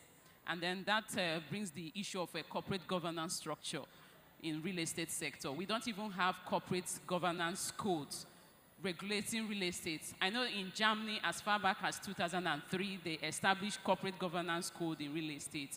And let's look at this. What's your advice? How does this affect sustainability? Because you see a husband and a wife, and then we don't have enough experts on the board, and there is no sustainability, there is no succession planning. What is your advice so that we can have a sustainable development? Thank you, sir.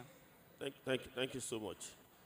Well, it's just most of the time we have quacks doing the business. Anybody can wake up, and just that the developer just said, anybody can wake up one day and say, I want to be a developer, I want to have the money.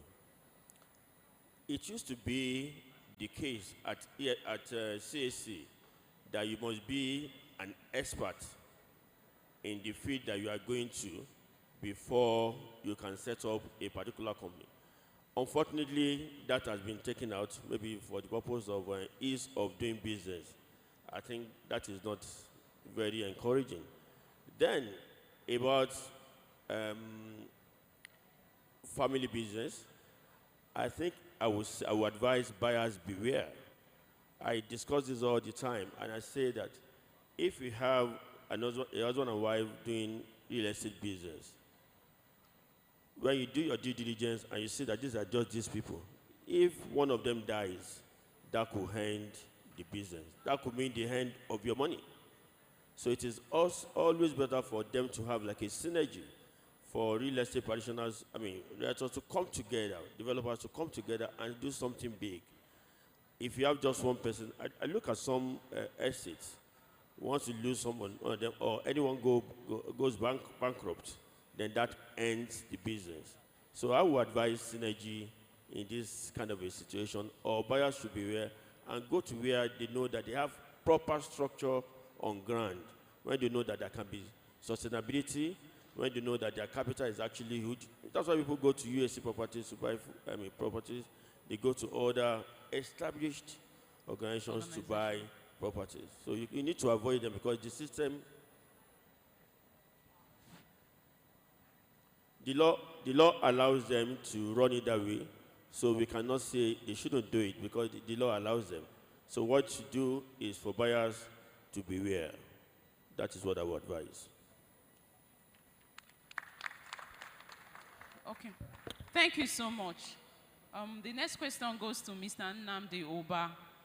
Mr. Nnamdi Oba, what technological innovations in land surveying could be leveraged to enhance compliance with environmental regulations and promote sustainability in real estate development?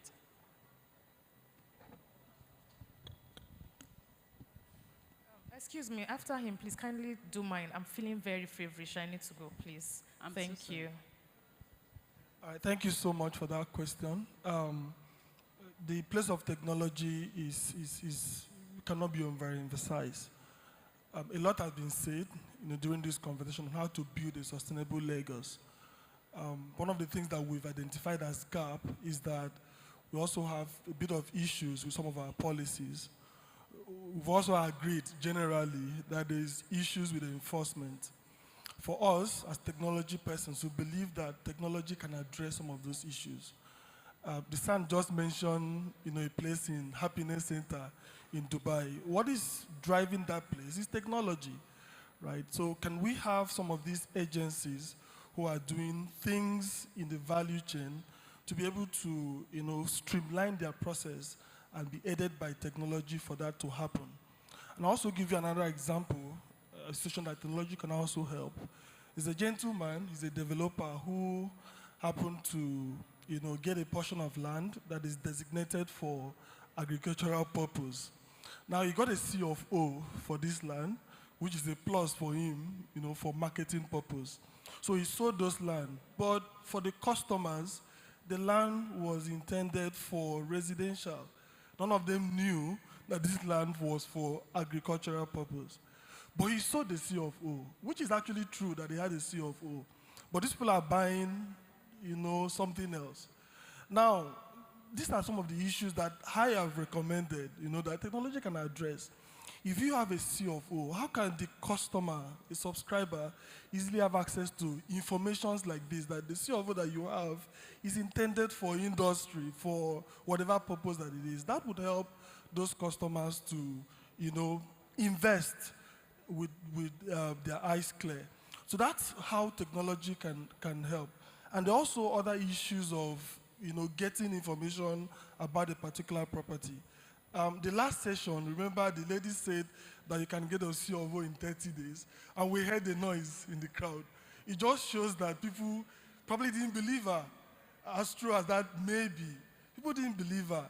So we already have a bias when it comes to going to registry, getting information from that place. So that even some customers are not even ready to take that burden.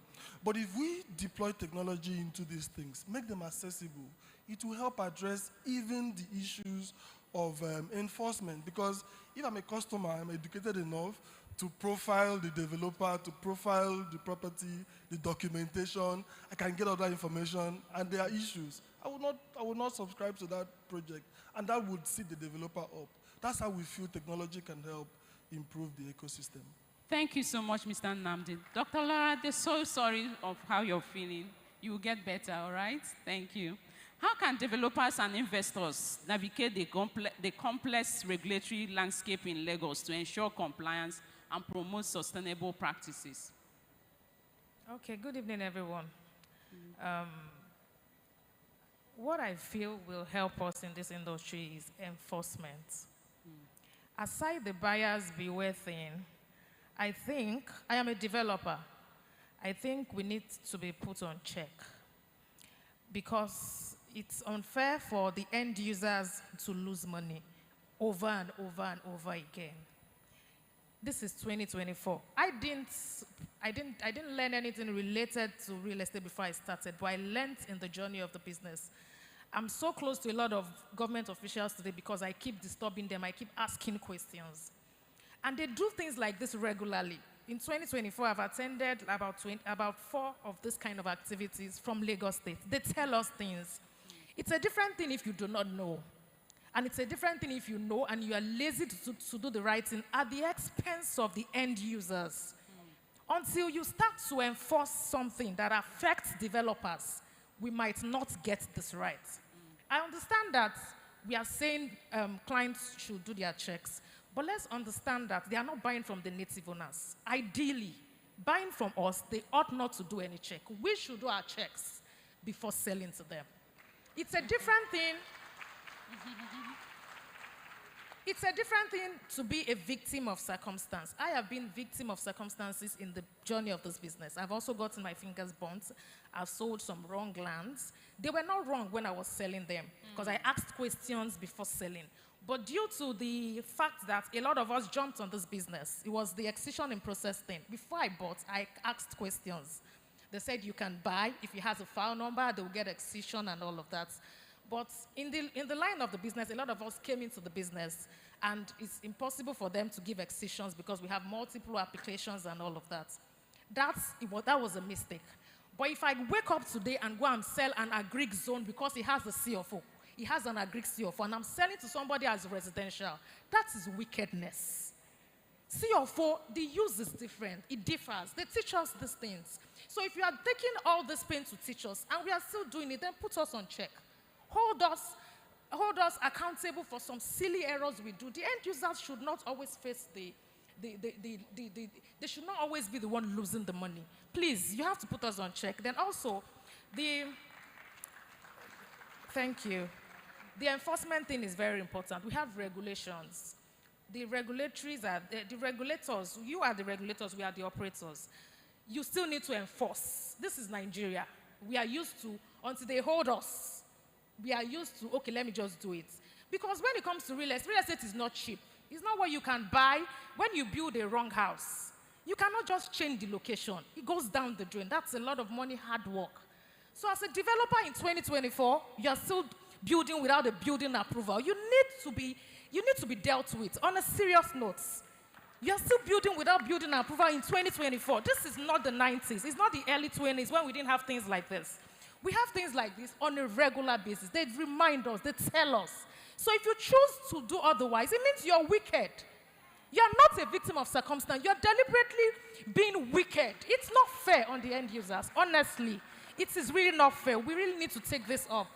Then the government, the Rethinking Lagos thing we had, they talked about helping us put together the ministries. Yes, the ministries are too much. It's like you telling a child, do not eat at your neighbor's house, and you don't give that child food. The child will go and eat there. If you tell us to do all these things and you make it difficult, we will get tired at some point. Make it seamless enough. Be transparent enough. Not that you will go to one ministry, they will tell you A, another ministry will tell you, the stress is much. I get a lot of things done, maybe because I know some regulators, but a lot of developers do not get it done that way. They get tired. A lot of people are on bank loans.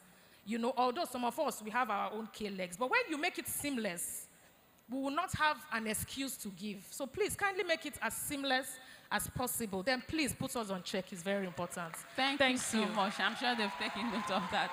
She has spoken the mind of many. I can see a lot of people are clapping. So the final question for you. You are the final person that will take question today. What are some of the key policy priorities that need to be addressed to promote sustainable development in the real estate sector? Thank you very much. I think the starting point, in my view, is that we need to know what we don't know. And it sounds very much like an epistemological question. There's a lot of gray areas as far as policy and regulation is concerned. One of the major challenges with legislation, though, and this is global, not just unique to Nigeria or Lagos, is that legislation at best are static. Policy are much more dynamic. I mean, if you look at the whole ecosystem and the history of real estate, starting from the built environment, that was 1930s, 1940s. And we're still talking about it in Nigeria in 2024. So we are way behind in terms of the currency of our thinking and where the environment within which we live and our existential space is. So a lot of initiatives have emerged post-legislation. So in many cases, the law is attempting to catch up with those thinking. So we have the concept of secure design, dignity by design, building for agility. Our legislation are still not at par with the thinking, the intellectual thinking, if you like, in development and real estate. So what we need to do is to sharpen up on policy more and create more policy instruments that will ensure the currency of legislation. It takes time to change the law. So while we're still polishing the law, I was really pleased to hear that Lagos State is working on tenancy law, for example. Let's have policy in place that will kick in and ensure compliance can be adhered to. And one of the things that the REDAN also needs to do, REDAN needs to be not just a protectionist association. It needs to be self-regulating and also an advocate for good practice. And how do you start that conversation to start? The starting point is to professionalize the agency regime itself. What does it mean to be an agent? What are the requirements and the specification for agency? What are the good practice indicators? What is the code of practice within that operating space? They need to kind of define that. When that is defined, then I need to start to look at a space of education within itself. How do we educate and re-educate ourselves, continuously, professionally developing that particular space? When the bar is risen to a particular level, it will be easier for us, the end users, to engage with that profession, and it'll be easier for the government to start to talk to them in a much more professional, acute way. Because currently, there's very little regard for profession by government agencies. Even though agencies need to be seamless, they need to be cohesive in terms of the interaction, example given by Dr. Banere, but they don't have much regard for the association. So there's a need to up the ante in terms of practice and the standard of practice to match current legislative requirements, to match current market demand, and also to be able to relate to government agency very well. So one of the key things I'd like to drop before we leave is the need to start to think of security impact assessment of our building. It's not just environmental. We know that 37% of global emissions are from building. So building is actually causing a lot of environmental damages, and we're not conscious of that.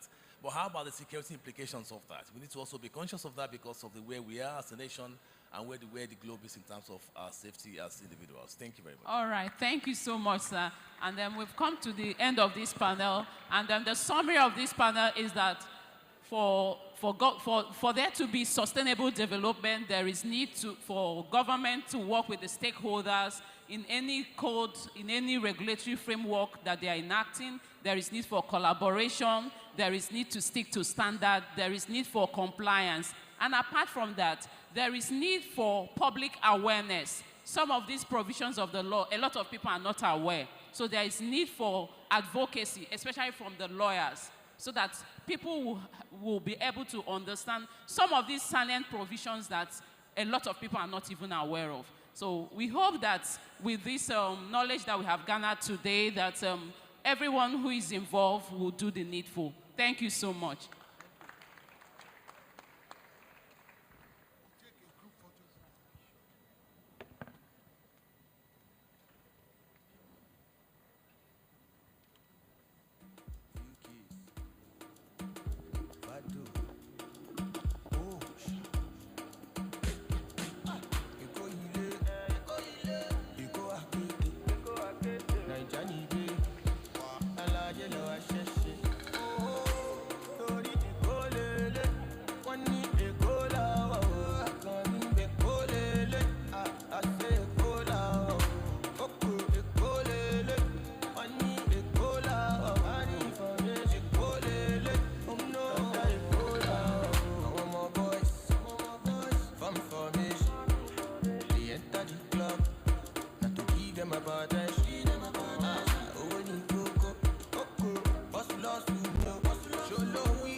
All right, we want to say thank you for your patience. We're almost at the end of this.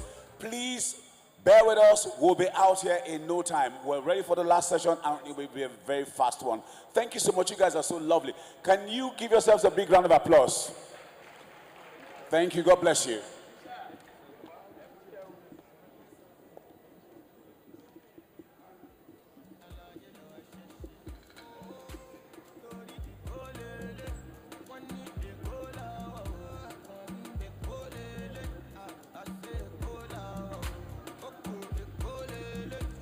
Well, ladies and gentlemen, we want to quickly take the last session for the day.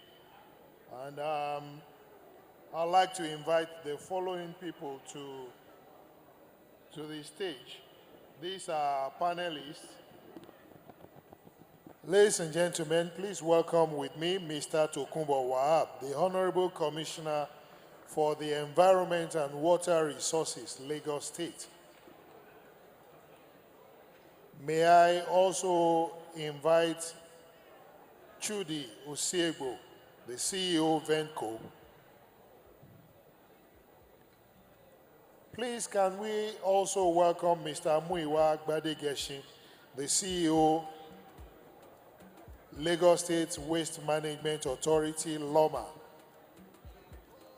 We also have as our panelist, one of our panelists, Mrs. Grace Ofuri, the CEO, Lifeguard International. Also on this team, we have Mrs. Ichechi Okonkwo, the DMD, Netcom Works. Okay, Netcom Oaks. Okay. Sorry. We also have the Director, Regional Master Plan Department, Lagos State, Town Planner Kunle Salami.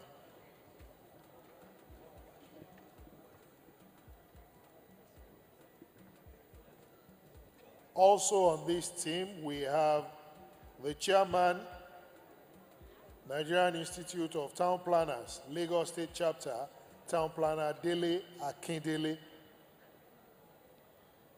And the moderator for this session will be our friend, our brother, Prince Adeni Arumolaron.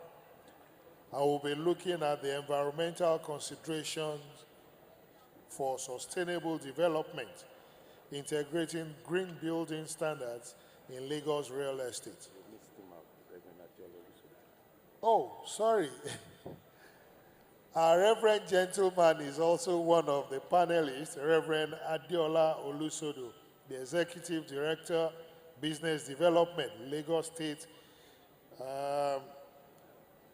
Development Property Corporation, LSDPC.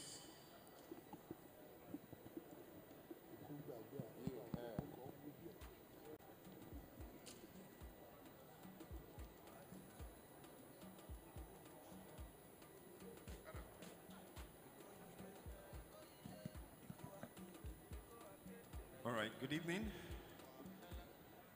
It's interesting, my panel, that they have left the best for the last. Because of what value is that we have all the policies, all the systems, and there is no environment that we have preserved. So before I tell us how we're going to track, we have about 25 minutes. I want us to have at the back of our mind that we're looking at environmental consideration for sustainable development. What you should have at the back of your mind is a win-win situation. That as we invest and we develop in real estate, we should also ensure that we do not degrade the environment. So for GM Loma, I want to give you a heads up. One of the ways we can sustain development is the challenge we have with recyclables. And I know Loma has a lot of challenge trying weekly, monthly to get rid of these things. So I want you to begin to think about how recycling for renewable energy and other uses of those recyclables can help with sustaining the environment and how it can also provide job opportunities for people. Now, I've also passed around to each one of you topics you'll be talking about. Honorable Commissioner, I've given you Mr. Chudi, how you'll be looking at data in applicable terms. Reverend Olusodo in terms of green energy.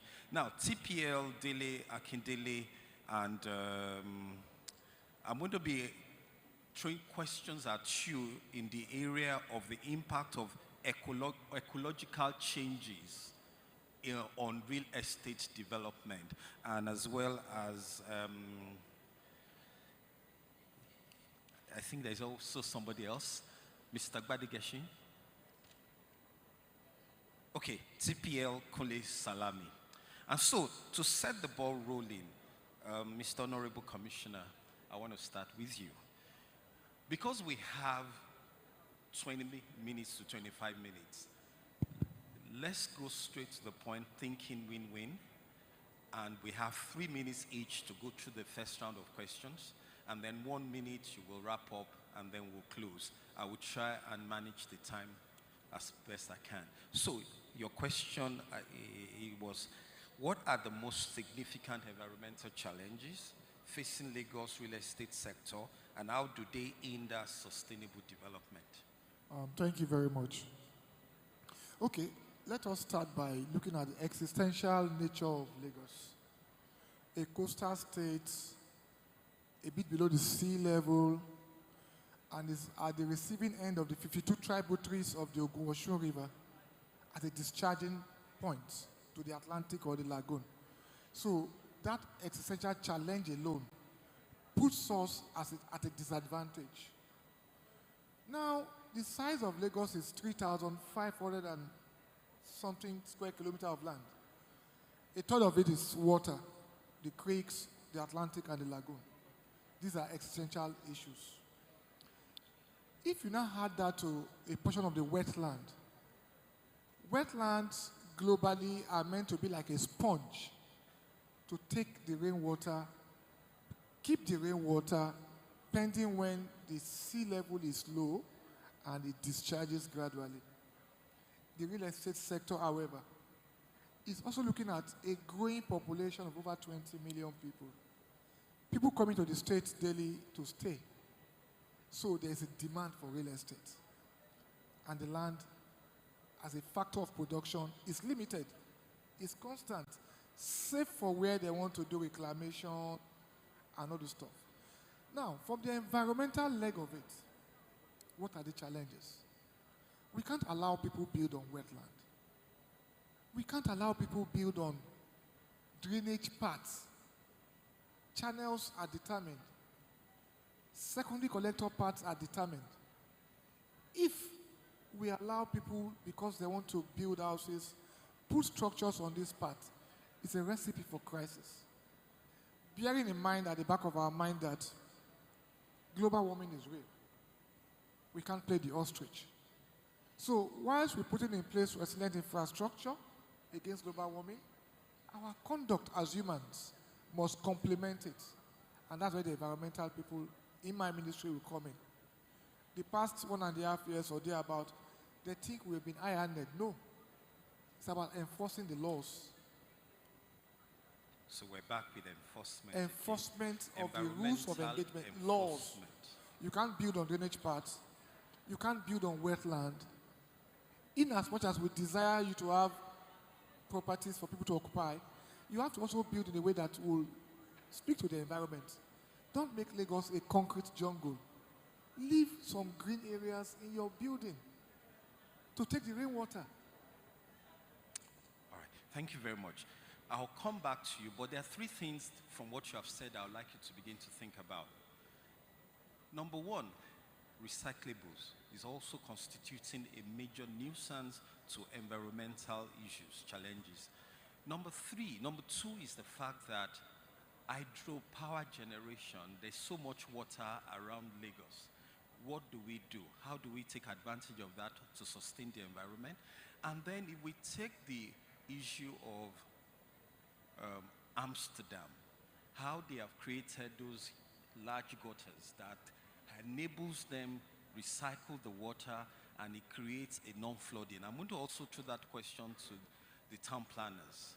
But let me go quickly to Grace Ofure. And your question is, how well has Lagos embraced green building standards, and what are the primary barriers preventing widespread adoption as a private sector person in the real estate market? Thank you very much. It's actually in its infancy stage. Green building, I would say, we're just trying to adapt to that. The reason is because Lagos State has so much opened their borders for opportunities for everybody to come in. So the population sometimes, I think, is even overwhelming for the infrastructure that is on ground. I travel globally. If you look at what the real estate developers are doing, they are trying to make ends meet by creating environment for people to live in. But other places, the environment is created for them to come in. So when you talk about green energy, green housing, when you travel, you find that the system already has the green plants. There are already places you shouldn't build, you should build. So we want to enforce what was not on ground. That's a challenge. But then, in a system that we are stewards to growth and organization of a place that we love so much, we should take responsibility to also do things right. So he has to do, and that's why I'm excited about conferences like this. Only that those that should hear what we are saying, they will be here to hear. But it's important that Lagos State has embraced it. But it's become something that is done in luxury homes, which is supposed to be things that is done everywhere. like not just luxury homes. From the luxury homes to the middle class to the lower class, when you're talking about green energy, it should cut across. But because of the cost, you will only allow that to happen because you are looking at, as a developer, there are people that can pay for it. But if government decides to see that it is very important for sustainability and create it generally, I think that is the best approach so that everybody can adapt it. Unless we'll just be talking. Thank you very much. I'm going to latch on that, what you have said, and I'm going to go to Reverend Olusodo. But before I do, people always think that when they talk about green economy, there are little basic things they can do. Because green economy driving sustainable development includes tree planting that creates that environment of sanity in the air. Now, when most developers build, they tend to build using every space available. We'll come back to that when you're answering the final 1 minute question. But Trevor Nudusodo, let's latch on what she has said to say, how can developers balance the higher initial cost of green breeding practices with the long-term benefits? And how are there financing mechanisms available to support this transition? So it's a transition she has agreed, but how well can we manage that transition by encouraging developers to balance the financial implications? Thank you. I think she's basically touched on the key foundational issues. And I will just allude to that by saying that the work starts from the design stage. And that's really the key. Whether we like it or not, one of the things that will force us to adapt green housing is Band A. So everybody is complaining about Band A. So both the rich and the poor, everyone is affected. So from the point of design, the architects need to begin to look at how do we design houses that are environmentally friendly, such that the energy consumption is lower, such that it's easier for you to live in those houses at a very, very low cost. I mean, so we need to begin to look at it from that standpoint. And of course, we then need to then dovetail into our construction methodology, which someone had also spoken about. We're generating too much waste and all that. So we need to look at all that. But let me come to the issue of finance, because the general impression is that when we talk green housing, everybody says it's expensive. Naturally, yes, maybe at the initial stage, the capital outlay is a bit more than the conventional way of building that we are very comfortable with. One of the issues we have in this part of the world is that we are very resistant to change. And that's why we are stuck with these bricks and mortar kinds of construction. We've tried, even Lagos State, we've tried eco system or whatever. We tried something like that. Ministry of Housing had a partner, Eco Built or Eco whatever. I'm trying to remember their name. Eco Stone, thank you. They brought in a construction methodology that is not even new to us, because I remember that same technology, we used it in Lekki when we were doing the judges, houses for judges in Lagos. That was about 2007 or thereabout, before Eco Stone came. But the problem is that, and these are construction methodologies that will allow us to produce, to mass produce houses, and we can leverage economies of scale and all that. And then we can also adapt all the green technology models and all that. But because of the way we build here, everybody's comfortable with the bricklayer, bricks and mortar, bricks and the way we do things. So we must change that. IFC is a proponent of financing real green housing. IFC has been doing a lot in that sector, and they are still doing it. They have funding for it, they are promoting it, they are sponsoring it, and I think it's an area that both government and the private sector will look at, should look at, and see how to promote that. I know IFC has this funding, carbon credit and all these things are available, and it's something we must adapt, like she said, not just at the luxury housing end, but affordable, even at the affordable housing end. I think it's something that we must look at, and we must adapt and ensure that those developers reap the benefit of building houses that are green friendly and then it can, everybody can benefit from that. All right, thank you very much. So while I was researching what questions to ask, when you're going to close, I'm going to ask you to touch on that. I found out that they said in construction, there is a need for consideration of airflow systems, wherein you might eliminate the use of air conditioning and all of that. So I did a lot of research on this topic before I'm sitting here. So I would like you to look at that, because if we can reduce energy consumption, generators, and all of that, it will also help sustain development. Sustain development in terms of the individual. So the limited income you have, you will not be spending so much on diesel, on fueling, and all of that, servicing your generator. So I want you to think ahead of that. But I want to come back to you, Ikechi Okonkwo. And the question is, how can collaboration among developers, policymakers, and communities drive the integration of green building standards, and what role should each stakeholder play in ensuring sustainability? Now, when you're answering that question, remember when the GSM providers came and everybody was building their tower. They did not realize that they could have built one tower, get somebody to build one tower, who they will have outsourced it to, and they all just put their receivers on the tower. Everybody was building, getting a generator and all of that. So when you think about that collaboration, have at the back of your mind a win-win. What can developers, regulators, and other stakeholders do in common that will still enhance sustainable development and will still achieve our objective? Thank you.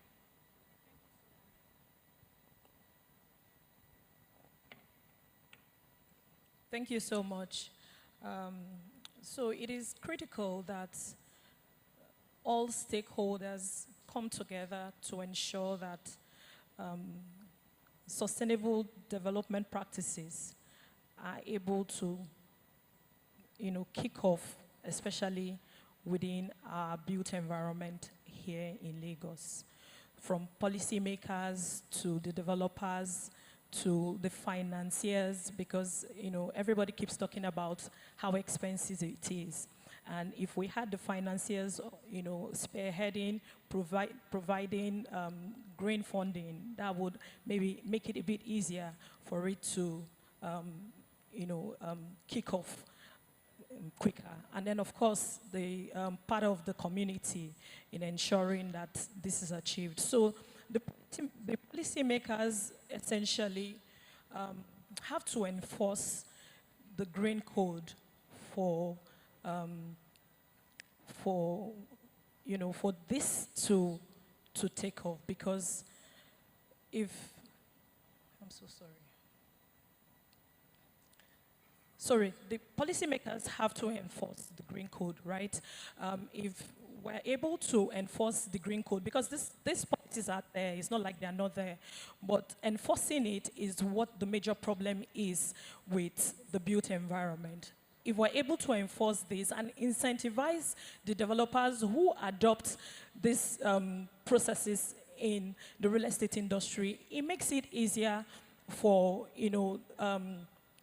the developers to adopt it, even the consumers and the community to also adopt it. So in developed countries, countries like Singapore, for instance, it's a mandate that every new building must meet the green standard, right? The green standard mark, right? They must meet for you to, be able to get the incentive that the government has allotted for this cause. And so if we're able to drive that in our environment here, incentivize developers who adopt the green standards, it would help drive that collaboration that we're talking about. And then, of course, consumers, the community, have to play, ensuring that they also help drive this sustainable living, from making sure that some of those wastes that are generated are, recycled. So what we do in our communities, because the Netcom Oaks Group, our organization, currently champions sustainable development practices with one of our companies, Citadel Views Estates and Gardens, where we have built the first fully solar-powered community in Nigeria, and I dare say Africa, where each of the properties... Yeah, I would like to stop you there because you've said a few things that is leading me to the GM Loma. Okay. And I don't want you, MD Loma, and I don't want you to, because I know there are certain practices abroad where they encourage the citizen to separate their waste, recyclable into disposable. Now, so my question to you, MD Loma, Mr. Muyiwa Badegeshi, is how are you going to begin a campaign? In my own little home, there are 2 waste bins in every room for plastics and for the regular waste. But I find that once in a while, people at home still end up mixing it. And then I have to now begin to, and they're like, Dad, why are you stressing yourself? Loma comes and they take everything. And I said, it could make it easier. So how are you going to begin the campaign for that discipline, for that awareness, and how are you going to incentivize citizens? And that's number 1. Number 2 is, how do we leverage the recycling as an alternative source of power generation? Thank you very much.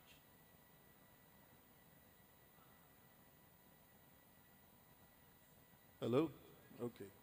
Thank you, and good afternoon, or should I say good evening to everyone. Earlier in the session, Honorable Jibrin made a comment about how Lagos is already planning for the future, for the next 10 years, for the next 15 years. And because we're talking about green building standards here, it's very important that one of the things we need to do is to entrench a green building code for Lagos State that from the design of the house or of any building, we've incorporated waste segregation. And when I talk about waste segregation, you have so many fractions of waste. You have the organic fraction. All of us generate a lot of food waste at home. That should be going into a separate container, which you can use for composting. This is something that can be designed into the house so that your food waste goes to composting that you use to maintain your garden.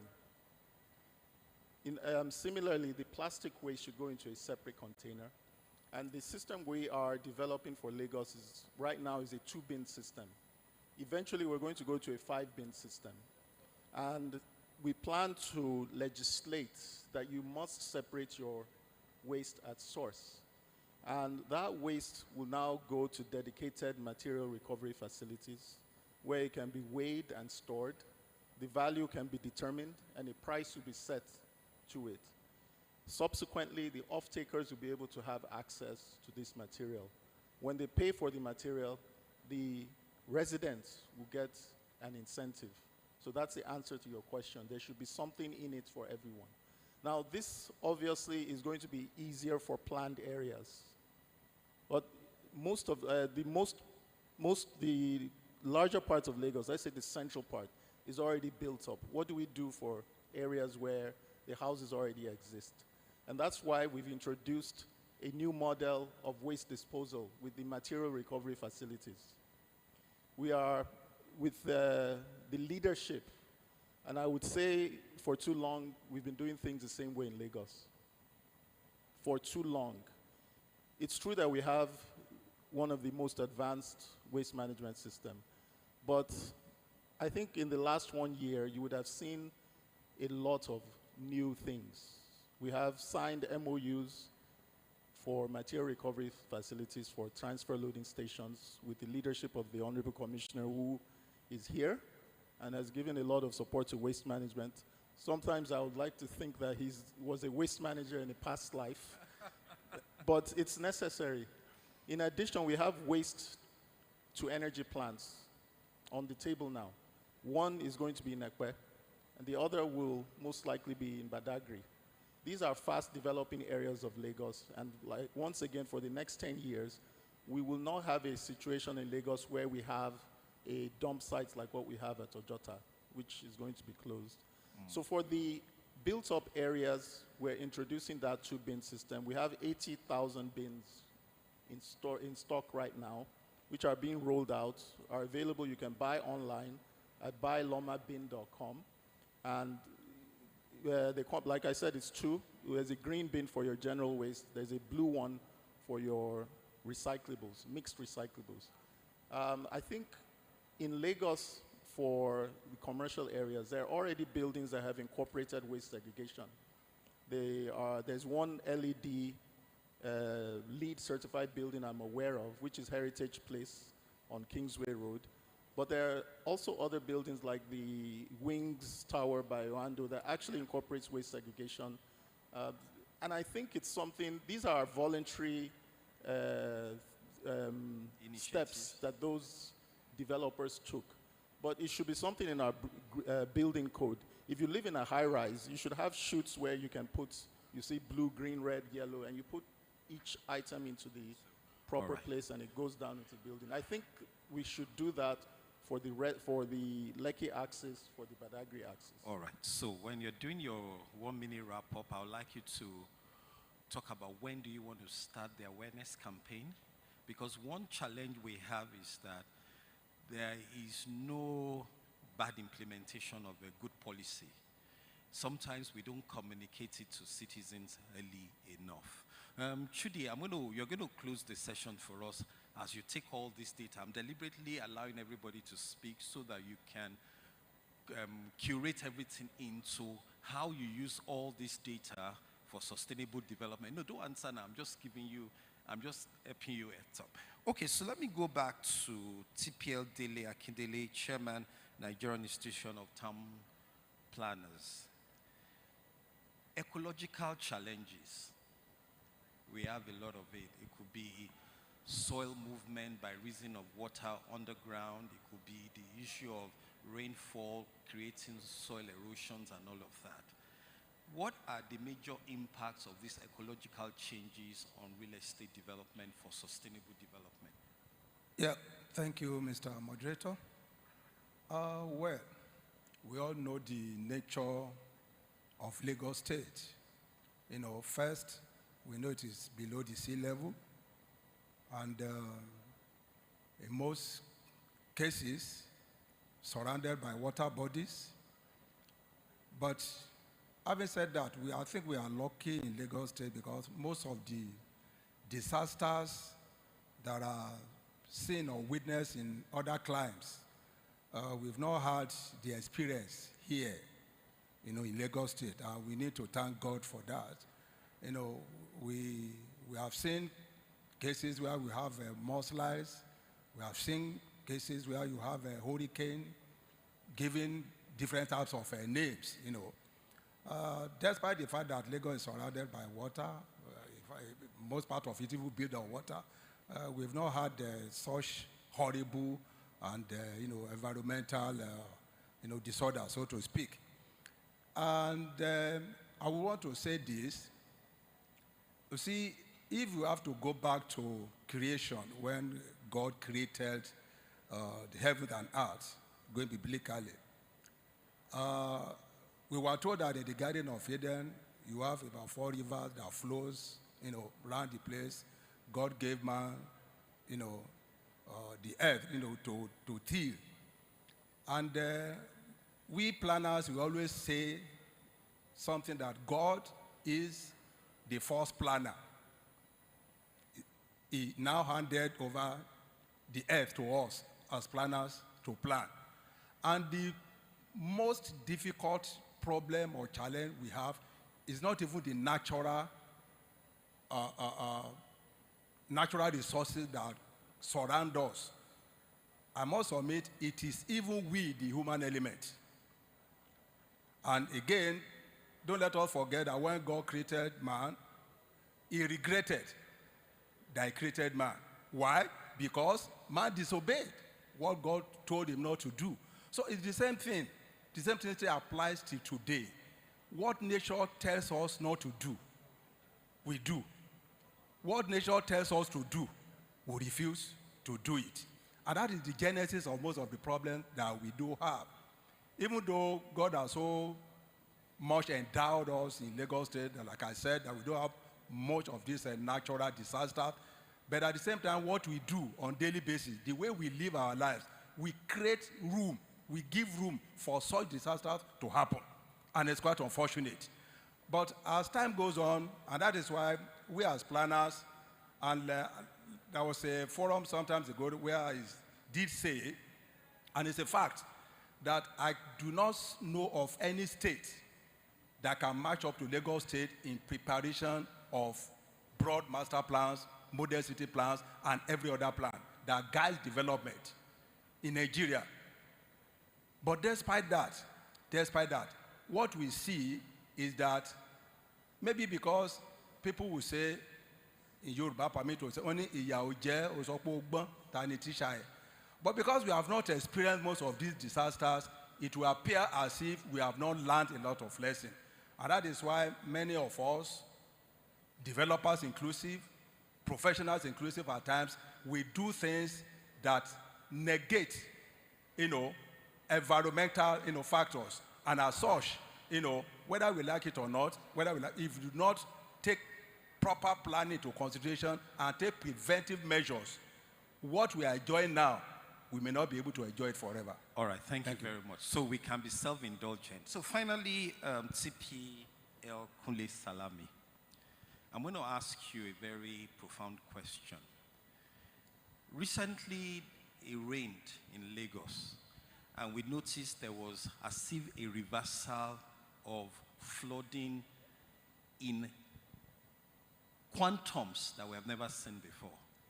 Usually when it rains like that, it's usually the island that gets flooded that way.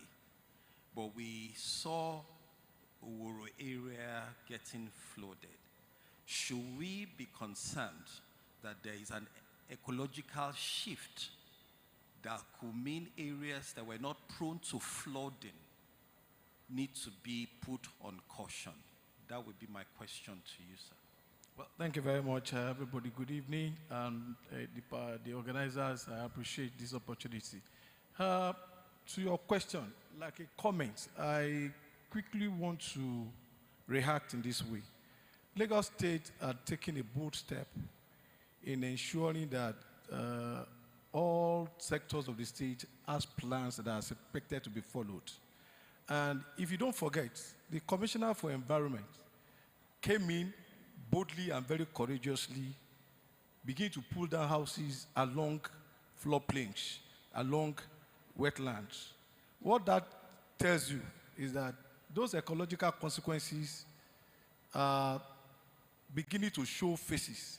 And the best we needed to do was to be proactive, because we knew people had deliberately encroached on areas they needed not to go at all. It's a no development zone.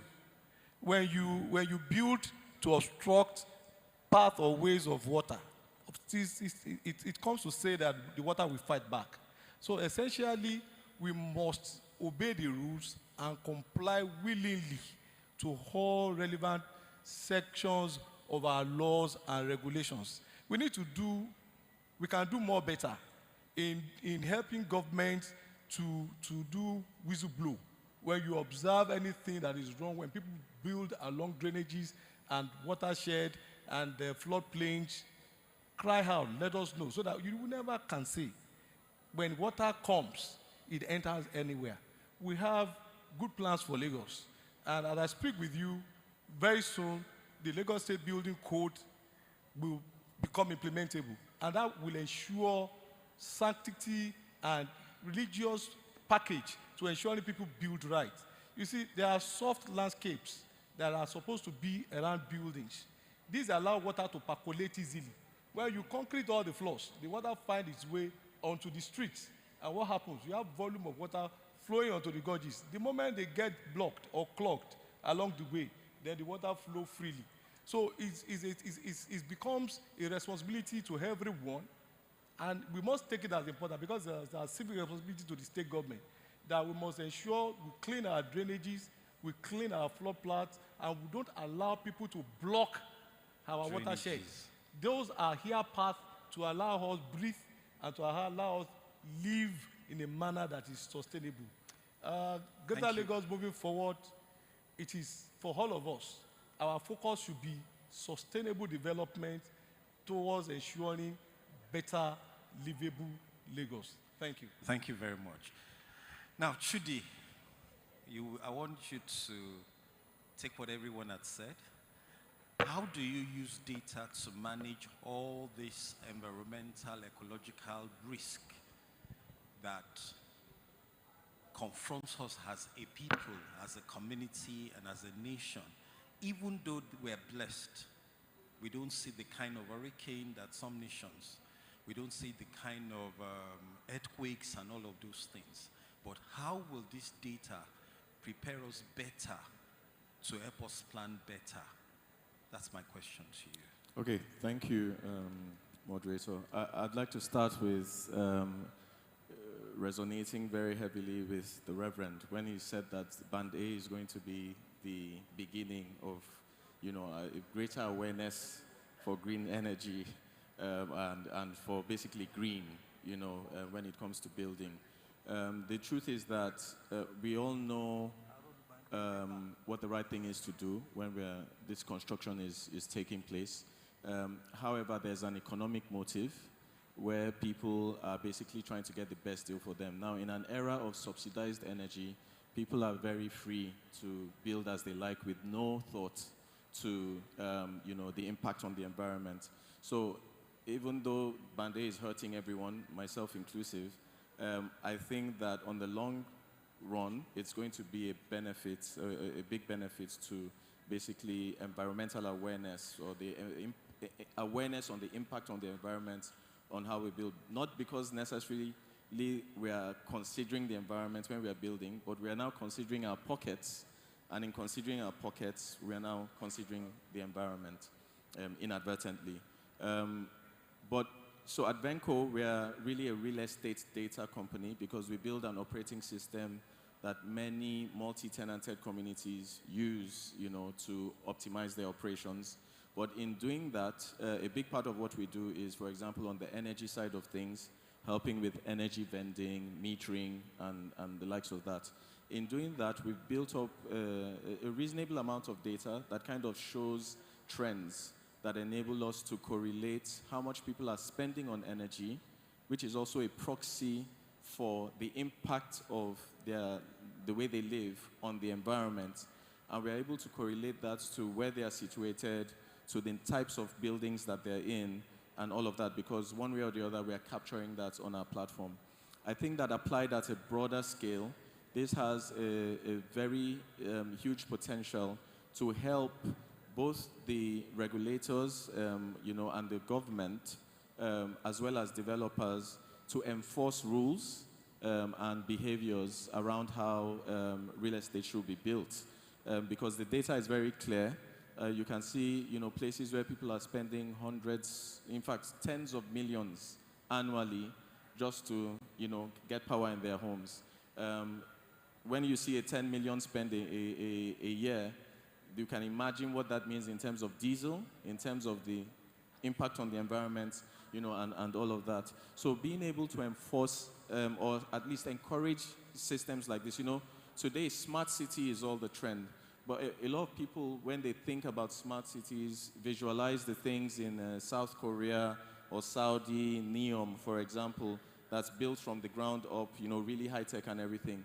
I don't think that that's going to be the picture in Africa, in Nigeria, because, well, the environment is already built up, right? So our own implementation and thinking around smart cities will need to be retrospective. It will need to be applied to an existing, environment. And a lot of it will have to do with very easy, cheap, and seamless ways to collect data that enables us to look at people's behavior and then enact policies that will enable that behavior to have. Thank you very much. I will not be able to ask you for your 1 minute closure. So what we're going to do is we're going to leverage our Honorable Commissioner, sir, and let him do a wrap-up since you are the chief custodian of the environment and our water resources. So we'll allow you, on behalf of all the members of this panel, to do a closing remark for 1 minute. I hope that's okay with us. Thank you very much. Okay, by and large, let me close this way.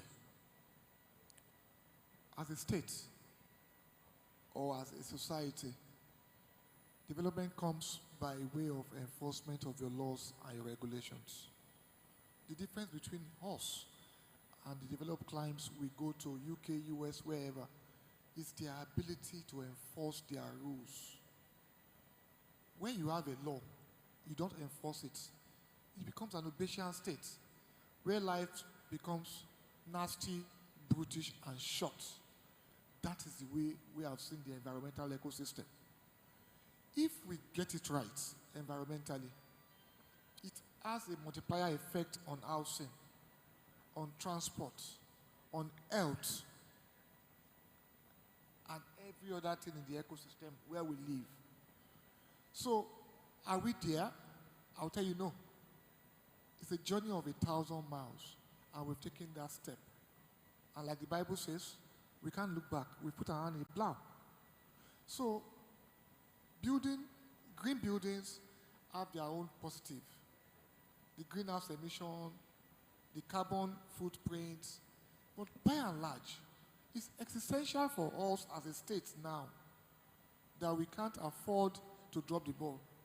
Loma is here. It's beyond Loma. La Sepa is involved. Last Park about green areas, Loma about waste. And for Loma, it goes beyond the dump site. Globally, there was a report that says 462 million tons of waste globally found its way to the dump sites. These are things that we should recycle, reuse, and that's what Lagos is doing. We believe in the next few months, we have a waste to wealth project coming up. In the next few months, we have electronic waste project coming up. In the next few months, we have waste to energy project coming up. While I was here, Honorable spoke to me about somebody in Canada that wants to invest in Lagos waste to energy. So it tells you, we've shown the will, we've shown a clear vision, and people are ready to put their hand and their skin in the game for Lagos State. So thank you. All right, so before I let the panel go, I would like to be gender sensitive. Madam Essay, you would like to say something, 1 minute, because she's been, so let's be gender balanced and gender inclusive. So please, 1 minute. Thank you so much. I think that everyone has spoken very well and we have all learned. So first of all, I want to say thank you to the organizers that made this possible. And the second thing I want to say is everyone has a fixed mindset. And we all learn from what people do, not really what people say. I think that each and every one of us should go back to educating the public. We should have things like a brand person for green energy. You see, when you want to take something seriously, you should have things that the younger generation should look at. Because many of us that are into, very soon, we are going to leave it. So as we are trying to enforce, in the kind of generation we're living, people want to see something. So the campaign should be more than even the enforcement. Because I think if we have a strong campaign about renewable energy, sustainability in housing, we are going to go far, even more. There are some certain things that I have stopped doing because there was a brand person that was talking about it, even the way you wash your in the toilet. Do you understand? So as those involved in the policy making, my suggestion would be educate, educate, and educate. Thank you. Thank you very much. Can we put our hands together for the panel? I said it when we started that we left the best for the last. You know, we're not even able to talk about the sustainable health, sustainable security. There's so much we didn't talk about. But I leave it to all of us to take on that challenge to ensure that in each of our organization, there is a department, there's a unit that is committed to this. Thank you very much. And put your hands again together for us.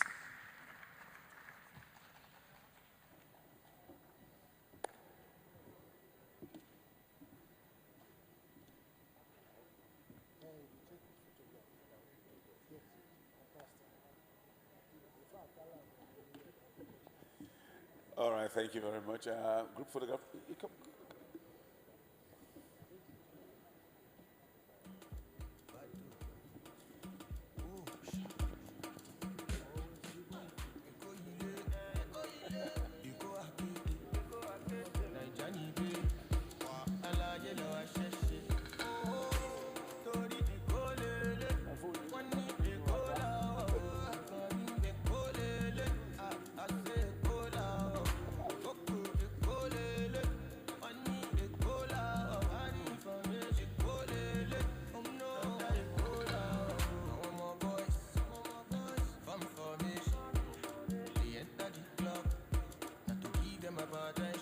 And on that note, we would like to say thank you for being such a wonderful audience. Thank you for being patient with us.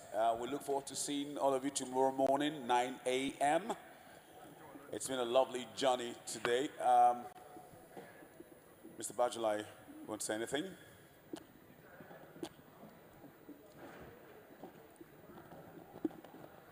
All I want to say is that you've all been very, very good. And my honorable sir, that's the chairman house committee on home affairs. And we would like to have a group photograph for the members of ESCO that are still standing. And our honorable members that are still here, please come up stage, sir, so that we can have a group photograph. And this photograph I'm going to show to Mr. Governor that these were the people that stood firm when you left, sir.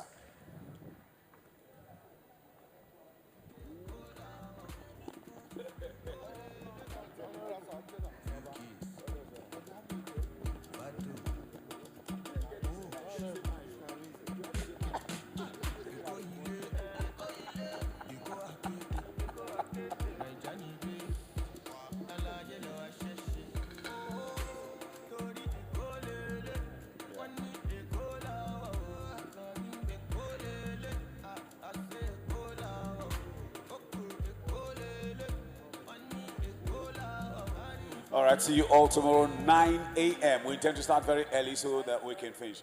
Thank you so much. It's been a wonderful time being your guide. Thank you. God bless you. Oh, there's lunch at the Grand Ballroom. There's lunch, dinner at the Grand Ballroom. Please oblige us. Thank you. See you tomorrow morning. Thank you.